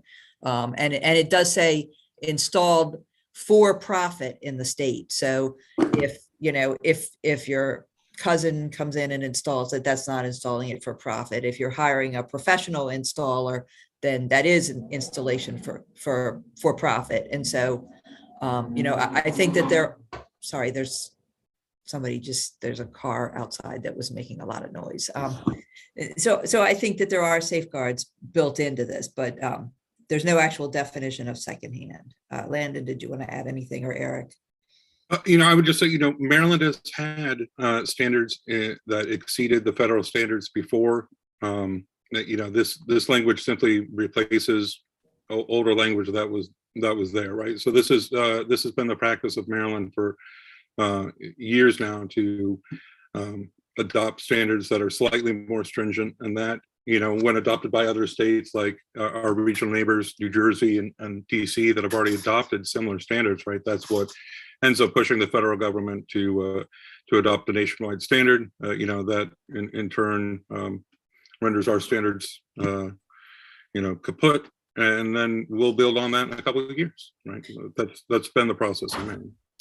That's right. And so some of the standards that we're repealing are unit heaters, ceiling fan light kits, bottle type water dispensers, residential furnaces. So these are things that have already been subject to these types of, and there's a whole list of things that walk-in refrigerators and freezers, some commercial things, but there's a whole list of things that we're repealing that we've already had these types of standards for, that we don't need in state law now because they've been preempted by the federal government. So this is not a new idea. We're just getting out the ones that we don't need anymore and putting in some new ones that we can do more efficiently. Okay, I think that's all the questions for the proponents. We do have an opponent to the bill, Jacob Cassidy with the Association of Home Appliance Manufacturers. Jacob, welcome to the committee. You have 2 minutes. Thank you, Chairman, Vice Chairman, members of the committee. As you mentioned, my name is Jacob Cassidy. I'm the Director of Government Relations at the Association of Home Appliance Manufacturers. AHAM represents over 150 companies who manufacture major portable and floor care appliances, as well as their suppliers. We are opposed to HB 772, and the reason, as you guys have really discussed pretty well and in an involved sense over the last bit of time, is air cleaners. And the reason that we oppose it because of that is that their inclusion is completely unnecessary. And why is that? AHAM is currently a stakeholder in a process with the U.S. Department of Energy and the energy advocates, including those that the Maryland Energy Group administration has worked with, as stakeholders to create a federal standard. In fact, about 2 weeks ago, the energy efficiency advocates and AHAM both joint petitioned the Department of Energy for more time as they figure out the proper testing methods as they go to create a standard. Now, I would like to note that in terms of the stakeholder process in Maryland, whatever that may have been, this is the first I'm learning about it. Now, we were quite out front in 2021, working opposed to this type of legislative effort because of its inclusion of air cleaners. Let me just quickly say that approximately 60% of air cleaners will not meet this standard. That is based on the most recent data reported by US EPA, which is given to EPA by those who participate in the Energy Star program. The most recent data shows that 43% were in compliance or met the standard of what was sold on the market. All right, that leaves 50%, give or take. We're right around 60% do not meet the Energy Star 2.0 standard based on US EPA's numbers. This inclusion of this product is completely If you could unnecessary. begin to wind up your testimony, committee. Yep, That. Thank you, and I apologize for going over. The inclusion of this product is completely unnecessary. You had a great discussion before. I'm glad to have an opportunity to speak, and I'm happy to answer any questions. All right, thank you very much. Are there any questions for Mr. Cassidy? Well, apparently not. So seeing none, thank you all for your testimony on, and then that ends the public hearing on House Bill 772. Let's turn to House Bill 784. Delegate Stein. Thank you, Mr. Chairman and committee members. This bill would establish the Irreplaceable Natural Areas Program. It's another step forward in protecting the critical habitat of the rarest species in Maryland, but only on public lands that are managed by DNR. Now, around the world, there are a lot of animal and plant species that are threatened with extinction. The estimate is perhaps 1 million within decades. This extinction is not only happening in locations outside of Maryland or overseas, but is happening here in Maryland. For example, the U.S. Fish and Wildlife Service is in the final stage of review to declare the Maryland darter extinct. The darter is the only vertebrate animal unique to Maryland, and failing to protect our unique habitats will result in further biodiversity loss. So that's why this bill, House Bill 784, focuses on the protection of the habitat of species. DNR currently has regulatory authority to protect threatened and endangered species, but not their habitats. So this bill would protect what we're calling irreplaceable natural areas, the last few biologically unique places where threatened and endangered species still hang on. Once these areas are lost, we can never replace them. And the bill requires DNR to designate these areas by mid-2023, including maps of each, unique features and threats to each, and very importantly, compatible uses. DNR has documented the general locations of these rare species, and they are shown on their BioNet GIS maps. So with that, Mr. Chairman, I urge a favorable report. Very well. We have two people signed up to testify in favor, John Griffith and Jill Swearingen. John, are you with us? Yes, Mr. Chair. Good afternoon. Okay. Welcome back to the committee, John. Can you hear me okay? Yes, nice I can. to be back. Yeah. So for the record, John Griffin, Program Manager, Chesapeake Conservation Partnership. It's great to see you all. Yeah. And I'm here to urge a favorable report on this piece of legislation. I was honored to have worked with the sponsor, Vice Chair Stein, on the drafting of this legislation. We both found out last fall we shared a common interest in providing additional protections for species, given what Delegate Stein said about the massive attack to the natural world and the prediction here of another major worldwide extinction of species. So this bill would protect natural communities as defined, which might be an old growth forest, might be a vernal pool that is the breeding ground for tons of amphibians, which are declining rapidly, or would be, as Delegate Stein said, one of the top 2 tiers of species listed in DNR's BioNet program. The natural world is under attack, as I mentioned. You may have seen, I think it was last year, a research study by the Cornell Ornithological Lab, which is the leading laboratory for bird species. And they have found that over the last 50 years, starting in 1970 roughly to a couple of years ago, 3 billion species of birds have become extinct. A lot of that has to do with loss of habitat, among other major influences. And I think getting back to where we are in Maryland, with the exception of protections provided under the state wildlands program, which are legislatively, as you know, established. John, if you could wind it up, the committee. Oh, sure. So with the exception of those, no other area of the natural heritage world in Maryland is protected by other than administrative actions, administrative policy. So we think these species need to be in areas need to be protected by regulation. Thank you. Okay. Oh, thank you. Is Jill Swearingen with us? She is not. She is not. Okay. Questions for the vice chair or John Griffith? Well, yes, Mary Lehman. Thank you, Mr. Chairman, and thank you so much, Delegate Stein, for bringing this important bill. I was just looking up the darter and the sad end to that chapter that DNR called it the rarest fish in the world. I was just curious if you could explain briefly how your bill would help imperiled species outside of or in addition to the Endangered Species Act. Well, right now, DNR has authority to protect endangered and threatened species, but doesn't have regulatory authority to protect their habitats.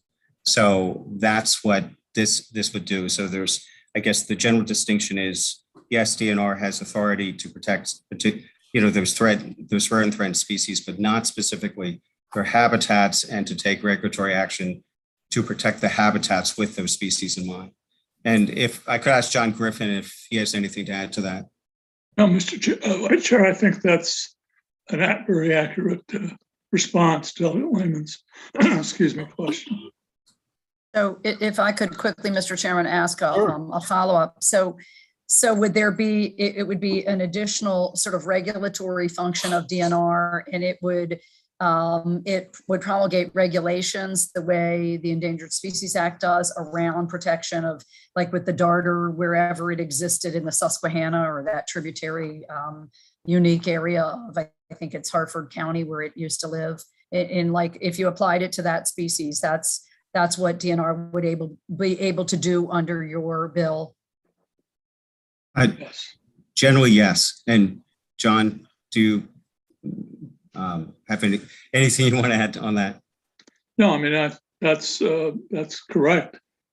Again, as I mentioned, the wildland statutes, wildlands have to be established by act of the General Assembly. They provide statutory legal protection, but nothing else does as to these species or natural communities. But this allows, directs and authorizes Secretary of DNR to protect these by the next best thing, a regulatory scheme. Great. So anyway. Thank you. Thank you very much. Not at all. Okay, next question goes to Delegate Jacobs, who I know is always in favor of protecting darters. Absolutely, Mr. Chairman. And these beetles that are on the banks of the Sassafras River, we have some very rare beetles up there that are protected. Aren't they, Secretary Griffin? Hi, Delegate Jacobs. How are you? Good to see Well, I you. was thinking of Calvert Cliffs in my time at DNR. No, there's a story behind that. You'll have Well, to tell there's us later. there's Jay. some up on the sassafras too, but anyhow, That's right. I do remember that. that's right. But I a knew pretty you. small population. A It's coming very small back. population, but nonetheless, they're up there. And we don't want to tell anybody where they are. That's what I'm getting at. Because you never know, they might come looking for them. But Well, what I'm getting at, and I was reading DNR's information, and it says, however, DNR utilizes discretion in publicly documenting the precise locations of these rare, threatened, endangered species. And so in this bill, I know it talks about depicting boundaries and things of that nature. Would they be protected in a way that people would not know where these little beetles are? I could tell you quietly on the side, but we want to make sure that people don't go after one of these darters or something for their aquarium. right. Well, what we did some time ago was on GIS maps provide icons, which are much larger than where the species were located. They were kind of like flags if you were going to propose development or something through Right. them. And that basically, these are publicly disclosed areas. For example, the rare, threatened, and endangered species, they're on a program called BioNet. Right. But the department takes great care to make sure that certain species, like collectible species or other rare plants, et cetera, are not disclosed through those documents. Right. And this bill would provide the same protection. I guess that's what I'm getting at. Yeah, but it would provide protection that doesn't exist by law or regulation, in this case, regulation. Right. They're that we think they need this additional layer of governmental protection. All right. Thank you, sir. Good seeing you again. Good to see you, Delegate.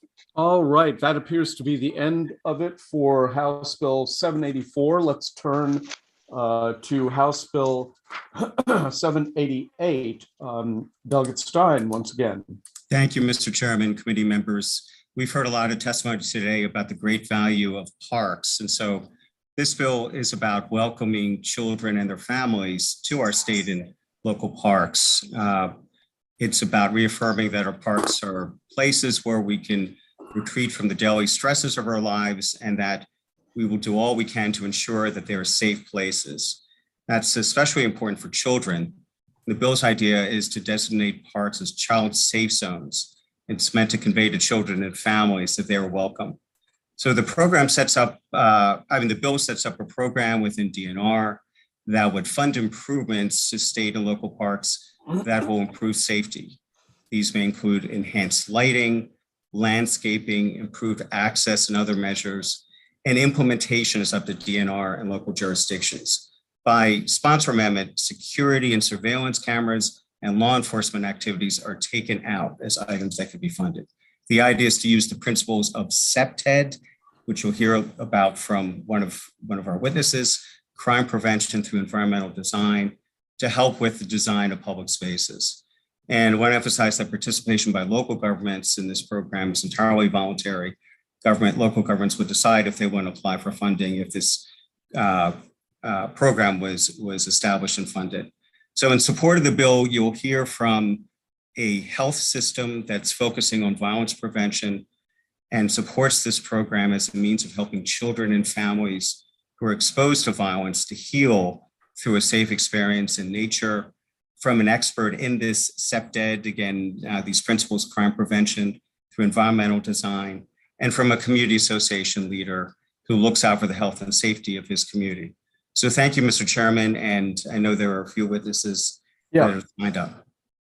Okay, thank you very much, Mr. Vice Chairman. The first witness is LeVar Michael. LeVar, are you with us? And if you are, you have 2 minutes. Welcome to the committee, and you have 2 minutes. They are not here. Okay, how about Randy Atlas? I'm here. I'm present. Okay, welcome to the committee. You have 2 minutes, sir. All right, give me like 3 or 4 seconds before the clock starts so I can just get. Okay, I'm ready. I would like to thank the committee for the opportunity to testify in my support of House Bill 788. My name is Dr. Randy Atlas. I'm a registered architect and a criminologist, which does not make me a criminal architect, but I am a specialist and a world-recognized leader and trainer in the field of crime prevention through environmental design, otherwise known as CPTED. I am a certified CPTED advanced practitioner with the International CPTED Association and the regional director for CPTED in the United States. I'm here to share my experience, education, and training on the value of CPTED as part of this bill. CPTED builds and enhances and enables a sense of community, especially in recreational park environments, by creating positive interactions with others in a safe and meaningful manner, and promotes responsible use of the natural and built environment. CPTED is an organic approach to crime prevention to communicate to the residents that the parks are a safe place and inviting for intended uses and users, especially when backed with the infrastructure and maintenance to accomplish these goals. CPTED is an environmental strategy, not just a law enforcement policy. CPTED in park environments will reduce opportunistic crime and incivilities, reduce fear of crime, and improve the quality of life and the experience of being outside, exercising, and having family gatherings, sports, community events, and having a healthy, outside, quiet, safe, recreational experience. CPTED strategies and approaches focus on natural surveillance and clear lines of sight, capable guardianship by the park users and rangers, and not focusing on video surveillance and police presence. The end goal is to make the parks and recreational spaces inviting, useful, safe, and improving the quality of family life, and empowering and enabling a sense of community. As you've heard from the sponsor say when he introduced the Parks Improvement Bill, it's about welcoming people into safe parks, not just about warning about the perceived dangers around them.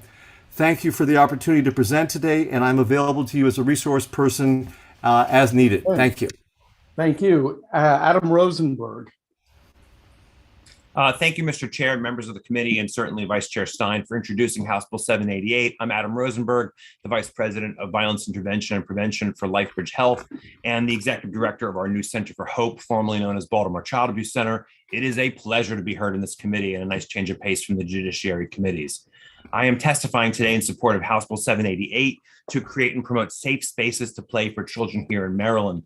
As we've heard all day from the start of this hearing with Delegate Lutke, Maryland has one of the great park systems in America, and these are spaces for people to enjoy when they didn't have money and they needed a space to be safe and to play, and there are many benefits about parks there. And this effort to talk about our parks couldn't come at a more critical time after 2 years of COVID. Parks became one of our universally safe and free spaces of refuge for all of our families. Unfortunately, parks don't always feel safe, and there aren't safe spaces for children. As you can see in my submitted testimony, there have been a number of incidents, homicides, and violence that have occurred in parks that make them unsafe for kids and make them unsafe for families to send kids to. Leakin Park alone has had 79 bodies found since the 1940s there. It is extraordinary, and these spaces lose their safety and their sanctity when they're associated with murder and crime.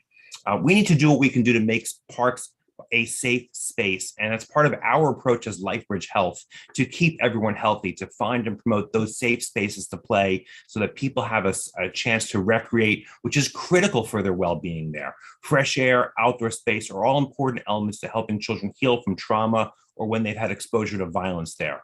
Violence is a public health issue, and our state's approach to health must include our parks as well. These approaches to crime prevention through environmental design that my colleague just discussed there, and that the National Institute of Crime Prevention also strongly supports, believes that the proper design and effective use of built-in environments can lead to a reduction in the fear and incidence of crime and improvement of quality of life. I urge a favorable report of 788, and I am available as a resource and to answer any questions you have. Thank you for the consideration of this bill. Okay, well, given the fact that you're used to being in judiciary, I will instruct my committee to be especially nasty Thank you. to you. Yes. Now, Stephen Johnson is signed up also in favor. Stephen, are you with us? I am. Good afternoon. Oh, great. Welcome, and you have 2 minutes. Thank you. Good afternoon, Mr. Chairman, committee members, visitors, guests. My name is Stephen Johnson, and I'm the president of the Pimlico Terrace Neighborhood Association. And I'm here in support of House Bill 788 for the child safe zoning. I believe that this definitely will provide equitable access to safe parks. As the president of Pimlico Terrace Neighborhood Association, which is located in Central Park Heights, public safety is definitely a crucial element. And when it comes to the redevelopment of our community, night in and night out, we hear of tragedies in our city due to violence and crime, which those violent acts and those crimes continually pile the depressing weight of trauma onto our children and young people. This bill would actually help communicate in a very strong way that parks are a safe place for children and families to congregate, thus creating community interaction and providing a safe haven for children, family, and community. Parks and green spaces, folks, should definitely be a place where people can come and find solace, peace, breathe fresh air, and escape the social ills which have become the norms in our society. Studies do show that children who are exposed to peace, love, and cleanliness do better academically, socially, and emotionally. Children deserve a place where they can play safely and engage socially, which is critical to their growth, as they too will be adults one day and be here testifying before the House in different committees, right? So seeing the signs in parks that users will be there that say child safe zone, I believe that park users will be able to benefit from seeing those improvements to the parks that deter violence and crime. Which is inclusive of better lighting, access points, aesthetically pleasing landscaping, and intentionally enhanced security measures. These things will definitely enhance the public safety in these settings and encourage the community to utilize and appreciate our parks and green spaces. On behalf of the Pimlico Terrace Neighborhood Association, it will be of great benefit and reward to our community, our city, and society that House Bill 788 be given favorable. I appreciate your time. I appreciate you listening, and definitely we're your community partner in safety. Okay, the only person to sign up against the bill does not want to testify, so we'll just go straight to questions. We have a question from Delegate Ruth. Thank you, Mr. Chair. Mr. Vice Chair, thank you for this bill. I think this is a worthy goal of trying to make sure that there are safe spaces for children to enjoy nature and, the healing aspects of nature. I know, and I think you may have touched on this, but I noticed that part of the funding would go for law enforcement personnel, and I just wondered if you could address how that might play into with children, since this is a safe space for children, but for children who might feel that contact with law enforcement is not safe, or who might find that traumatic. Yeah, Delegate, it's for that reason that we've taken that out of the bill. Oh, thank you. I missed that. Thank you. Mm-hmm. Any further questions? Delegate Gilchrist. Thank you, Mr. Chairman. So, right now, we have state parks, there's day use areas, which, sometimes they have lifeguards and boat houses and maybe even a snack bar. And then there's areas which are just trails into the woods. I mean, so you're thinking more like for day use areas here? Yes, I mean, not those areas that are physically challenging or, involve hiking or, yes, so day use areas. Thank you, Mr. Chairman. Okay, any further questions? Oh, Delegate Healy, yes. Thank you very much. Just a quick question. Could you speak closer to your microphone, Anne?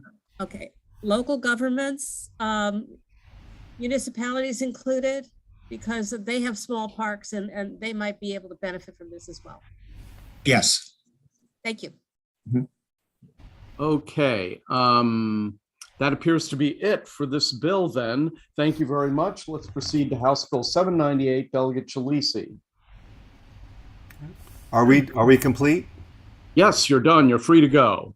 Thank you. Very well. Good luck now. Okay, take care. Good luck to you too. All right. Yeah, Jay, go ahead. Thank you, Mr. Chair. So For the record, this is Delegate Jay Jalisi, and I'm here before you to introduce my Bill HB 798. And thank you, Chair Barbe, Vice Chair Stein, and members of the Environment Transportation Committee for giving me this opportunity. This bill establishes the Committee on Air Quality for developing an air quality sampling and monitoring protocol for the collection of air quality and public health data associated with large animal feeding operations, and will be effective January 1, 2023. The bill requires that the Maryland Department of Environment, MDE, must provide staff for the committee, and by October 1 of 2023, assess air pollutants and public health risks associated with all AFOs in the state and use those assessments to evaluate whether all large AFOs in the state comply with the applicable federal and state air pollution emissions laws and regulations. And then by December 15, 2023, this report must be submitted by MDE to the Assembly and the Governor. And I hope that you will vote for my bill favorably. Thank you very much. Okay, thank you. Let's go to the witnesses signed up in favor and opposition, and then we'll take questions for all of them. First, Susan Olson, on behalf of the Sierra Club, signed up in favor of the bill. Susan, welcome back. You have 2 minutes. Hi, Chairman Barbe and committee members. Thank you for this opportunity to testify favorably on HB 798, the Community Healthy Air Act. My name is Susan Olson, and I'm the vice chair of the Lower Eastern Shore group of the Maryland chapter of the Sierra Club. Our group covers Dorchester, Wycomico, Worcester, and Somerset counties. However, to be clear, I am testifying on behalf of the entire Maryland chapter of the Sierra Club. Our groups speak with one voice. Eastern Shore residents have been here before. We've been asking for several years now to establish the Committee on Air Quality to create an air quality sampling and monitoring protocol for the collection of air quality and public health data associated with certain large animal feeding operations. The situation with respect to air pollution from CAFOs on the Lower Eastern Shore has become dire. Please remember that these CAFO operations are not the small poultry farms that you might imagine from the past. These chicken houses are often as big as football fields, sometimes with as many as 6 or more in a complex. The Environmental Integrity Project has reported that the increasing size of poultry operations raises health and quality of life concerns for neighbors who live downwind of these CAFOs. In addition, the EIP found that 33% of CAFOs are within only 400 feet of a neighbor. Living close to poultry operations exposes these residents to elevated concentrations of ammonia, dust, noxious odors, and manure particles, which are blown out of huge exhaust fans. Please consider the Inzarello family who live on a 66-acre farm in Somerset County. They have stated that the odor makes being outside on our property unbearable. The CAFO next to them has 96 exhaust fans pointed in the direction of their house, and there are 95 poultry houses within 3 miles of their property. Susan, if you could wrap up your testimony, the committee. Oh, I'm sorry. Okay, so all we are asking for is an objective unbiased study of our air quality, and thank you for allowing me to testify favorably. Of course. Holly Porter is next. She's signed up in opposition. Holly, welcome back to the committee. You have 2 minutes.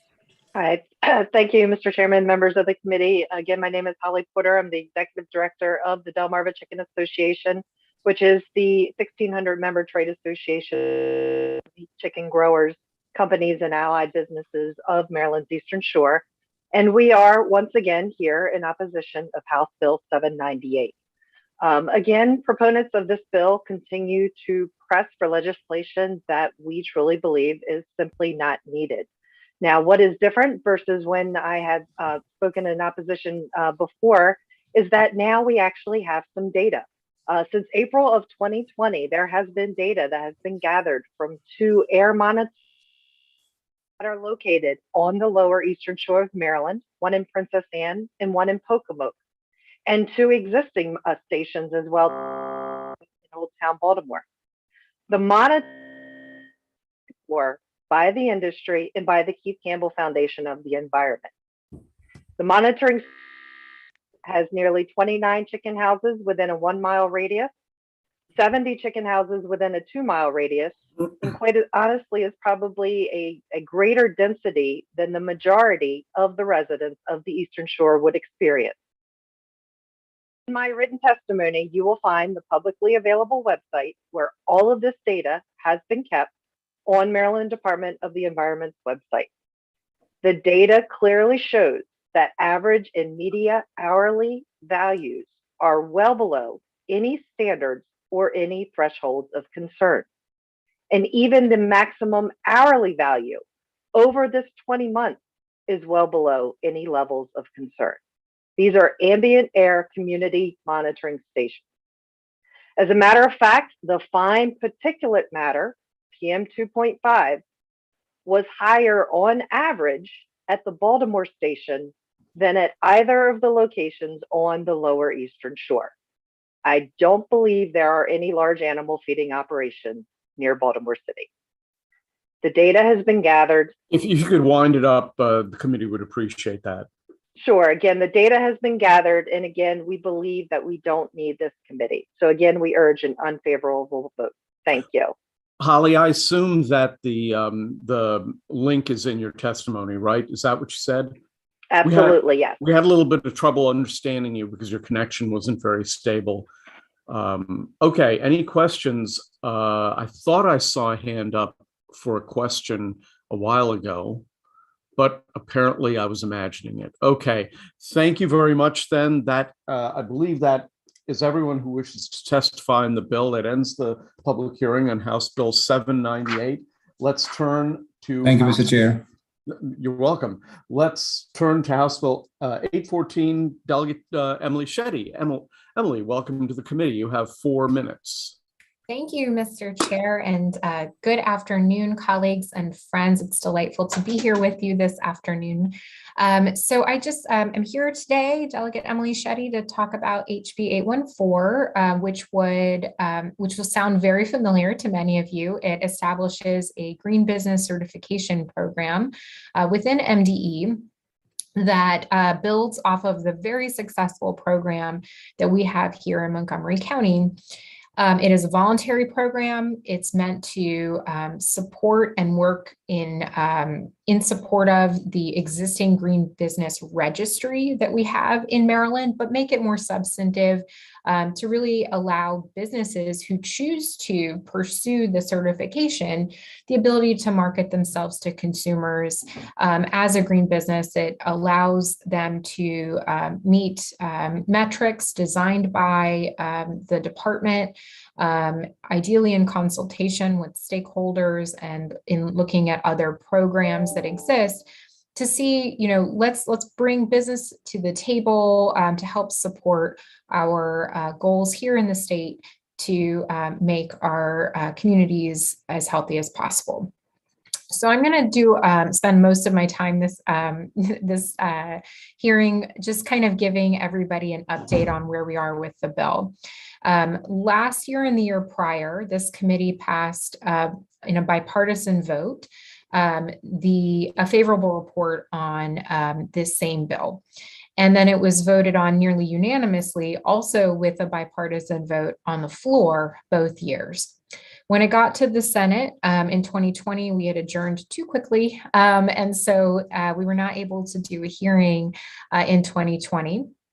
And in 2021, there were a lot of other really, really big bills happening between your committee and EHE. And this was not a big priority for EHE to pass at that time. This year, Senator Clarence Lamb is the cross-file on the bill. And for the first time, we actually had a really early hearing and a vote session in EHE. During the hearing and the vote session, numerous very valid concerns were raised by senators on the committee. some of whom wanted to see the program be more robust. Some of them wanted additional stakeholders to be consulted and brought to the table. Others wanted a different name for the program so that the program could be really clear in its inclusiveness of not-for-profits and farms and restaurants and all types of businesses, not just for-profit entities. In conjunction and coordination with the Senate cross-file and several of the senators in EHE, we crafted an amendment that made the bill a scoping study to try and bring all the stakeholders together to see what the best form of the program could be, what metrics should be used, and make it a really robust program. The amendment was very unpopular because, as is the view here in this committee, EHE does not like study bills, and so that amendment was not. We're not crazy about them either, but yeah, exactly. And so I no, I'm not in. Delegate Parrott, I think hear you them. might be. Oh, hold on. Somebody needs to mute themselves so we can hear Delegate Shetty. It's Delegate Parrott. Thank you. Thank you, Mr. Chair. Thank you, Sure. Mr. Delegate Parrott. Okay, so recognizing that study bills are not the way to go, I am working with the Senate cross-file and with all the stakeholders, and we're trying to bring additional stakeholders. And if any happen to be listening, we welcome them to come to the table so that we can figure out if we can come to an appropriate amendment that could launch this program in a substantive way, addressing all the concerns that have been raised and any that this committee may have as well. So I just wanted to take this time to thank the committee for its past support and update you on where we are with it. Thank you. Okay, well, we've got two people signed up, one in favor and one favorable with an amendment. So let's go to Douglas Weisberger with the Montgomery County Department of the Environment. Douglas, welcome to the committee. You have 2 minutes. Thanks so much. I appreciate Chairman Barbe and Vice Chairman Stein. Montgomery County's Department of Environmental Protection is excited by the prospect of the state creating a voluntary green business certification program to complement the existing Maryland Green Registry. We envision one program that is two-tiered. The Green Registry could serve as a foundational program and an on-ramp to a distinctly more robust certification program involving third-party verification for top-tier ambitious green business leaders. We recognize that MDE has made positive enhancements to the Green Registry, creating a certification central tab on its website, but we suggest establishing recognition for this top tier of businesses. In other words, if a business has achieved B Lab or Green Lab certification or any of the number of really high bar standards, then they should be get recognized for that special distinction. There are a number of benefits, most significantly, the cascading benefits. With a third-party certification program, jurisdictions and the state itself can establish programs that incentivize businesses to pursue ambitious sustainability goals. In Prince George's County and in Philadelphia, for example, businesses certified through specific third-party standards can get a tax benefit. In Cleveland, sustainable businesses get a bid discount when competing on city contracts. Maryland could do something similar. Secondly, the program will drive B2B commerce and catalyze the green economy. Businesses seek out other businesses that share their values. Being able to easily identify corporate sustainability leaders through a state certification program can drive B2B commerce. Such a program will also establish Maryland as a green business destination and bolster an increasingly important engine of our economic development. I just want to say, regardless of the way this bill goes, Montgomery County, we're happy to support and be a stakeholder to think through. There are definitely some issues to think through, and we're happy to be at the table and help provide our insight. So thank you, Delegate Shetty, for introducing this and for the context. Okay, thank you very much. Brian Levine is signed up to testify favorable with amendments. He's with the Montgomery County Chamber. Brian, welcome to Environment and Transportation. You've got 2 minutes. Thank you, Chair Barve, Mr. Vice Chair, and members of the committee. I am Brian Levine with the Montgomery County Chamber of Commerce, which is proudly located in District 17. Let me start by saying thank you to Delegate Shetty for tireless efforts to pass this bill, which, as she said, the committee has voted for favorably each of the last 2 sessions We are here today in support of House Bill 814 and look forward to working with the sponsors in the Senate and the House and this committee and stakeholders on any amendments to improve the bill. The Montgomery County Chamber sees this as both a pro-business and pro-environment bill. For the environment, establishing a voluntary statewide green business certification program provides an incentive that encourages Maryland employers to reduce their ecological footprint. So the program was created in 2009 in Montgomery County. It was created through a partnership of our organization.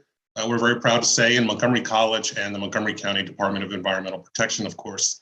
The original impetus of the program was to keep our companies competitive in Montgomery County. The chamber saw that the marketplace was headed where the marketplace was headed back then, and we wanted our companies to evolve with the times, and that meant not only focusing on green buildings, which is important, but also the environmental footprint inside the walls of that business or a business. So the program allowed employers of all types to reduce their own ecological impact and be recognized for doing so. So we at the Montgomery County Chamber joined with this effort and became a certified green business ourselves. On the business side of things, this bill encourages workplaces to earn a green business certification for economic benefits. As an example, the Chamber always seeks opportunities to share our green business certification status because we know that our members in large part find sustainable practices important, and many will seek out business-to-business connections for that reason. So to close, Mr. Chair, the Chamber, the Montgomery County Chamber supports expanding green business certification statewide so workplaces in every county can have the same voluntary opportunity to contribute to the environment and more easily find and create connections to other businesses that have done the same. Thank you for allowing me to testify, and we ask for a favorable report for House Bill 814. Okay, no one opposes the bill. Are there any questions for Delegate Shetty or any of the witnesses? Apparently not. You leave unscathed, Emily, once again. So scurry back to judiciary and have fun over there, okay? Thank you, everybody. See you soon. Bye. Okay, take care. Bye-bye. That ends the public hearing on House Bill 814. The next bill, 875, was withdrawn by the sponsors. So let's go to the departmental bill, House Bill 882. And testifying on behalf of that would be Jeannie Hadaway-Riccio. Jeannie, welcome to the committee, if you're here. Hi, thank you, Mr. Chairman. Good afternoon to you and Vice Chairman and members of the committee. Thank you very much for the opportunity to testify on House Bill 882, which would add approximately 80 acres to our state wildland system and provide a very unique opportunity for outdoor recreation in Maryland. As this committee is very familiar with, a state wildland is a special protected area that overlays all or part of our state parks, forests, wildlife management areas, or other land units, and any modifications to state wildlands, including adding new lands, requires the approval of the Maryland General Assembly. So with this legislation, we're proposing to add recently acquired property, approximately 80 acres that are part of the Pocomoke State Forest, and exempt approximately 2 acres to allow for the construction of an elevated walkway trail that would connect the town of Snow Hill directly to Pocomoke State Park. The location for this new public access trail was determined in part by the existence of old logging roads on the property that span about half the length of the trail. The proposed location is also within the outermost portion of the property, as close to the boundary as possible to minimize and eliminate any impacts. Both the Maryland Outdoor Recreation Economic Commission and the State Park Investment Commission recommended a continued focus on projects that connect our communities and enhance our outdoor recreation opportunities while preserving our natural resources. And we believe that this project is a great example of that, in that it would connect Snow Hill to Pocomoke City and provide some really significant social, recreational, and economic benefits, but also significant ecological benefits in that we're expanding protections to nearly 80 acres of additional land. Several nonprofit organizations and local elected officials have expressed support for this legislation, as evidenced by the letters of support that they've submitted to the committee. In fact, I believe some of them may be testifying or submitting written testimony today. And in conclusion, I want to thank the committee again for your consideration and respectfully request a favorable report from the committee. Okay, I think that Bunky Luffman is here for questions, and I believe no one else is signed up to testify, and we have a question from Delegate Gilchrist. Thank you, Mr. Chairman, and hello, Secretary Riccio. So this bill, we're going to take some lands out of wildland, but put more in, is that right? Yeah, so the legislation would exempt 2 acres for purposes of establishing the trail. And in exchange for that, we're adding 80 acres. And so wildlands, are you not allowed to have a trail on wildlands? So passive recreation is allowed on wildlands, but certain activities such as this, i.e. the elevated boardwalk, would not be authorized. Also, the addition of the land would not be authorized without the General Assembly's approval. Thank you, Madam Secretary. Thank you, Mr. Chairman. Yes, next question goes to Delegate Otto. Thank you, Mr. Chairman. I just wanted to ask the Secretary, what district, legislative district, is this walkway going to be in? So I believe that would be your legislative district, Delegate. As I'm sure you can attest to, there's a lot of local support for this. We did have a public hearing and a public comment period. We received input from all across the state. We even have had organizations as far away as Virginia weighing in support. So I think overall there is a lot of enthusiasm, both in your district, Delegate, but also in the entire region.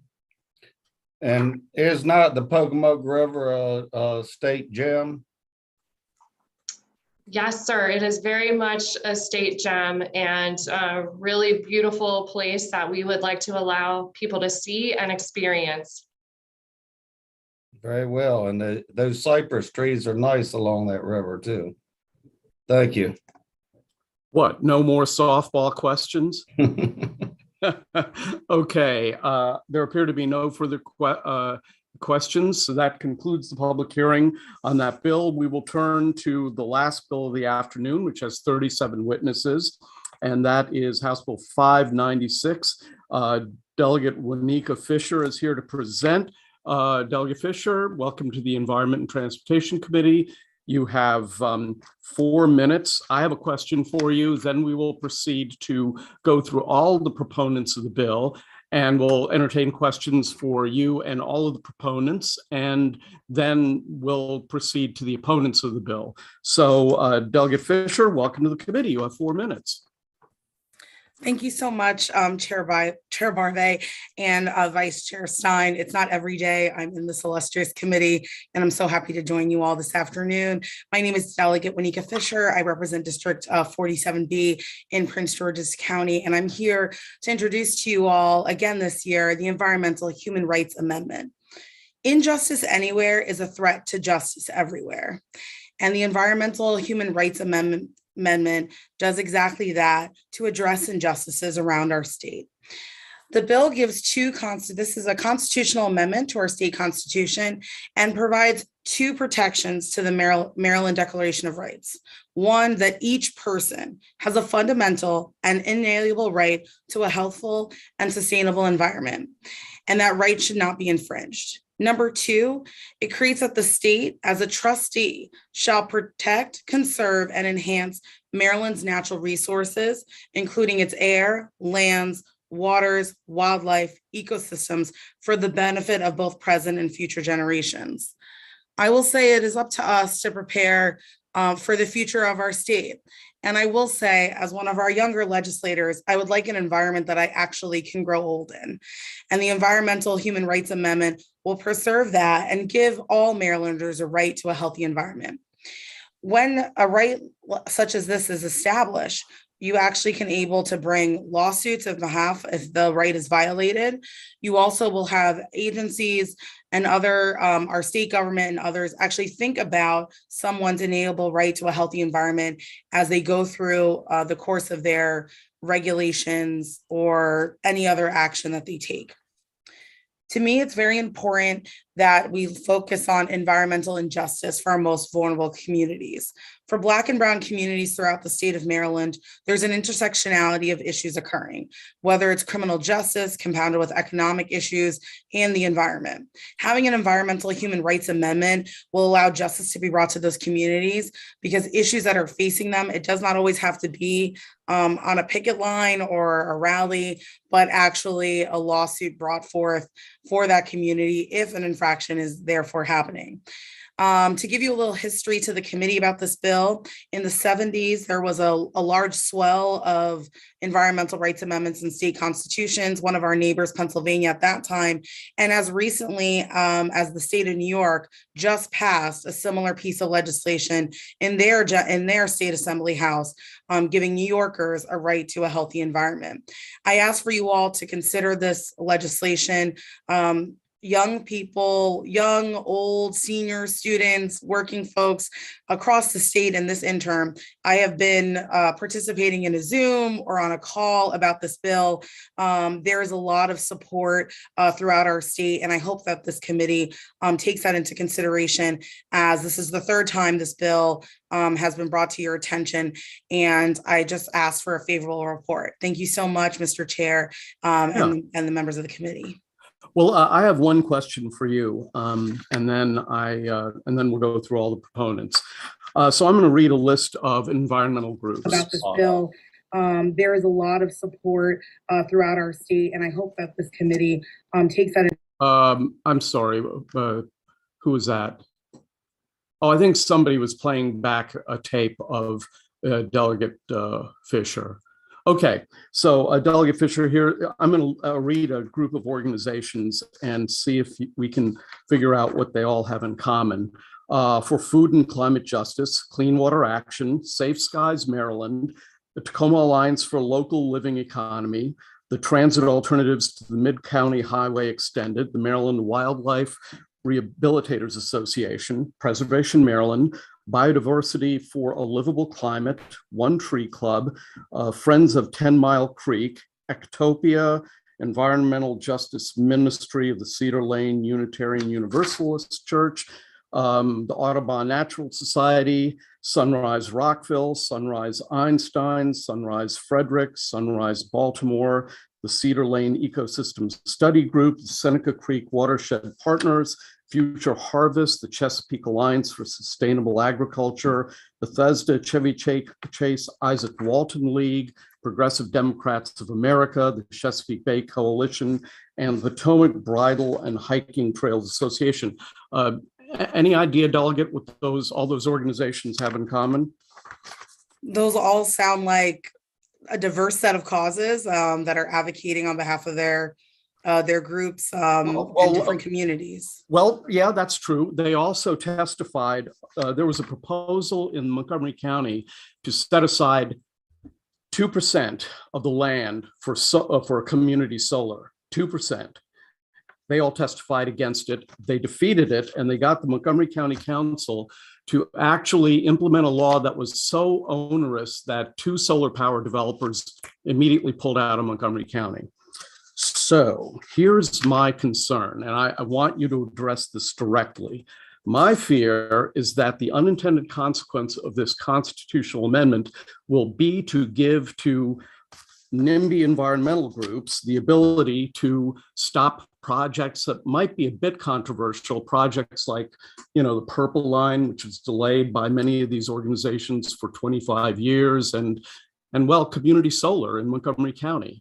And that's going to happen everywhere in the state of Maryland. And so I guess my concern is that while well-intentioned and sounding great, it's going to be nothing more than, a really powerful weapon to stop anything having to do with clean energy. I really appreciate that, Mr. Chair. And what I will say is past is prologue. And I will say that states like Pennsylvania and others have not seen, a huge hill of litigation, and litigation costs money. This constitutional amendment does not endow you with attorney's fees or anything like that. You're going to have to put your case forward, have real standing. And actually, I would say, being in courtrooms every day across our state, you will really have to bring in expert witness testimony when it comes in the sense of an actual lawsuit on infringing on behalf of someone's environmental rights.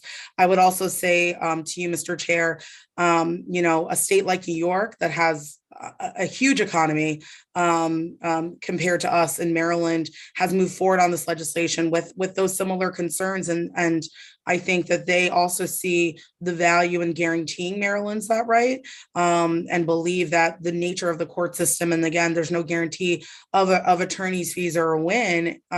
It's just saying you have that right. It would be up to the judiciary in the setting of a case on where they would decide on that. So that would be my response to you on that question, Mr. Chair. Well, let me just first say the Countryside Alliance in Montgomery County is a very well-funded organization populated by some of the wealthiest people in Montgomery County. They'd have the money. And the second thing is, there are a lot of people in Montgomery County who are not happy about what the county council did. They all, with the exception of Tom Hucker and Hans Reamer, they all voted to kill community solar. But unlike jurors and judges, they're accountable to the voters in the next election that's coming up. I mean, don't you think these decisions should be made by those of us who have to stand before the voters rather than an unelected jury? Right. Well, I would say to you, I think if you're litigating a case, Mr. Chair, we use our court system every day. And at least for me, people's whole lives are taken away by our jury system. And so we've had faith in that system traditionally. I would also say that the bill is not just about litigation. The bill is actually endowing Marylanders with a right. They have an actual constitutional right to a healthy environment. So I think that part of the legislation should also be taken into account. I would also say in the state of Maryland right now, our circuit court judges, which most of these cases would end up due to cost, $30,000 and up in Maryland, you end up in the circuit court. Circuit court judges are elected. So I think there's that aspect of accountability. And again, I understand that the examples that you brought up were from Montgomery County. I am a Prince Georgian, love my county. And I will say that there are communities that don't have that money and that ability to advocate in such a way, and that this bill is for all Marylanders. Okay, it would basically give standing to any Marylander. I just survived. I don't know. Okay, well, listen, why don't we go through all the witnesses who are signed up in support, and then we'll entertain questions. So David Boyd is the first person who has signed up. I can step in for a second. Mr. Percival, your mic is continuing to mute and unmute. That needs to stay muted. There we go. Okay, David Boyd is the first witness. Welcome to the Environment and Transportation Committee. You have 2 minutes, sir. Thank you very much, Mr. Chair. My name is David Boyd. I'm the United Nations Special Rapporteur on Human Rights and the Environment. And I appreciate the opportunity to speak with you today. I hope I get a chance to answer the questions you've just posed, Mr. Chair, but I'd like to start by saying that the right to a healthy environment is by no means a new human right. To the contrary, it is a right that is incorporated in almost all of the world's regional human rights systems. It is a right that is found in the majority of the world's constitutions, beginning with Portugal in 1976, Spain in 1978. It's a right that's found in environmental legislation in a majority of the world's countries. And in total, more than 155 countries, 80% of UN member states, already recognize this right in their domestic legal systems. Last year, it was recognized at the global level by the UN Human Rights Council. And in the United States, the right to a healthy environment is found in 7 state constitutions, including Hawaii, Illinois, Massachusetts, Montana, New York, Pennsylvania, and Rhode Island. Based on decades of experience, the right includes clean air, safe and sufficient water, healthy and sustainably produced food, a safe climate, healthy ecosystems and biodiversity, and non-toxic environments where people can live, work, study, and play. The recognition. You know, some people need to mute themselves so that David Boyd can be heard. Go ahead, Mr. Boyd. Thank you very much, sir. The recognition of this right, based on these decades of experience, is that it's a catalyst for a number of benefits, including stronger environmental laws and policies, improved implementation and enforcement of those laws and policies, increased levels of public participation in environmental decision-making, and reduced environmental injustices. And most importantly, recognition of the right to a healthy environment contributes to improved environmental outcomes, including cleaner air, enhanced access to safe drinking water, and reduced greenhouse gas emissions. And of particular importance are the positive effects for vulnerable populations, including women, children, people of color, and persons living in poverty. In light of the world's urgent environmental challenges, recognition of this right should be a top priority. Therefore, I strongly support House Bill 596 to amend the Maryland Constitution. And in terms of concerns about solar, I mean, solar is unequivocally good for the environment. I have written a book looking at the experience with constitutional rights to a healthy environment in more than 90 countries around the world. And I can tell you, I have not seen a single case in which the right to a healthy environment was used to stop the installation of solar panels. There have been attempts to stop wind farms, but those have been defeated on the basis that the wind farms are their environmental benefits offset the cost. So thank you very much, and I look forward to your questions. Well, welcome to Maryland. Stephen Engelbright. Mr. Engelbright, welcome to the Environment and Transportation Committee. You have 2 minutes, sir. Is Stephen Engelbright in the... Yes. Can you hear me? Great. I can hear you now. Oh, good.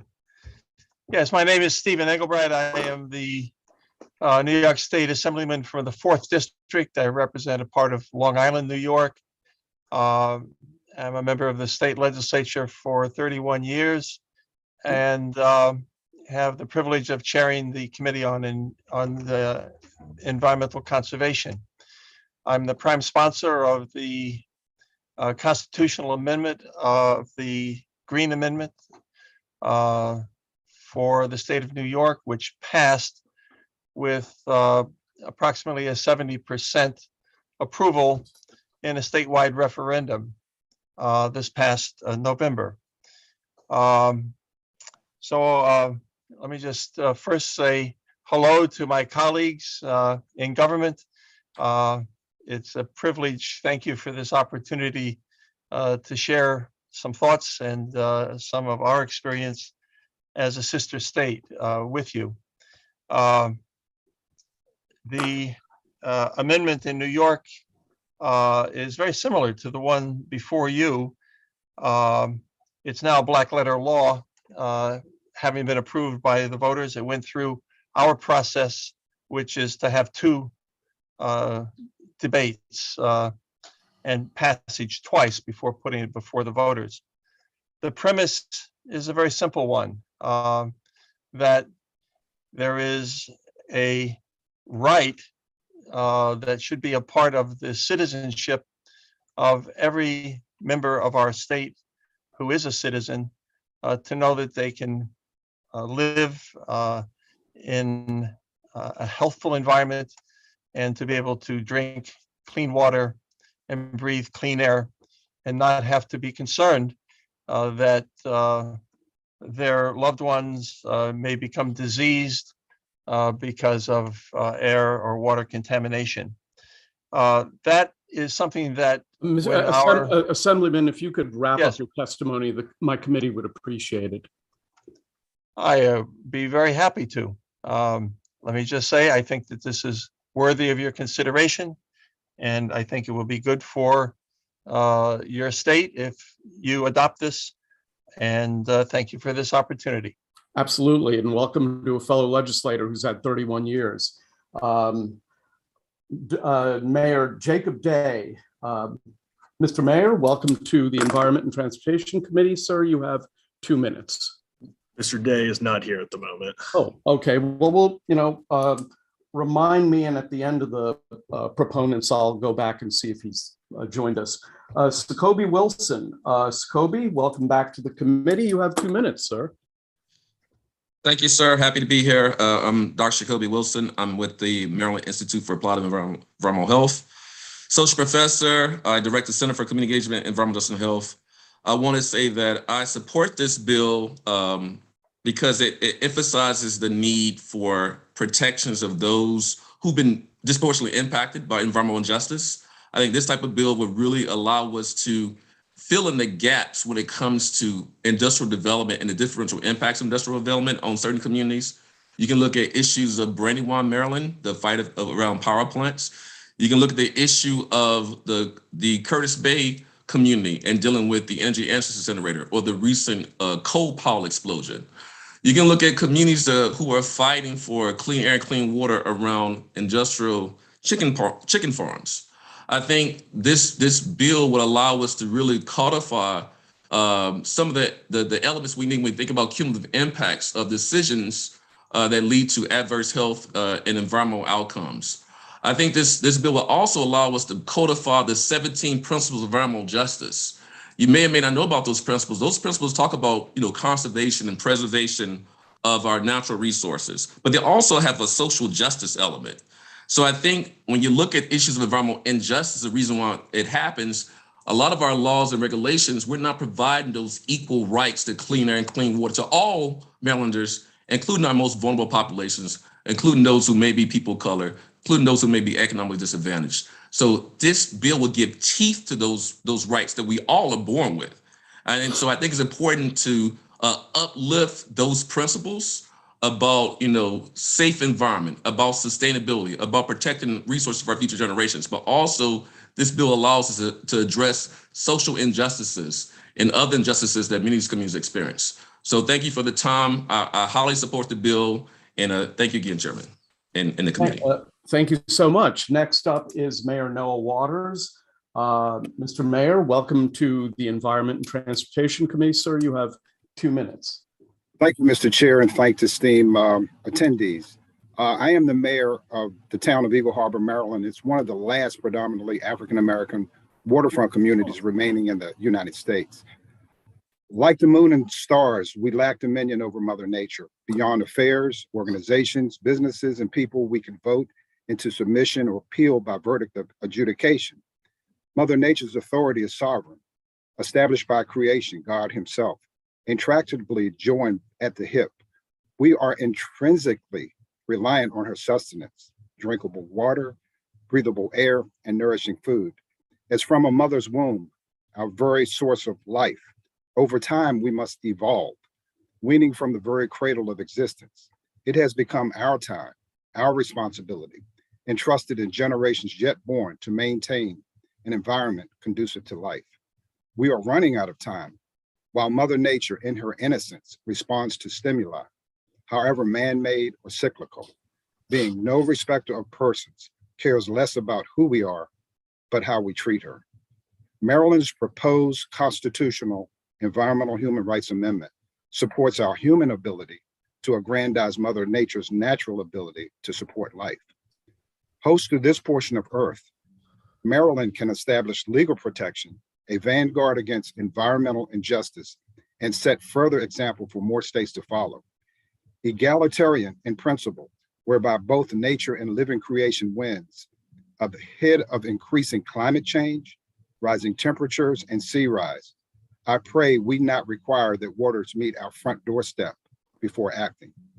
Inordinate burning of fossil fuels and toxic dump sites, among iterative decades of warning and abuse. May we resolve to fix this, not to pass on to our children. Thank you very much. Thank you, Mr. Mayor. Where exactly, I'm ashamed to say I don't know exactly where your town is. Where is it? It is in southern Prince George's County. Oh, okay, cool. Have to try and check it out sometime. Okay, next up, Jennifer Jackson. Welcome to the committee, Jennifer. You have 2 minutes.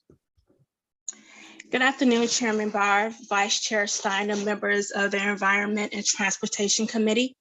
My name is Jennifer Jackson. I am a resident of Brandywine, Maryland, in the Jasper community, and I'm a member of the Brandywine Healthy Neighborhoods Alliance. I would like to express our support for HB 596. This amendment will provide an opportunity for communities facing the most harm. As a resident in Brandywine within Prince George's County, we shoulder the burden of a number of environmental harms. Our neighborhood is consistently seen as the dumping ground of our state. And while we have tried other legal avenues to fight our many fights, we are consistently dismissed. The development that occurs in Brandywine falls within the parameters of the law, and we need a tool like this amendment as an opportunity for redress. I have been a homeowner in PG County for 5 years and was initially delighted to purchase property here as a new homeowner. From the outside, it seems as if this county took pride in the protection and overall wellness concerns of their tax-paying residents. But I was disappointed once I learned of the various developments being allowed in our communities. Specifically speaking, it concerned me that the building of a gas station was approved in our neighborhood, given the close proximity of residential homes and a children's playground. There was no feasibility study or health considerations when approving this gas station. It was simply placed there because our laws allowed it. So who exactly is at risk? People who live or work near may be exposed to toxic chemicals in the air, soil, and drinking water. Children, the elderly, and people of all ages who live in close proximity and who have conditions such as asthma are at a greater risk of harm. I simply state these concerns for you to consider and address the potential risks of citizens who would have to endure what these sites could bring. We understand that these developments are seen as an opportunity for economic growth, but that should never be accomplished or pursued at the risk of our safety and peace.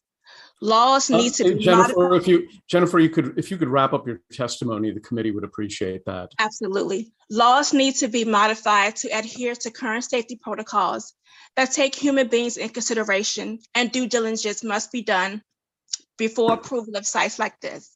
Thank you for your time, and we urge a favorable report of HB 596. Thank you. Thank you very much. Next is Stephen Cleghorn. Stephen, welcome to the Environment and Transportation Committee. You have 2 minutes. Thank you, Chairman Barbee. I'm here as a member of Maryland Catholics for Our Common Home, and I want to offer a favorable recommendation on passing the House Bill 596. The language of the bill echoes key themes of Catholic social teachings and is in harmony with various elements of Pope Francis's encyclical Laudato Si. That's one of the reasons why the Maryland Catholic Conference is supporting it. As I'm sure you know, and as we've heard today, environmental pollution and degradation with their attendant poor health outcomes are inequitably concentrated in communities of color and low-income neighborhoods across Maryland. This is precisely the matter of social justice that Pope Francis has in mind when he couples his plea to hear the cry of the earth with his plea to hear the cry of the poor. They are both at issue here. I want to say that you're going to have to be of good courage, all of you on this committee, in passing this bill, given that those who are despoiling our environment and degrading our climate and thus stealing the future from our children are powerful people. They're powerful forces, and opponents of this bill will resist yielding power to the people who are being harmed by their industries. So therefore, the people of Maryland must turn to you, must count on you as our legislators to stand up for us, to give us what more than 70% of the Marylanders have said that they want. Marylanders must have the opportunity to create a constitutional check on the raw power of those who are despoiling their air and water, laying waste to Maryland's natural resources, and making us sick, in some cases, unto death. Maryland citizens must be afforded the opportunity to go to the polls in November and vote to codify in law a right which they already have as creatures made in the likeness of God. Thank you very much for listening to me.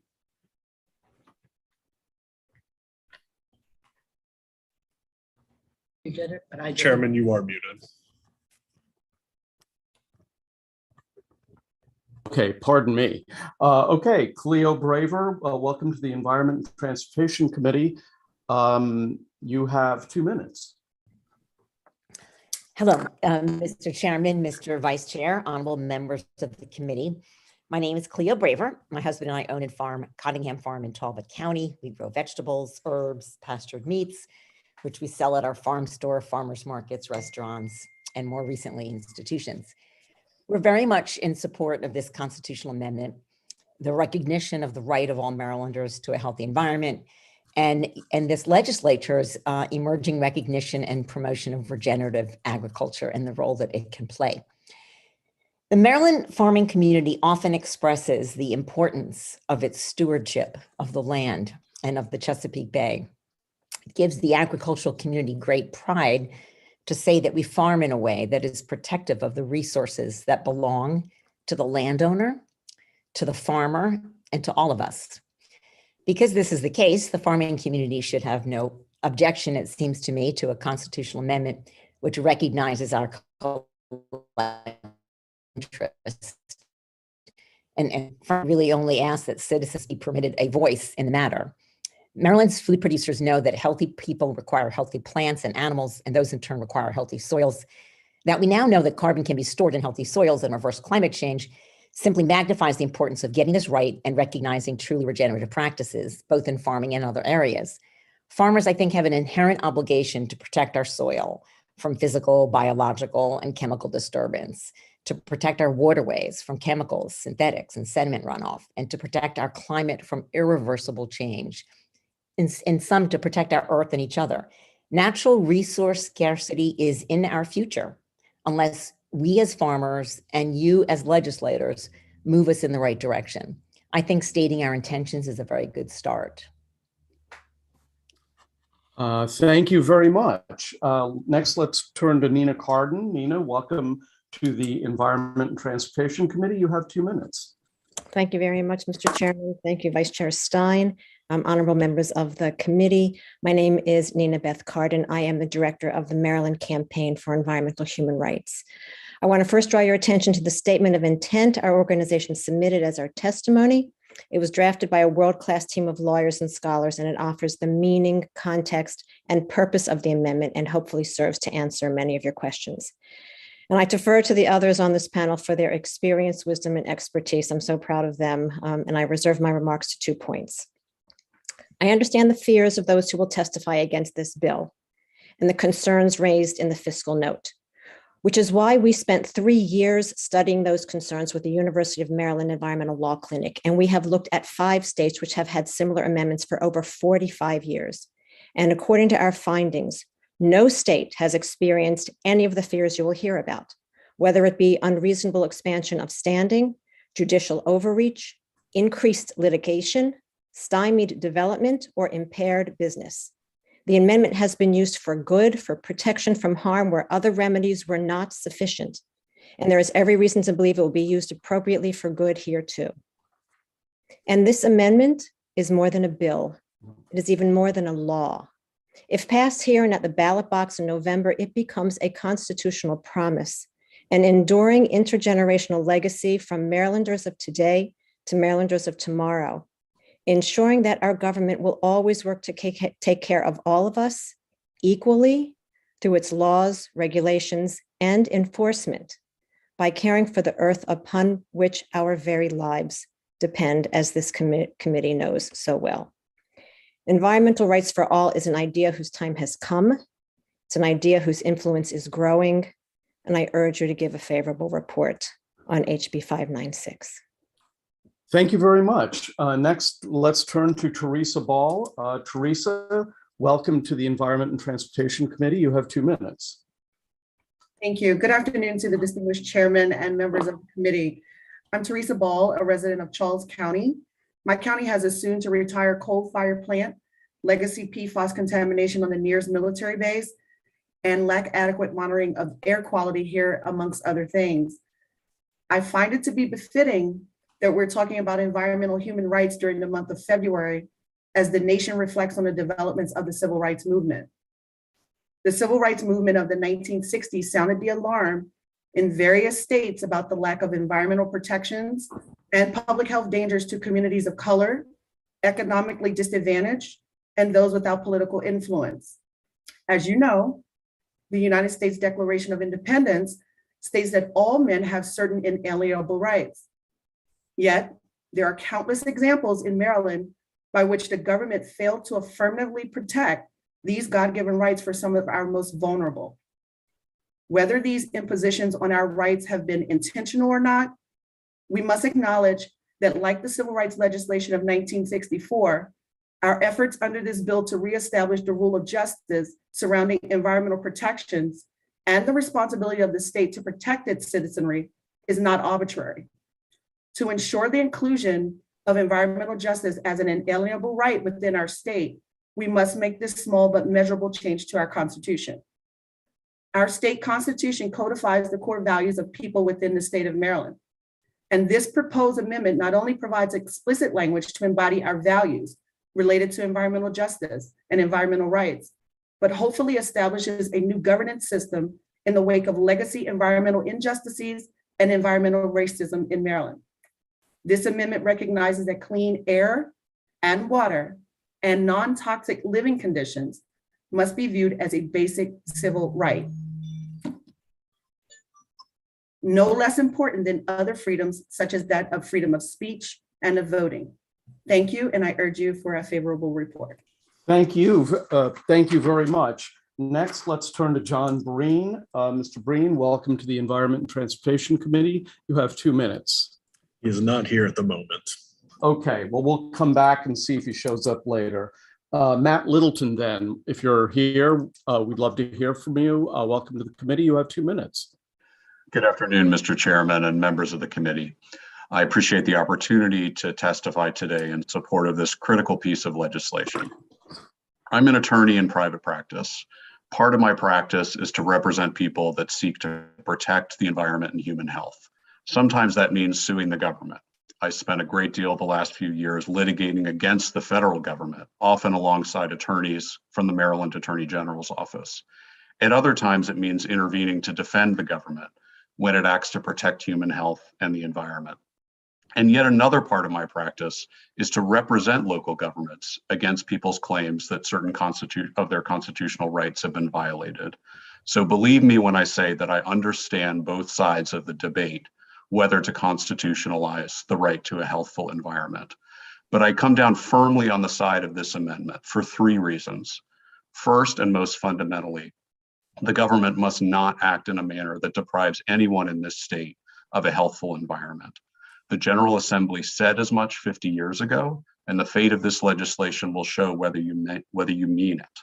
Placing this guarantee in the Constitution alongside other basic rights is an idea whose time has come, as other speakers today have mentioned. Many other states have done so, and no legislature has regretted it. You won't either. Second, this amendment will not co-opt your environmental and energy policies. It will enhance them. The intent of those policies, we can surely agree, is not to deprive any person of a healthful environment. But we can also agree that sometimes government actions have unintended consequences. This amendment is a safeguard, a backstop, to ensure that those consequences no longer include people losing clean air, clean water, and other basic rights. And to go back to the chair's example of the solar facilities, I cannot fathom a court within the state of Maryland or elsewhere saying that that is a deprivation of clean air or clean water in violation of this amendment. And third, through its public trust provision, this amendment will help the Maryland Attorney General and municipalities throughout this state hold to account major polluters, many of whom have acted unlawfully, and hold the federal government to its own constitutional and statutory duties to protect this state and its residents from the scourge of pollution. I welcome the committee's questions about the intent and effect of this critical provision, and thank you for your time. Thank you very much. Let's turn to Robert Percival. Mr. Percival, welcome to the Environment and Transportation Committee. Sir, you have 2 minutes. Thank you, Mr. Chairman. I'm the Robert Stanton Professor of Law and Director of the Environmental Law Program at the University of Maryland. And I'm with my global environmental law class right now. We've been listening to this. We've been discussing environmental rights. And I must say, I'm truly humbled by the eloquence of the prior speakers who've explained this so well. It was 7 years ago that Nina Carden contacted us and asked for us to do some research on the status of environmental constitutional amendments. We found that almost every country that had amended or substantially revised its constitution in the last 50 years had added one, that many states had them, and just last fall, New York added it to their constitution. This proposed amendment is the culmination of years of careful work to craft an amendment for the Maryland Constitution. I think it's important that we adopt this amendment for 3 reasons.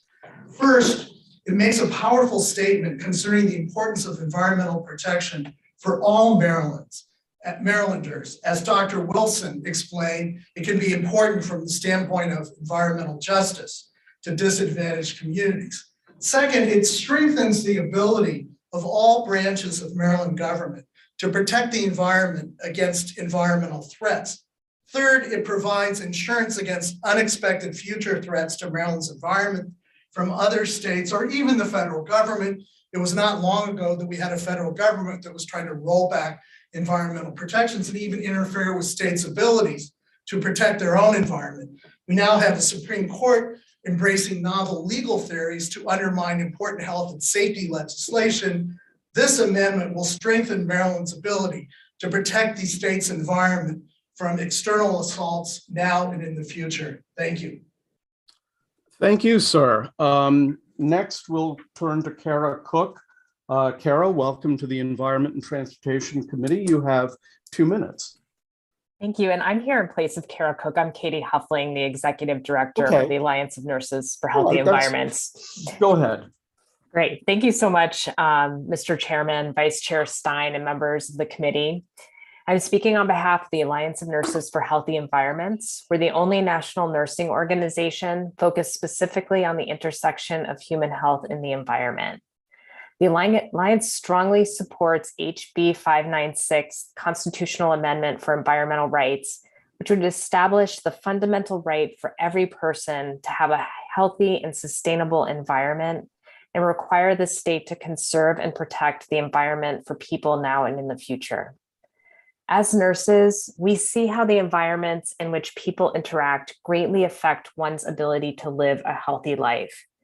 Everyone deserves access to clean air, water, and land because these are essential for human health. This amendment would provide that constitutionally based protection and solidify the right to a healthful environment. Even though Maryland is a state that has been a leader in advancing public health through environmental safeguards, people are still experiencing exposures to environmental toxins that affect their health, many of which can be prevented. This amendment makes explicit the state's role as a steward of our environment and the constitutional obligation to protect this right so that we can protect communities experiencing environmental exposures that threaten health. This amendment would protect those who are most harmed by these exposures. Children are at greater risk of harm from environmental exposures. Also, communities of color and low-income communities bear a disproportionate burden from environmental pollution due to inequitable policies and placement of polluting facilities. A constitutional right will act as a true guardrail to prevent the most egregious forms of harmful state action. We must make it our focus to protect and improve the health of all Marylanders, which would include protecting the right to a healthy environment. The Alliance of Nurses for Healthy Environments urges you to vote favorably for HB 596. Thank you. Thank you very much. Next, let's turn to Heidi Schreiber-Pan. Welcome to the committee. You have 2 minutes. Thank you. My name is Dr. Heidi Schreiber-Pan. I have a PhD in clinical mental health counseling, and I'm a licensed professional counselor in the state of Maryland. I've investigated the intersection of nature and mental health for the past 12 years, and I'm particularly interested and focused on the role of nature on psychological well-being. In my clinical practice, my expertise lies in the treatment of anxiety and stress disorders, which I have found are frequently a direct response to an overstimulated mind. Green and blue spaces have a strong protective factor against stress and stress-related issues due to the restorative quality of the natural world. So research recently has found that green spaces nearby have a 50% increased risk for the lack of green spaces has an increased risk for developing depression. It is important to mention here that environmental degradation, such as depletion of air or water quality or habitat destruction, have now entered the mental health world. The American Psychological Association has used the term eco-anxiety to describe an intense chronic fear regarding the health of our home planet. The APA, American Psychological Association, is going as far as naming environmental degradation a source of trauma. Recently, 2 of my patients discussed in therapy their decision not to have children as a fear that their offspring would have struggled through a climate apocalypse. In summary, the mental health of our communities is negatively impacted by the lack of healthy green and blue spaces. Anxiety, depression, and violence impact our lives in big and small ways every single day. Individuals' mental health needs must If you be could taken wind up your testimony, the committee would Yes. appreciate that. Absolutely. So healthy outdoor spaces have the power to transform our hurting communities in formidable ways. This is why I support the constitutional amendment for the environmental human rights. Thank you so much. Okay, thank you very much. Next, we'll turn to Megan Latchlaw. Megan, welcome to the Environment and Transportation Committee. You have 2 minutes. Thank you so much, Chair Barve, and hello, committee members. I'm here to speak in support of the House Bill 596. I'm Dr. Megan Latchlaw. I live in Baltimore City in District 43 with delegates Anderson and Boyce. And I am on faculty at the Johns Hopkins Bloomberg School of Public Health in the Department of Environmental Health and Engineering. And the opinions that I express are my own. They don't reflect that of Hopkins.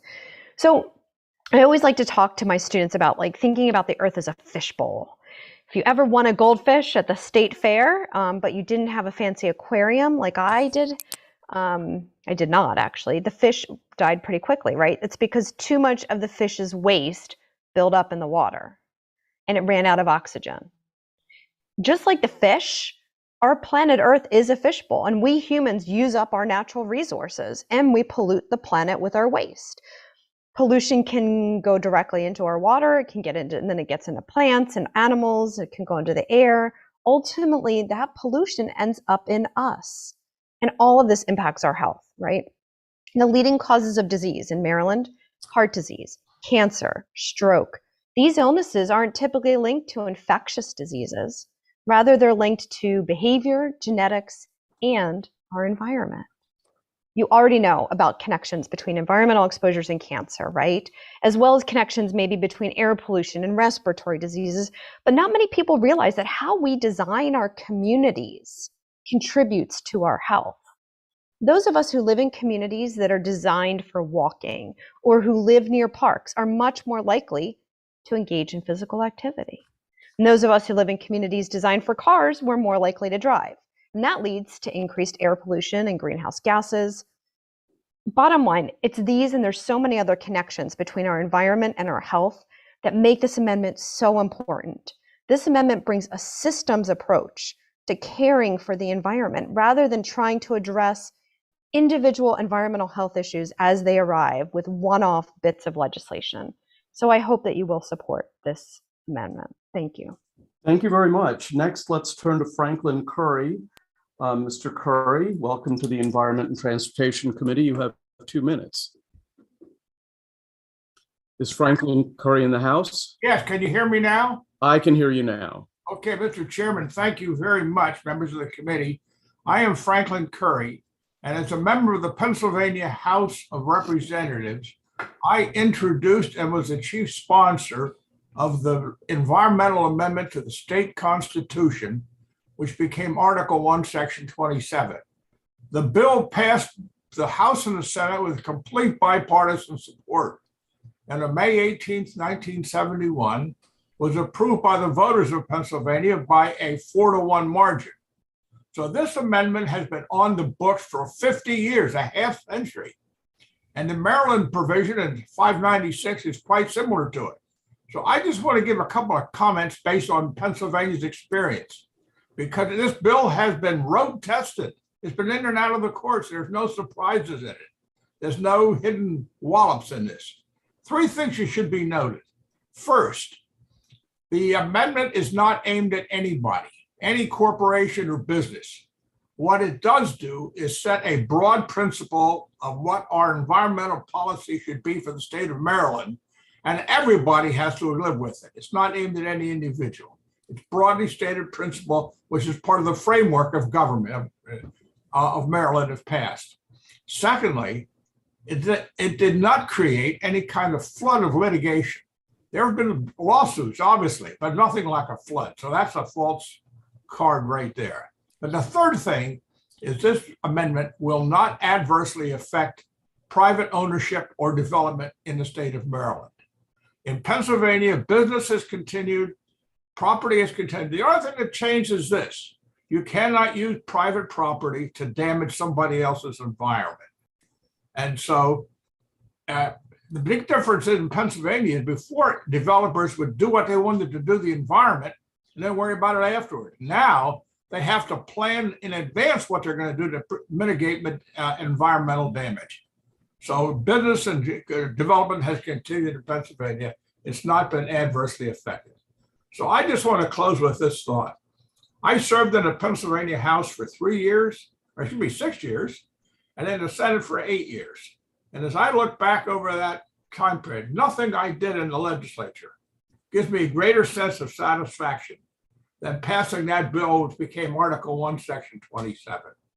I feel really good about it. Senator, if you could wrap up your testimony. Sorry, I have my final sentence that I feel really good about it, and I think you will too when you pass it. And I urge you to do that. I'll be glad to answer questions. Thank you. Okay, next question goes to Gwen Dubois. I hope I'm pronouncing your name correctly. It's Du Bois, but that's fine. It's actually correct, but anyway. So I'm Dr. Gwen Du Bois, Chesapeake Physicians for Social Responsibility. I'm going to tell you the story. I met Ms. Zerzik in 1997 in Wagner's Point 21226, where she described chemical companies that would change their names after being fined or after an explosion, about the one road in and out of Wagner's Point that made evacuation impossible, or trying to get Hopkins to study if the industrial pollution they lived around was causing all the cancer they were seeing. I took a toxic tour of Wagner's Point in Fairfield, a nearby town community, a playground in the shadow of a gas tank farm and vegetable garden, all in the same scene. People trying to live normal lives, raising their children, surrounded by industrial pollution, where 44% live below the poverty line. 1 year later, this obituary: Jeanette Skurtzig, an environmental activist who fought chemical companies to protect her neighbors from illness in Wagner's Point, died of cancer. She was 56. She'd lived there since she was 3. She never got to see the buyout of residents of Fairfield and Wagner's Point in 1999, nor see the students at Ben Franklin High organize in 2012 to stop the nation's largest waste-burning incinerator from being built 1 mile away. 21226, once number 8 in the country for stationary sources of air pollution, and 2017 named the 3rd most polluted zip code in the country. It is home to coal piers, coal ash piles, the largest medical waste incinerator in the country, 6 chemical companies, and 3 petroleum terminals. And this new incinerator site was so close to 2 schools. The Maryland Department of the Environment issued the permit and kept renewing it. The students organized petitions, rallies, marches, and then a sit-in in the office of the Secretary of the Environment.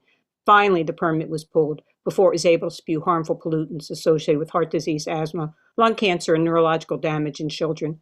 This bill is for Jeanette Skurtzig, for the students at Ben Franklin High, people in Curtis Bay, Dundalk, and Brandywine, Prince George's County, where permits are granted in already overburdened, usually minority and low-income neighborhoods. This bill will allow voters to decide if there's a constitutional right for everyone to be raised in a healthy environment. Chesapeake PSR strongly supports HB 596, and thank you for Chair, Co-Chair, and members of the committee. Thank you very much. Let's next go to Rosa Hantz. Rosa, are you with us? Yes, I am. Thank you very much. And good afternoon or good evening, Chairman Barbe and the members of this esteemed committee. I am Rosa Hantz, Chair of the Maryland chapter of the Sierra Club. On behalf of more than 70,000 members and supporters, I'd like to urge a favorable report on this bill after it's assigned to subcommittee. As you know, we are facing a climate emergency, plastic pollution crisis, and the collapse of biodiversity. We're also facing the destructive actions of systemic racism with far-reaching impacts on both our climate and collective humanity, While witnessing the suppression of civil rights to vote nationwide, challenges to participation in the public process, and difficulty holding corporate polluters accountable here in Maryland. As has been mentioned in hearings earlier today, 84% of Maryland poultry operations fail inspections, but only 2% pay fees. A sewage spill in St. Mary's causes dozens to fall ill from contaminated oyster, but MDE took 2 weeks to issue an emergency order. 2 wastewater treatments in Baltimore illegally release millions of gallons of partially untreated sewage into tributaries each day. In 2019, 6 coal plants in Maryland produced less than 10% of our power, but over 90% of its toxic sulfur dioxide. There is a disproportionate burden of incinerators, highways, power plants, waste infrastructure, and heavy industry on communities of color, and we see it now as health impacts during COVID. We need this amendment to ensure that all Marylanders know that we value their life, we value the earth, and that we have a civil right, a human right, to breathe clean air and drink clean water. We need constitutional protection so that we don't have to struggle against prevailing winds to give critical environmental legislation the priority it deserves. We need this amendment to ensure that the little guy has an additional cause of action to add to their suit showing pollution, damages, and negligence of their communities. In conclusion, enshrining environmental human rights into our Constitution with this simple language, widespread support, and long-lasting effects will be a beacon of hope for our communities waiting for justice. Thank you. Thank you very much. Next, let's turn to Linda Gale. Linda, welcome to the Environment and Transportation Committee. You have 2 minutes. Hello, Chairman Barve and fellow committee members. Today, I'm urging you to support House Bill 596, the Environmental Human Rights Amendment. My name is Linda Gale, and I'm a sophomore at Annapolis High School. I'm 15 years old, and I don't know where the world will be by the time I'm your age. I can't speak for my entire generation, but from what I've seen in my community, most of us are concerned for our futures because of the climate crisis. That's why the Environmental Human Rights Amendment has to be passed now. It gives hope that this planet will be healthy and livable for future generations. Maryland's youth care a lot about this issue. At my school, groups ranging from anti-racism organizations to Model UN to our school newspaper have been talking about this amendment. Our Environmental Action Club presented to the school about the importance of this amendment, and we've shared the petition with our communities. I connected with high schools across Anne Arundel County who all want to see this bill become part of our Constitution. Over 70 people showed up in the cold wind outside the State House for last Friday's student rally supporting the amendment. Of the many young people who spoke at this event, all of them stressed that environmental human rights are not just important for this present moment, but for our futures. I ask you to support democracy and put this amendment on the ballot so that we, the people, can decide. Allowing this bill to die in committee once more sends the message that our voices aren't heard. When you vote for this amendment, please think of the children in your communities. We are the ones who will have to live with whether you choose to recognize our environmental human rights. Thank you. Thank you. Next, let's turn to Sushani Chitalia. Sushani, welcome to the Environment and Transportation Committee. You have 2 minutes. Good afternoon, Chairman Barve, Vice Chair Stein, and members of the Environment and Transportation Committee. My name is Suhani Chitalia, and I'm here on behalf of the Maryland Campaign for Environmental Human Rights. I would like to raise this bill's wide support. You can see in MDEHR's written testimony that the bill has over 150 organizations and over 1,000 individuals in support. These organizations range from health professionals, academia, government leaders, and more. As you know, this bill is no stranger to this committee. However, this year the bill has gone through significant changes and edits to address the concerns made over previous years. You'll likely hear some of the same opposition points. You'll hear the fear of a floodgate or even a trickle of litigation. I would like you to consider over 6 states, most recently New York, have passed this and no such thing has happened. There are guardrails in place to prevent frivolous lawsuits. Standing is a high bar to meet, litigation is expensive, and courts will simply dismiss frivolous lawsuits. You will hear that this bill will engage in policymaking and that courts will have to decide NIMBY-like cases. There's precedent that exists, which states that the judicial branch generally does not engage in policymaking. My point here is that there are a lot of fears based on previous iterations of the bill or unprecedented concerns.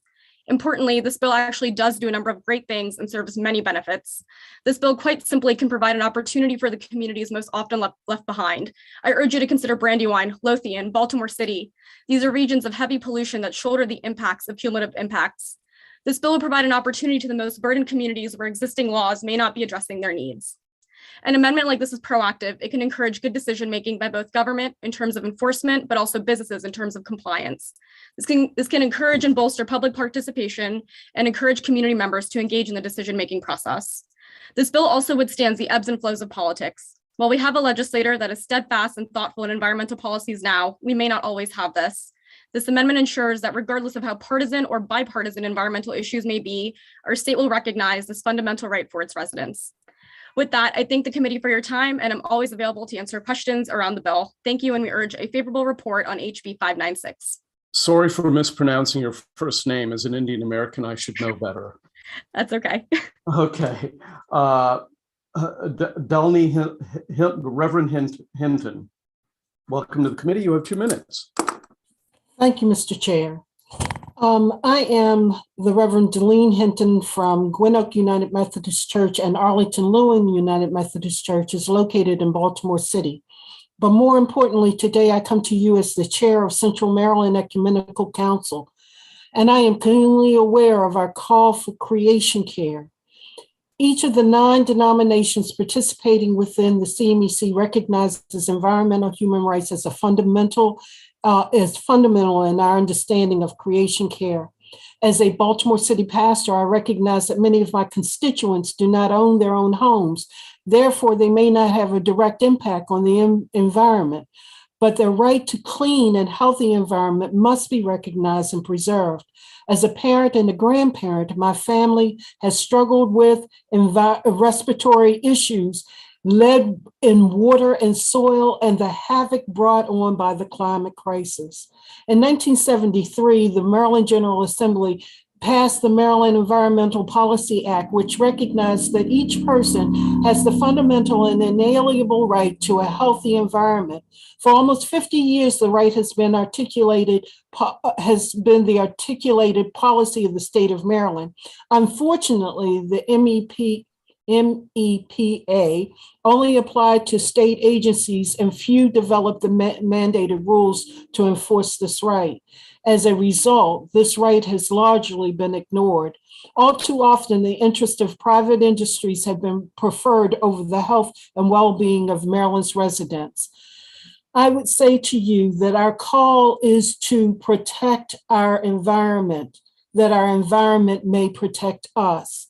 And if we are true about our call as people of faith, we recognize that God created the earth first and then created us to care for that earth. We need to take care of the earth so that the earth can take care of us. Clean air, clean water, clean environment are necessary. Please do a favorable vote for this bill.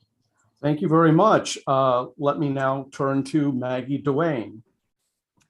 Chair Barve, members of the committee, thank you for your continued attention through this lengthy list of proponents of HB 596. My name is Maggie Duane, and I'm here on behalf of the Center for Progressive Reform. Every day, local, state, and federal governments are granting permission to industries to pollute, deforest, denigrate, and despoil Maryland's environment. This has serious effects on the health of our state and our bodies. A constitutional amendment would ensure that all state officials in all government branches in Maryland have a duty to protect the environment. This protection comes in the form of adequate enforcement, permitting, and compliance with environmental rules, and adequate resources for government agencies that enforce environmental and public health laws. Bill 596 acknowledges that existing laws and regulations do not sufficiently protect Marylanders, and we're all here for Marylanders, correct? A constitutional amendment would serve as a stopgap to this imperfect system, especially in addressing new and emerging threats that are not yet captured by existing law. An amendment would provide a way for overburdened communities, including some we've heard of like Brandywine, Curtis Bay, Eagle Harbor, to push back against further degradation and demand remediation. An amendment would provide an incentive for the governor to robustly fund the state's environment and public health agencies. In fiscal year 2021, MDE's Water and Science admin took 30% fewer enforcement actions and 60% fewer inspections than the average taken over the last 2 decades. As a result, non-compliance with Maryland's environmental laws is rampant. Take our industrial stormwater permit. Between 2017 and 2020, only 24% of inspections found that permittees were in compliance with their permit terms. Over the same time period, MDE took enforcement actions against less than 1% of the sites found in non-compliance. This is just one example where this amendment could provide pathways for communities to ensure they're protected. For these reasons and others, we urge a favorable report on Bill 596. Thank you for your attention. And thank you. And next we'll turn to Robin. Mr. Chairman, Mr. John Breen has rejoined the call if you wanted to go back to Oh him. yeah, okay, let's go to John Breen. He was, we skipped over him because he wasn't present a while back. Mr. Breen, welcome to the committee. You have 2 minutes. Mr. Breen. He is muted. There we go. Mr. Chairman? Yep, we can hear you. Thank you. Please excuse my absence when you first called me. That's fine. I support a favorable report for this amendment, but I want to raise an issue someone hasn't addressed yet. It's the issue of the threat of rising sea level in this community, which will affect both the in the near term and in the long term, the Naval Academy and the harbor and the businesses in those communities. I submitted with my statement a report published by the city of Annapolis. Okay. I'm sorry, sir, can you hear me? Well, yeah, we've been listening to you. It's called Climate Resilience Context, and it's attached to the documents. Attached to it is 2 flow charts.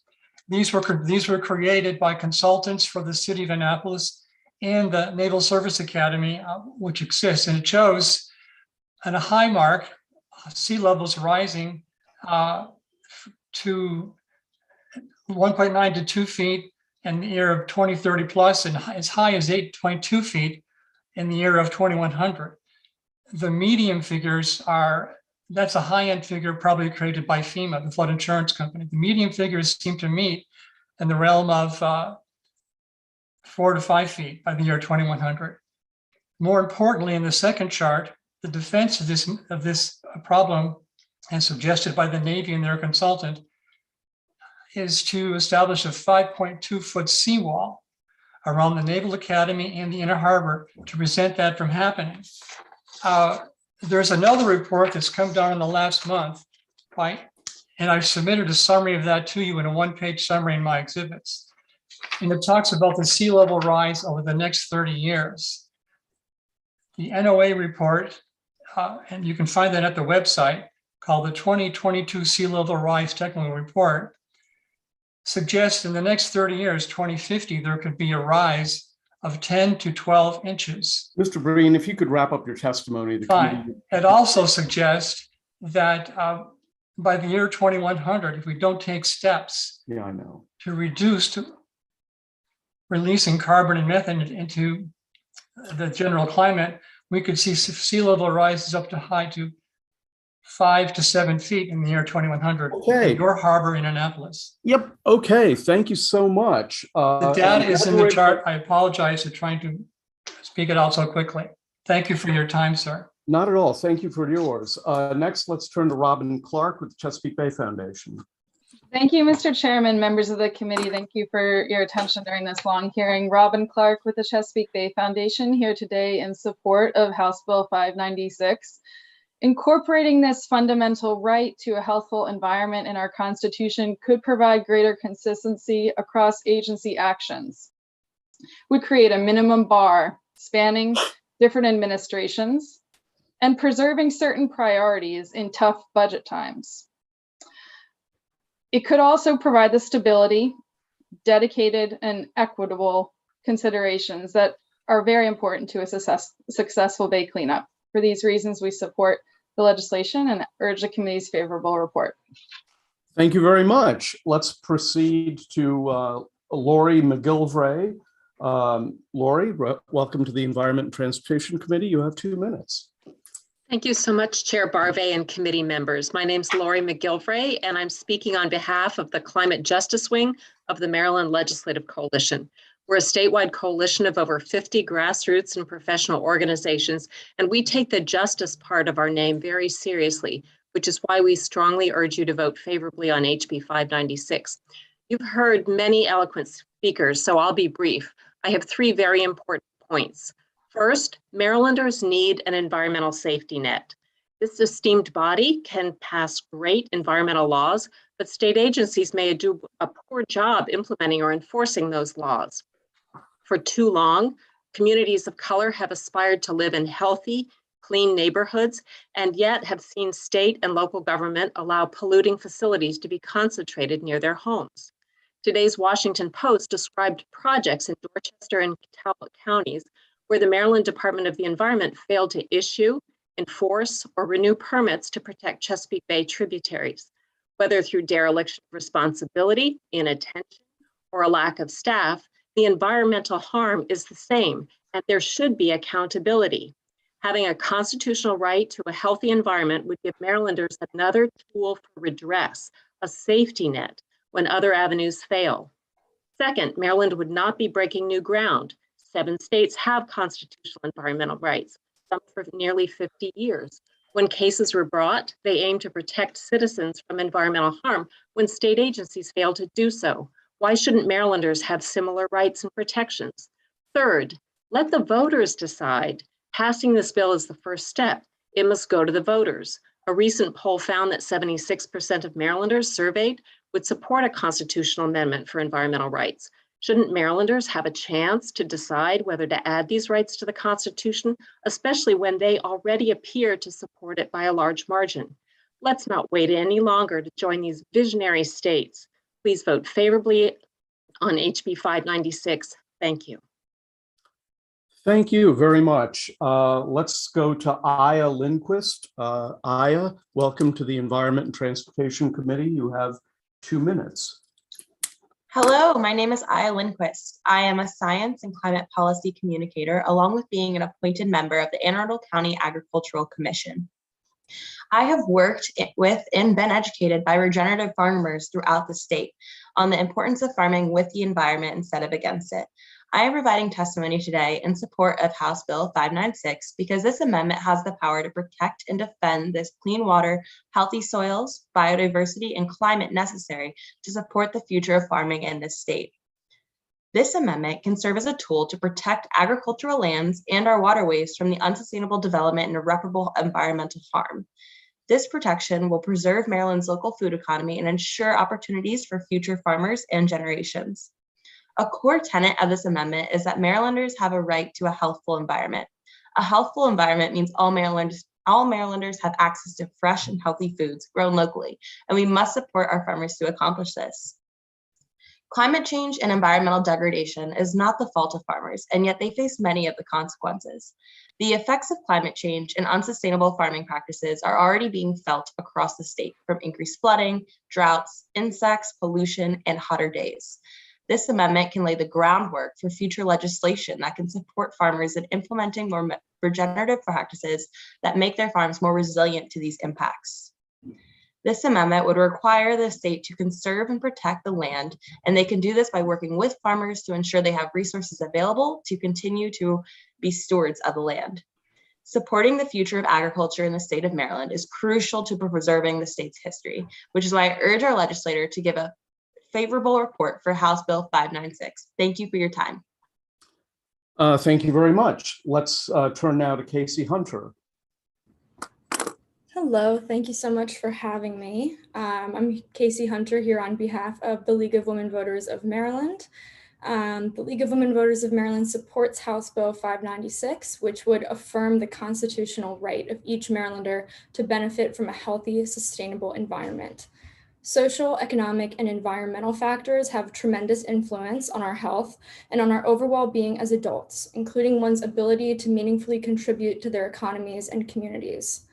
Environmental quality is one of the most important influences on health and well-being, and it is therefore crucial that all citizens of Maryland are afforded the basic right to a healthy environment. Research shows that where we live can oftentimes have a greater effect on our health than even genetics or behaviors, which leads me to the issue of environmental justice. Oftentimes, Black, Brown, and low-income families live in communities that are disproportionately impacted by environmental degradation and pollution. House Bill 596 would give all Marylanders the equal right to a healthy environment, regardless of race, ethnicity, or socioeconomic status, affirming it as a public good. The League and its more than 1,500 members urge a favorable report. Thank you. Thank you. Next, let's turn to Steve Leas. Steve, welcome to the committee. You have 2 minutes. Hello. Thank you, Chairman Barbe and members. My name is Stephen Leas. I'm a member of Sunrise Movement Baltimore and our Hubs representative to Sunrise Maryland, a statewide coalition of hubs. We are a youth-led movement to working to create good jobs fighting the climate crisis. We urge the committee to put environmental human rights on the ballot in Maryland this year. I talk to our youth members frequently, and what they tell me is that they are scared about the future. They're scared about the climate crisis. A common refrain has been uncertainty over whether they should plan to have a family when we are currently on course to live in a planet that isn't hospitable to life. By the time my baby nephew reaches old age, he may live to see $600 trillion in climate-fueled destruction globally. This eye-popping number is concerning, but it masks the human impact. What it means is a life disrupted continually. Extreme storms, heat waves, food supply crises, and hundreds of millions of climate refugees. The warnings from activists have reached a fever pitch only matched by the warnings from our ecosystems as record heat, fires, and floods and the 6 mass extinction sweep the planet. We need this amendment. Communities face pollution from chicken farms on the Eastern Shore, asthma hospitalizations from trash incineration in South Baltimore. Maryland is even moving forward with fossil infrastructure under the false notion that fossil fuels can play a role in climate mitigation, which is like saying that teen smoking prevents cancer. Both the direct pollution and indirect effects are disproportionately concentrated in Black, Brown, and working class communities and will exacerbate environmental injustices. Specific efforts like a Just Civilian Climate Corps, rapidly planning and expanding community solar, and comprehensive climate solutions can be major wins for climate justice, but guaranteeing general environmental rights will mark a foundational shift in favor of climate action. It is intuitive that we have the right to clean air, water, soil, and a stable climate, but institutions have been slow to recognize this. Several countries recognize constitutional environmental rights, such as Ecuador, although in a different form. But last October, the UN Human Rights Council declared the universal right to a healthy environment. A month later, New York approved a rights language, joining others around the country. If you could wrap up your testimony, the committee would appreciate it. Sure. Thank you so much. Just want to say 76% of Maryland support the effort and 69% would vote for it right now. We urge a favorable report. Thank you so much, Kumar Barbe, Wanaka Fisher. Sorry. Terrific. And the last witness is actually not a witness. It's an individual named Phil Webster who asked to play a 30-second video, which I viewed and approved. So I guess, Phil, if you want to share screen or whatever, you're free to do that now.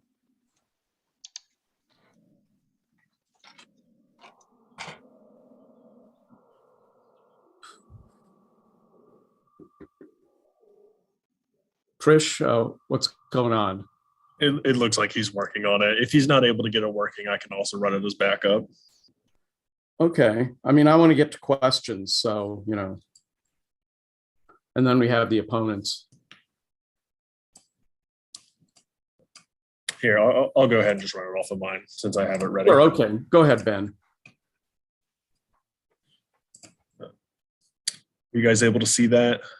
Yes, it's a little dark, but yes. Let's make sure this is all. Yeah, it's viewable. I mean, make sure it's going to play the sound as well. Yeah. There we go. If we keep on polluting, then there won't be any natural things or streams that we can go visit. I'm Sebastian. I'd like to tell you about what I want Maryland to be like. See, last weekend I went to a national park and I went camping there with my friends on this island. and I got to see something, all this nature, and the water was clean. It was so clean, and we were able to canoe there. Then there was like a bald eagle's nest not too far from us. We saw them fishing and flying around, and they were even raising their young inside this beautiful, beautiful place. And this is the Maryland that I want to grow up in. This is the Maryland that I want to live in. This is the Maryland that I want you to vote on. Please pass the laws to save the planet. To keep the environment healthy. So let's get together and help the bees. The polluted earth. I'm a UU kid for a livable planet. Vote for a better future. Thank you.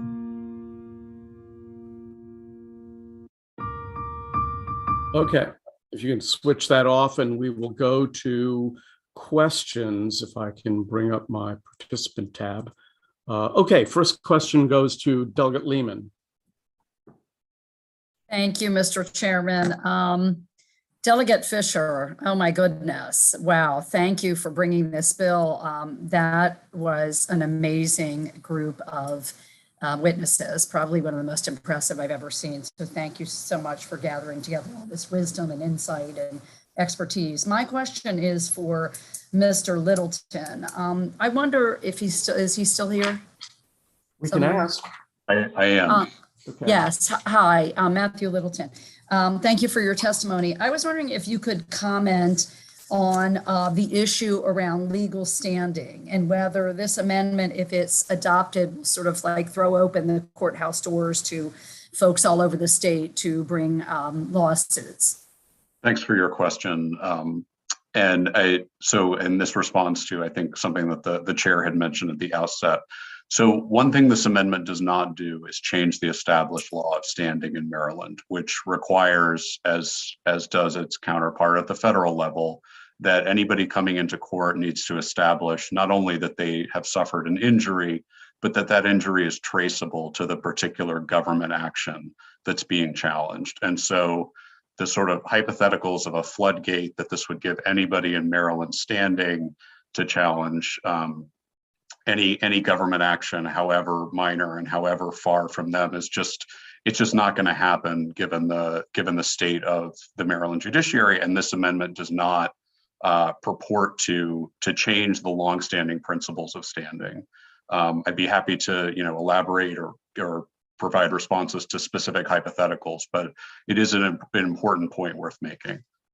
Okay, no, thank you. That's sufficient. I appreciate the response, and thank you, Mr. Chairman. Thank you. Next question goes to Delegate Boyce. Thank you so much, Mr. Chair. And thank you so much, Delegate Fisher, for bringing this question. I think my question may have been answered to by Delegate Lehman, but I think Delegate Fisher or maybe Mr. Littleton can answer this question. I think there's a confusion about standing and standing as if isn't it so that you can have standing, but you must still prove standing? That's correct. Okay. Yes, in order to prevail in litigation, you would have to establish standing by providing evidence to the court about your injury and the fact that it was traceable to a particular action. So one of the witnesses that was earlier presenting talked about a gas station in Prince George's County and specific harms that that gas station had inflicted on members of her community. That might well be a situation in which standing was able to be proven, but somebody in Washington County, for example, even though they're a member or resident of Maryland and entitled to this environmental right, it seems to me would have an extraordinarily difficult, probably impossible time establishing standing to challenge that particular permit because of the geographic distance and so forth. And so that's, I think, a really important response to a lot of the concerns about the floodgates of litigation is that the fundamental fact that this amendment does not change the principles that the judiciary looks at individual controversies where people have to prove their injuries is going to continue to be the case. This just provides another cause of action where people are already going to have available causes of action under state law, but that have been frustrated for various reasons. Thank you. I just wanted to make that clear, because I think there is a confusion about what standing is versus what one has to prove as standing. And so I think I certainly support this bill, and I just want to make sure we all are clear about what standing is. Thank you so much. Next question goes to Delegate Amprey. Thank you, Mr. Chair. I want to first thank Delegate Fisher for bringing this bill forward. It's a really important bill. I feel as though we are at a place, and as a new father, I feel your comments about just thinking about what kind of environment we're going to leave to our children and what kind of environment we want to grow old in. I also want to say those children in that video montage were amazing. So if any of them are watching, listening, parents, good job, excellent work. Teachers, whoever was involved with that, excellent job. The kids were amazing. I need some tips on how to get my daughter to do things like that. So my question was a little bit answered with I had two questions. So the standing question was, I think, pretty well answered. I guess a little part of that is just a better understanding, maybe Mr. Littleton, about what type of grounds would give someone an injunction. I think that's another worry people might have versus the standing to even go through the lawsuit. But like, at what point would there be a possible stoppage on something, and how hard is that to achieve? As a lawyer, I know how difficult that is. So you can just give a little background on that. Then I have another question about for our other legislators from other states. So I can try to answer the injunction question. So first of all, in order to get an injunction, not only do you have to establish standing, you've got to establish what's called irreparable harm. And that's right. a much higher standard in the courts. And again, this amendment would not change the established standards for showing irreparable harm. And then the court would look at things like what's called the balance of the equities. So here again, even if you could find somebody, I want to go back to the chair's initial example of a solar developer. Even if you could find somebody who might be able to argue for standing, I think it would be very difficult to do that under this amendment. But even if they could, if you're looking at the balance of the equities where you've got a solar developer and they're saying, oh, you're violating my environmental rights, and the solar developer is saying, look, I'm trying to create a renewable energy source to improve the environment for everybody. It's very hard to imagine a court entering an injunction in that kind of situation. Got it. Yeah, and that's I'm a corporate transactional attorney by trade, so when you get into the litigation world, I'm a little lost. So I appreciate you for clarifying that for me. The next question I have, really briefly, thank you so much to Assemblyman Engelbright and Senator Franklin, if I'm correct. Thank you all for joining us. I just want to get some insight on what you all have seen in developments in your state. I know that I think we've done a good job of debunking kind of this thought process of a floodgate of lawsuits, but can you talk more so about like how it has empowered citizens and how it has empowered groups and advocates for a more clean environment in your states? Like what has been the feel in the atmosphere in your states after the passage of this kind of amendment? Let me defer to Representative Franklin first. Go ahead. Franklin's my first name. Curry's my last name. Thank you. I'm sorry. Pennsylvania, there are several Supreme Court decisions that show what people can do. In the first case is the Robinson Township case, where people through their townships challenged the oil and gas industry's drilling provisions, shale drilling provisions, on the grounds it was unconstitutional. What the Supreme Court held was that the state legislature could not preclude local government from zoning. The bill they were challenging allowed the oil and gas companies to come within any distance of homes and residences, and it overrode any local zoning ordinance. So the state Supreme Court said that is unconstitutional. They didn't throw out the whole bill, but they did throw out that particular portion, which is very important to local government. And then there's another series of cases in which the township or individual citizens from the Pennsylvania Environmental Defense Fund challenged the legislature, which had taken money which had been earmarked for environmental purposes and put it in the general fund budget to balance the budget. And the Supreme Court held that that was unconstitutional as a violation of the state's trusteeship responsibilities. So it has brought those kind of actions, and it does have teeth.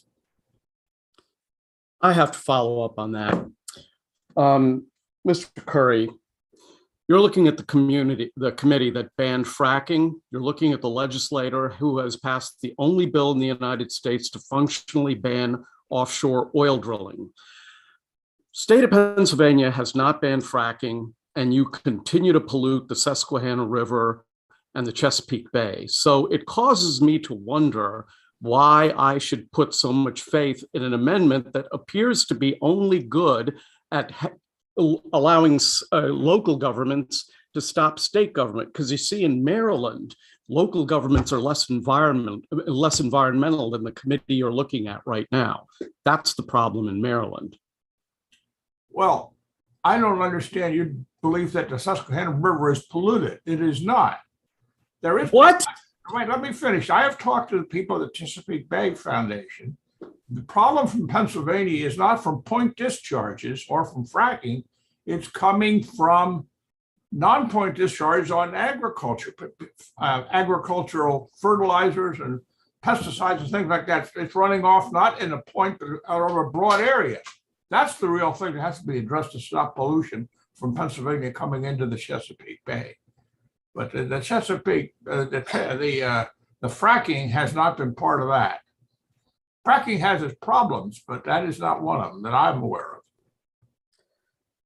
of. Okay. The next question goes to Delegate Can I Sheila Ruth. answer? Yeah, but you're wrong. Delegate Sheila Ruth. Mr. Chair, I think Assemblyman Engelbright wanted to answer that Delegate Amprey's question also. No, I'm good. Delegate Ruth, go ahead. Thank you so much. Thank you so much, Mr. Chair. And so I wanted to ask a question of David Boyd, if he's still here. I hope so. Mr. Boyd, are you still here? Well, maybe somebody else can answer the question. Go ahead and pose it to everybody who's testifying. He's there. He was muted. Oh, okay. Mr. Boyd, are you there? Yes, I am. Apologies for not pressing the button quickly enough, sir. Oh, hey, listen, we've all done that. Don't worry. Thank you so much. And you know, first of all, let me just say what an honor it is to have you here with us, and really appreciate your taking the time to be here. And so I just wanted to ask, in other countries that have these types of provisions, what types of positive or any types of impacts have you seen? Yes, that's a great question. And so I did a study that compared what has actually happened in 92 countries where the right to a healthy environment is in the national constitution. Countries like Norway, France, Greece, Portugal, Spain, many countries in Latin America. And what I found was that in over 80% of those countries, the legislature subsequently strengthened environmental laws, policies, and standards to increase the level of environmental protection for the people. That was the first finding. The second finding was that there is some litigation. So I don't think we should shy away from this. When the state does not fulfill its human rights obligations, it should be held accountable by the people and by the courts. Most states, of course, will try to avoid infringing on people's human rights. So a much smaller proportion, I found cases involving the right to a healthy environment in 47 of those 92 countries. And the number of cases per country ranged from one case in countries like Malawi and the Seychelles to hundreds of cases in countries like Costa Rica and Colombia, where they have extremely liberal standing rules, where basically anyone can go to court asserting a violation of their right to a healthy environment. There's no need to establish direct harm, as is the case in the United States. The third thing I looked at was, what's the actual impact of these environmental rights on the thing that we all are most concerned about, which is the state of our environment and its impacts on human well-being. So I compared all of those states in terms of the progress they had made in reducing air pollution, in reducing greenhouse gas emissions, in ensuring citizens had access to safe drinking water. And what I found was a strong positive correlation between those states that have the right to a healthy environment and improved performance in terms of air quality, access to safe drinking water, reductions in greenhouse gas emissions. Now, I will be the first to admit that I'm a lawyer. I used fairly rudimentary statistical techniques in establishing that positive correlation, but my work was followed up by economists from the United States with much greater statistical abilities. And they have, through the use of multiple regression analysis, proven that there is a causal relationship between recognition of the right to a healthy environment and improved environmental performance. And I can say just anecdotally, there are only 2 provinces in Canada where I'm from that recognize the right to a healthy environment in legislation. And those 2 provinces, Ontario and Quebec, which are also the 2 largest provinces in Canada, rank at the top of comparisons of environmental performance in Canada. So I think that, Mr. Chair, recognition of the right to a healthy environment in the Maryland Constitution is not going to be a silver bullet that solves all of the state's environmental problems, but it will empower people. And my experience looking at those 90 plus countries around the world is that it actually is of greatest benefit to those who have the greatest need. Well, let me tell you what my concern is. In Maryland, and I've lived in Maryland my entire life, and I've been a politician here for 31 years. My concern is this. Local communities are very good at organizing against the common good, whether it was the Purple Line, which was delayed for 25 years by local communities in southern Montgomery County, or whether it is the people in Montgomery County who basically did a pretty good job of vetoing community solar, which, by the way, one of the persons who testified in favor of this bill mentioned community solar, and yet their organization was one of those that lobbied against it in my county. And so for me, you see, look, there are many things that can go wrong, okay? This legislature and this committee becoming anti-environmental is not one of them. The problem we have is local community activists basically vetoing public goods like transit, like renewable energy, like wind turbines. I mean, we don't have wind turbines in Western Maryland because a handful of citizens went to the former governor and got him to do an executive order taking the mountaintops of Maryland off out of consideration for wind. That's the problem in Maryland. And I'll be blunt, I think this constitutional amendment is going to make that problem worse. Let me just say, Mr. Chairman, that I respectfully disagree. The fact is, if you've got a basic principle of the Constitution, everybody has to live with it, and the courts will decide it.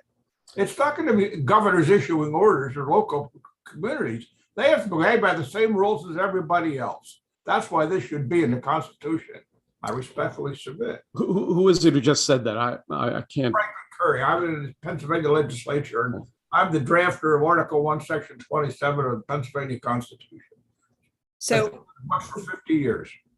If I could ask a follow-up question, Mr. Chair. Of course. Thank you. So, actually, Mr. Littleton, in the situation that was just mentioned about where the wind turbines were actually prevented from being built, wouldn't this be something that would strengthen the requirement to build wind turbines and because of that environmental right?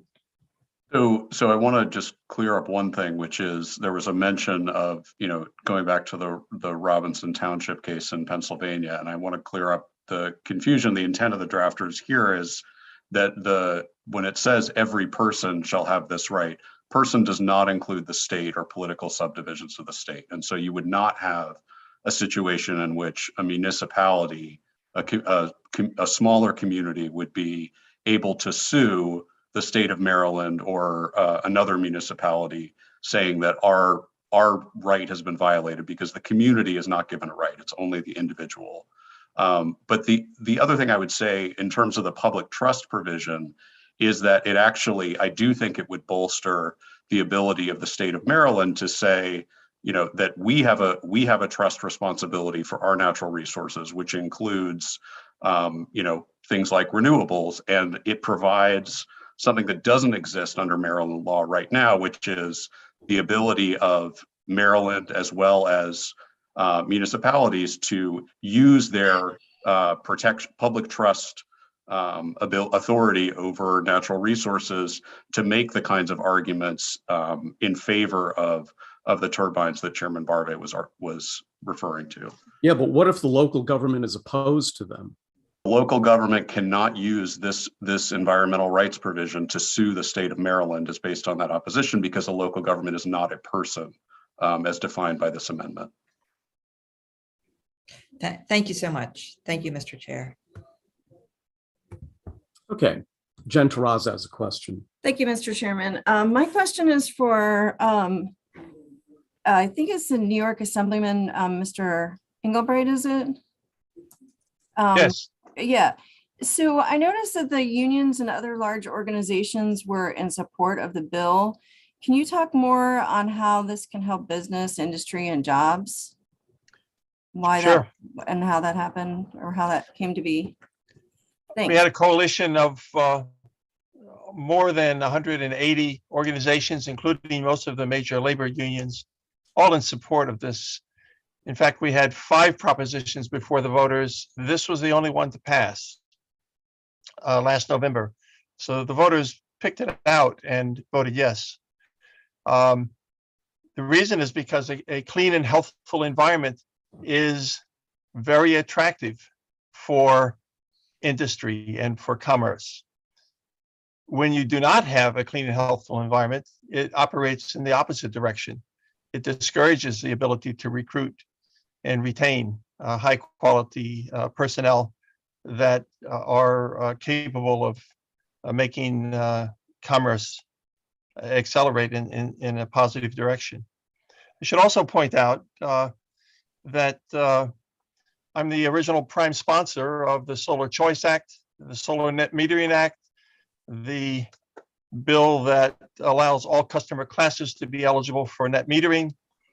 I passed those bills more than 20 years ago, and they were very much a part of the consciousness that I had when I sponsored this legislation, because, and by the way, just last weekend, we had the groundbreaking for the Montauk offshore wind project, the first in the Northeast on that scale, with Governor Hochul.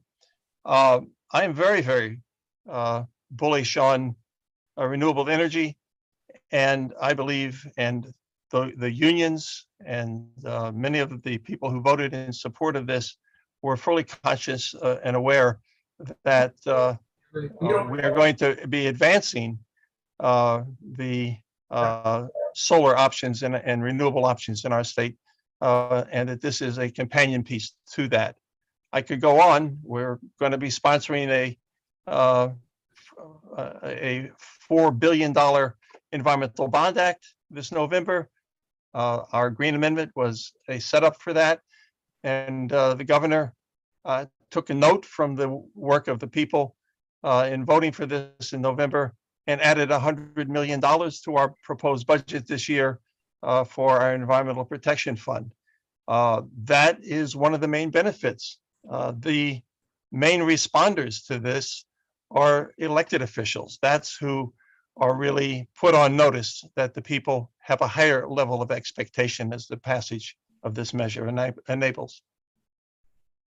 Thank you very much. I really appreciate it. And I did not ask. Okay, there appear. Did you have a follow-up question? No, I was just going to say I didn't ask that question because I was born in New York. So was I. I was born in Schenectady. Okay. Jackson Heights. What's that? I said Jackson Heights. That's where. Oh, okay. All right. That ends the testimony from the proponents. Let's turn to the opponents. Okay, Michael Powell is first. Michael, welcome to the committee. You have 2 minutes. Thank you, Mr. Chairman and members of the committee. I'm here on behalf of NAIOP and the Maryland Builders to ask for an unfavorable report. One of the things I was struck by is listening to all of those witnesses is all of the Maryland people told you what they were going to use the amendment to stop by litigation, of course. But it's not going to cause much litigation, but every single one of them will litigate.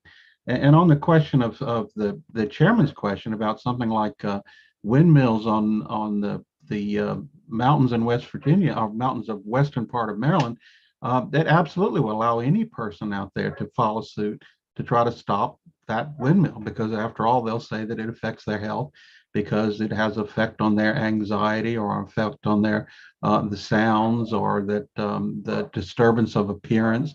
You'll see challenges brought in Ocean City by the offshore turbines there. Look, I don't think, I'm trying to think of any activity that one of the proponents didn't identify that this would allow them to stop. There were farms, there were power plants, there were industrial facilities. There were the lack of open green space. I don't think there's any question there's going to be litigation here. And I do disagree with the conclusion that there's no impact on standing. I agree with the fiscal note. The amendment starts with any person. It doesn't say any person with standing. It says any person can sue. To me, there's no question they're going to end up with litigation. Sure, in Pennsylvania, their Supreme Court limited the amount of litigation that could be done in a case that came out right after the amendment, and they only started lifting those cases in 2017. And then there were in that 5 years since then, they've had 13 Supreme Court cases. It takes a while for cases to get up there. This is not going to be something that, oh, we wave our hand and nobody takes any action. In some sense, I'm sitting here going, why am I opposing this? I'll make a lot of money off the litigation if you pass this. But the bottom line is you're going to be constantly having local groups that don't want something to be hit. Now, one last point that adds the word sustainability. You're going to hear in the bills you're going to consider today that this week in this session. Yeah, you're going to have to wrap it up there. I will wrap it up. That every building creates carbon dioxide, and therefore every building could be challenged on a sustainability basis. So to me, it invites a great deal of litigation. And thank you for your time. Yeah. Next up, Holly Porter. Holly, welcome back to the committee. You have 2 minutes. Thank you. Again, for the record, I'm Holly Porter. I'm the executive director of the Delmarva Chicken Association, and hopefully my earbuds are working much better this time. So we asked for an unfavorable position on House Bill 596. To be clear, our chicken community does not oppose a healthful and a sustainable environment, since thousands of chicken growers and company employees are Marylanders themselves. Chicken growers are already under a number of laws, regulations, and permits, all that were created with science-based data and all that offered numerous opportunities for the public to participate. The public process has even delayed the approval of some permits for some of our farmers, adding very little to additional environmental insight to the permits. Proponents have written, and I quote, "If Environmental Human Rights Act was in place, residents who live in the same airshed and watershed with the CAFOs and whose land, water, and health were being harmed by these CAFOs could invoke the violation of their rights to a healthful environment." But our concern is, how would that happen? If our growers are following all the laws and the rules that are in place in order for them to build and operate chicken farms and doing all that is asked of them in their permits, then how would residents invoke their rights? And we believe that answer is litigation. Unfortunately, our chicken community is familiar with litigation, having a lawsuit brought against a family farmer just 10 years ago based on the mistaken identity of a pile on a farm. And we're also aware of a number of proponents to this bill that have received funding for legal opportunities and are already taking action against the Maryland Department of Environment specific to our CAFO permit. Chicken farmers do not receive grants to pay for court fees. And because of that, we ask for an unfavorable vote on House Bill 896. Thank you. Thank you very much. Next, let's go to Dominic Butchko. Dominic, welcome back to the committee. You have 2 minutes. Thank you, Mr. Chairman. Last time I spoke between you guys, in front of you guys, it was light outside. But thank you, members of the committee. Thank you for having me. Dominic Butchko from the Maryland Association of Counties.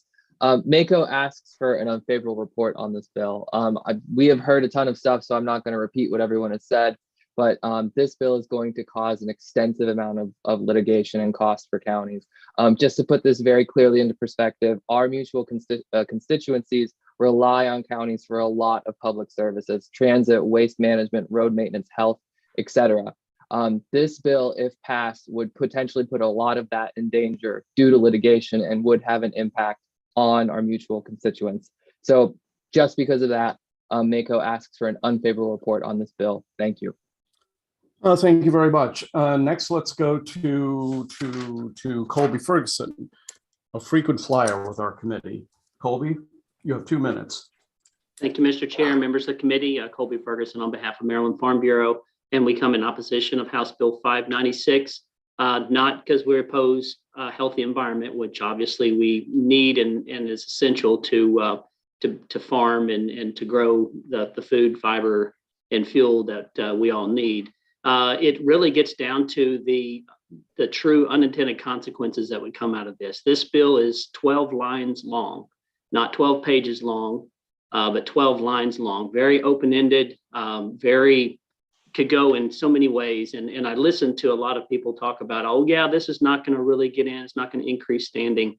I don't see how that could ever be distinguished from this bill. Some of the things that I want to put in here that we've heard about solar, we've heard about wind, we've heard about CAFOs, but there's tons of permits that farmers have to get to be able to farm in this state. And some of them are getting an irrigation permit, a hemp permit. We had a bill in here for 2 years on trying to get rid of people to grow hemp. And all of a sudden you would have that standing in Baltimore County and different places to prevent those permits from coming forward. New buildings, composting, commercial fishing, aquaculture permits, and deer management permits. All those are state permits that we have to get to be able to do those practices in Maryland. And our problem of it is if all of a sudden someone comes in and sues or litigates or contests those permits, they get delayed. And we can't afford to be delayed on trying to get irrigation water out to a crop every year. And so we ask that this bill receive an unfavorable report. Thank you. Okay, Angelica Bailey with MML. Thank you, Mr. Chair. Good evening, everyone. Angelica Bailey, Director of Government Relations for the Maryland Municipal League, respectfully in opposition to House Bill 596. You'll never hear MML say that protecting the environment isn't important. Climate change is one of our strategic initiatives this year, but Mr. Ferguson and even you, Mr. Chair, mentioned unintended consequences, and that's exactly what we're concerned about. We completely agree that this could give more opportunities to folks to interfere in local zoning decisions. And as you all know, local authority over zoning is very important to us. And we echo Mr. Powell's comments that this bill could open the door to litigation. I think I say it every year, as one proponent mentioned, and it's always true, a potential floodgate is concerning, but even a trickle would rob municipalities of valuable resources that they could otherwise spend on constituent services. You know, we're still struggling to recover from the last few years. More challenges are coming, including preparing our communities for climate change. We really can't afford more litigation right now. We admire the sponsor and the proponent's intent, but only 6 or 7 states have done this. There just isn't enough data on the aftermath of passing such an amendment to make us feel comfortable with this. We already have the Maryland Environmental Policy Act and multiple state and federal and local laws and regulations to protect our natural resources and pursue environmental wrongdoers. This just isn't the right vehicle and it isn't the right time. So with that, we ask for an unfavorable report. Thank you. Thank you very much. And the last witness on this panel would be Lindsay Thompson with the grain producers. Lindsay, welcome back. You have 2 minutes. Good evening, Mr. Chair, members of the committee. Lindsay Thompson here today on behalf of the Maryland Grain Producers Association in opposition to this bill. The bill gives every Marylander the right to a healthful and sustainable environment, but there's no definition in the bill for what is healthful and sustainable, and each individual may have a different definition for that threshold and a different threshold of harm. As Colby mentioned, we as farmers have many permits. We use many products that are both federally and state regulated, and we see this as the potential for the opponents to our utilization of things like synthetic pesticides and fertilizers, and even grain producers putting manure on their fields as an organic nutrient source. The fiscal note indicates that this enables citizen suits against private individuals, and that the current Environmental Standing Act does not allow for this, and it also does not allow for monetary damages. As Holly said, we've already seen environmental litigation against individual farmers in Maryland that resulted in millions of dollars of legal fees before they got to a non-violation conclusion. I appreciate that Pennsylvania indicated that they have not seen this floodgate of suits, but I argue that their political and environmental advocacy climate is much different in Pennsylvania, if nothing else demonstrated by the fact that there was the comment that the Susquehanna River is not polluted. Unfortunately, I am not comfortable with relying on them as an example of what this could potentially look like in Maryland, and concerned that it will impact our future right to farm in ways that are approved by both the federal and state government. We ask for an unfavorable report. Thank you. Thank you. Well, before I recognize Delegate Ampry for a question, I'd like to ask a question of, I guess, Michael Powell, but anybody can answer on the opponent panel.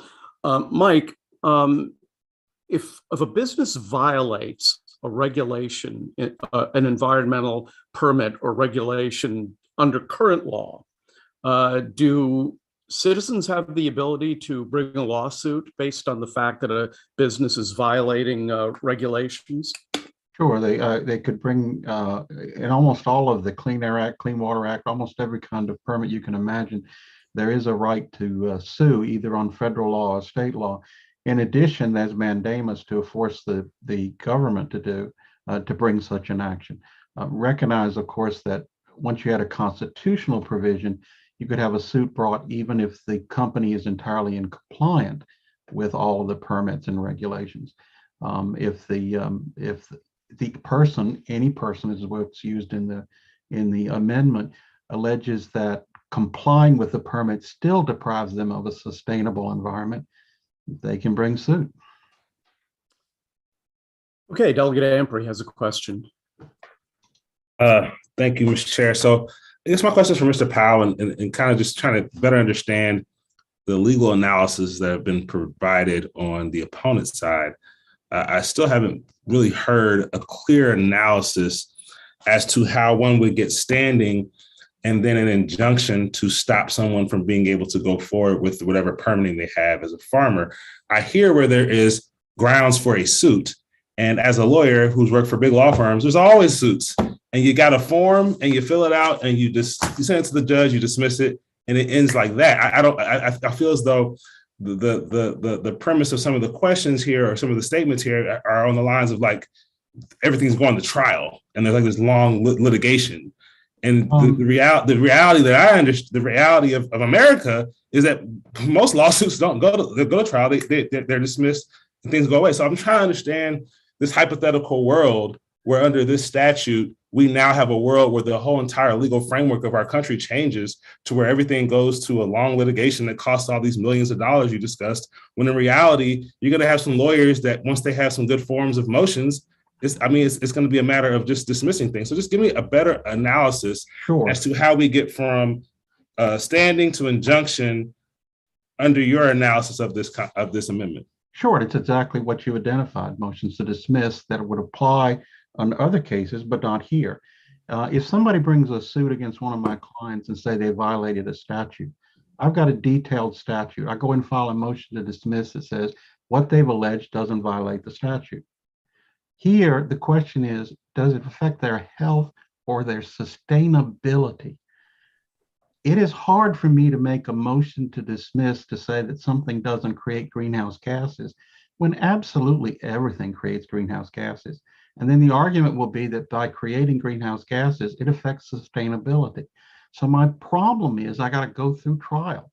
And as some of the farmers have pointed out, and as you well know, that's a lot of money.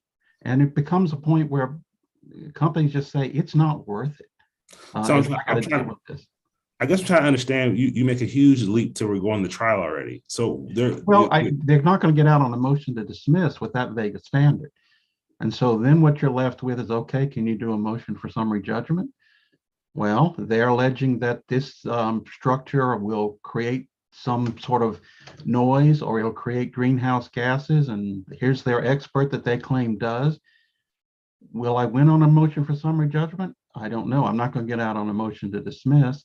And will I try to settle the case? Yeah, I'll try to settle it. But if what the people want to do is stop the facility from being built at all, it's not like I can settle it for some sum of money. So yeah, I guess I hear you, but I'm still struggling because I know that in order for an injunction to take place, the harm has to be present and viable. So if there's no present viable harm, then they would still be able to proceed with the building or whatever they're doing as the litigation goes forward. Or I agree that preliminary injunctions will be hard to get, but hold on. Okay, I'm sorry. No, that's cool. Let him answer. If you've got a case pending against you, you don't spend $10 million building a facility and then hope that you win the case. You don't need a preliminary injunction to stop a project. You just got to put it in doubt.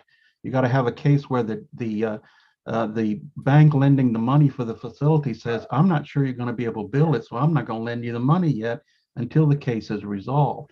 You got to have a farmer who says, well, I'm not going to put the pig farm there because these guys will sue me and it'll take me 2 years to get it decided. Getting a preliminary injunction is hard, but that's not all you need to do to stop a facility. Okay, well, I guess you've answered my.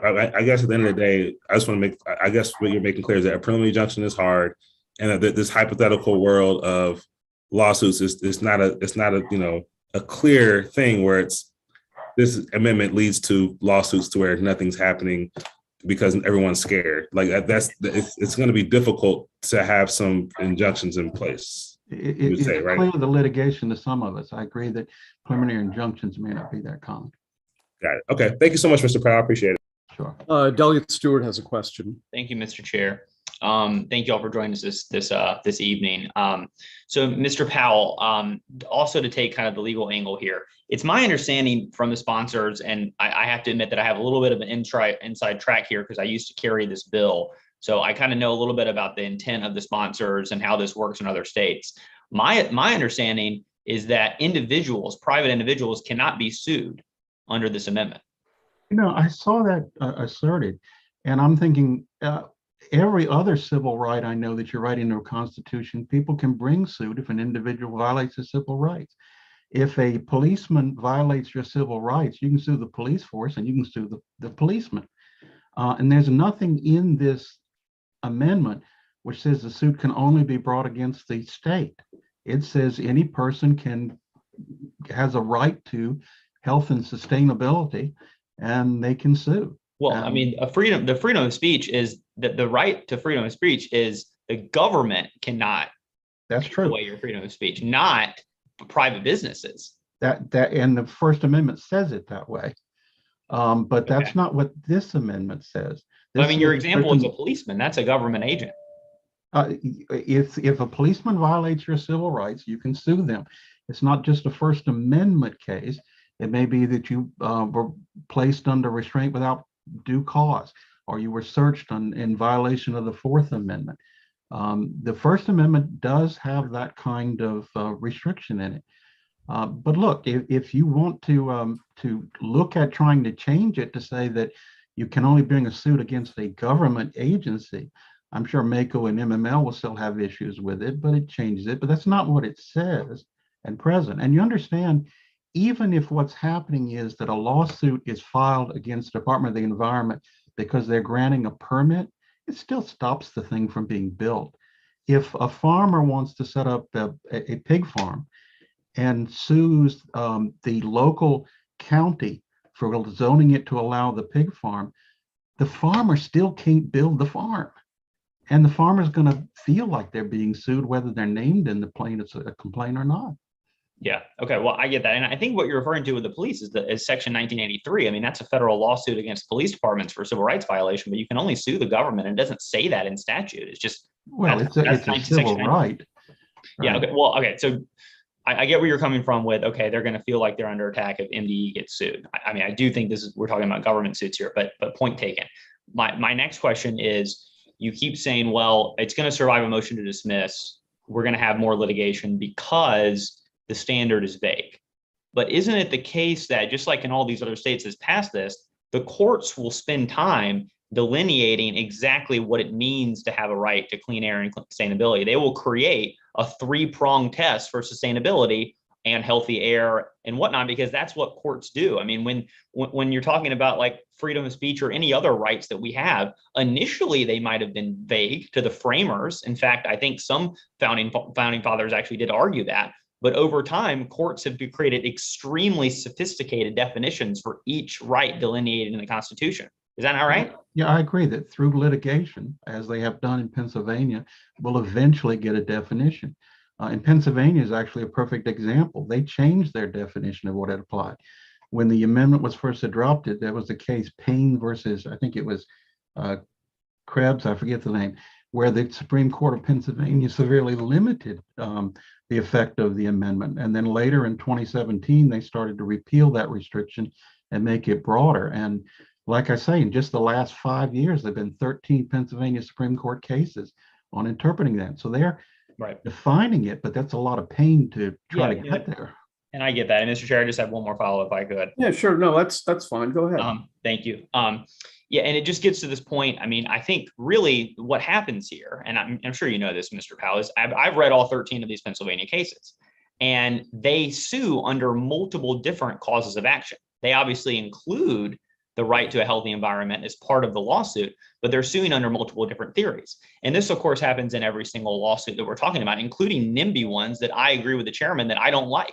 So, for example, in Western Maryland, when the wind farm was going up, there were NIMBYs who sued against that because they argued that endangered bats would be harmed, for example. Now, that lawsuit, obviously, that lawsuit fortunately failed. On the purple line, they sued under not the Endangered Species Act, but the Clean Water Act. Yeah. The purple line was going to endanger streams. And so what really happens here is that the green amendment, this amendment before us would not yield more lawsuits because the same NIMBYs are suing each time, no matter what. Dedicated people will sue with frivolous and stupid theories occasionally, not all the time, but it'll happen. So my read of this bill is it gives, for these frivolous suits, they might have another cause of action to sue under. They might say it hurts bats. Oh, and I have a right to a healthful environment. But I don't see this causing any sort of wave of litigation. That's why we haven't had any wave of litigation in any of these other states, because NIMBYs are gonna NIMBY, as the kids say, right? This provides them one more cause of action, but not one more cause of action they're gonna be successful in, and no more additional lawsuits filed. Why am I wrong? Well, you've made exactly my point. They filed for the bats and they filed saying that it's not sustainable or not healthful. And I bring in with my expert to show that no bat is killed. But how do I show that it doesn't have an impact on health? By adding another cause of action with a vague term, and be a constitutional one where it overrides whatever permits, whatever statutes, whatever General Assembly provisions have been passed, you're making that litigation much harder. And you're giving the NIMBY, in that case, a much stronger case. Okay. Well, I think we're talking in circles now, because now we're back to the point about courts, clarifying what the amendment means. But I appreciate your time and thank you for going around the world with me. And thank you all for testifying this afternoon. No, this is why I'm glad you're on our committee, Vaughn. Michael, let me ask this question. I mean, Delegate Stewart brought up the examples of, the people who brought suit and succeeded in delaying a major electric transit project for 25 years in Montgomery County. And I given the fact that we're now building it at 3 times its original cost, I guess the suit eventually, all the efforts failed eventually. But here's the thing that dogs me is that, every transit project, every clean energy project, every stream restoration project, every one of them probably involves cutting down some tree or doing something that some environmental activist at a very local level is going to be against. And I suppose I'd like you to comment on, would this constitutional amendment just put another gigantic quiver in the arrow of a person who wants to stop a stream restoration project because they're concerned that 2 trees are going to be cut down, even though 6 trees are going to be replanted? Yeah, Delegate Stewart is exactly right. It gives an additional cause of action to anyone who wants to bring a NIMBY, cutting down the trees. But I'd also point out, because it uses the word sustainability, it's basically anything that produces a greenhouse gas. And everything produces a greenhouse gas. You're going to be considering bills this year that say that regulate every building in the state. Because yeah, I know you're going to building, be on the opposite side from me on that. I will be on that one. I'm looking forward to it. Yeah. But it's an example that if your issue is, does it create greenhouse gases? And you heard testimony from the proponents about the flooding of Annapolis and other issues of climate change. If the issue is, does this contribute to greenhouse gases, you can make that case against any structure being built in the state. Okay, there appear to be no further questions unless I'm mistaken. Yes, I'm not mistaken in this rare instance. That ends the public hearing on this bill. It ends the public hearings for this afternoon. So let's go to announcements. Mr. Chair. Yes, sir, Marvin. Housing and Real Property Subcommittee will meet at 6:45. 6:45. Thank you, Mr. Chair. Actually, before there are more announcements, I need to announce that apparently we only have like 4 bills and 9 witnesses tomorrow. And I don't know if that, and let me, okay, before you start celebrating here, we're not going to vote on Saturday. And I've gotten enough conflicts about Monday that I don't think we should vote on Monday. We are starting to back up on work product. So my inclination right now is that maybe, I know that Friday is going to be a very long public hearing, and I'm not going to put you through a voting session after that. I think we're just going to have a gigantic voting session or 2 voting sessions next week. So if you need to do stuff on Thursday, Thursday is the day to do it. And the other thing is I'm going to have our leadership group meet on Thursday at some point so that we can figure out what our schedule is going to be like. So I should have said that before you spoke, Marvin. So why don't I ask other subcommittee chairs to weigh in? Anybody? Mr. Chairman. Yeah. Environment Subcommittee will meet in 10 minutes at 6:45 and then again tomorrow at noon. Okay. Dave? Anything? No, apparently not. Anybody else? Any other subcommittee chair have an announcement? Anybody have an announcement for the good of the order?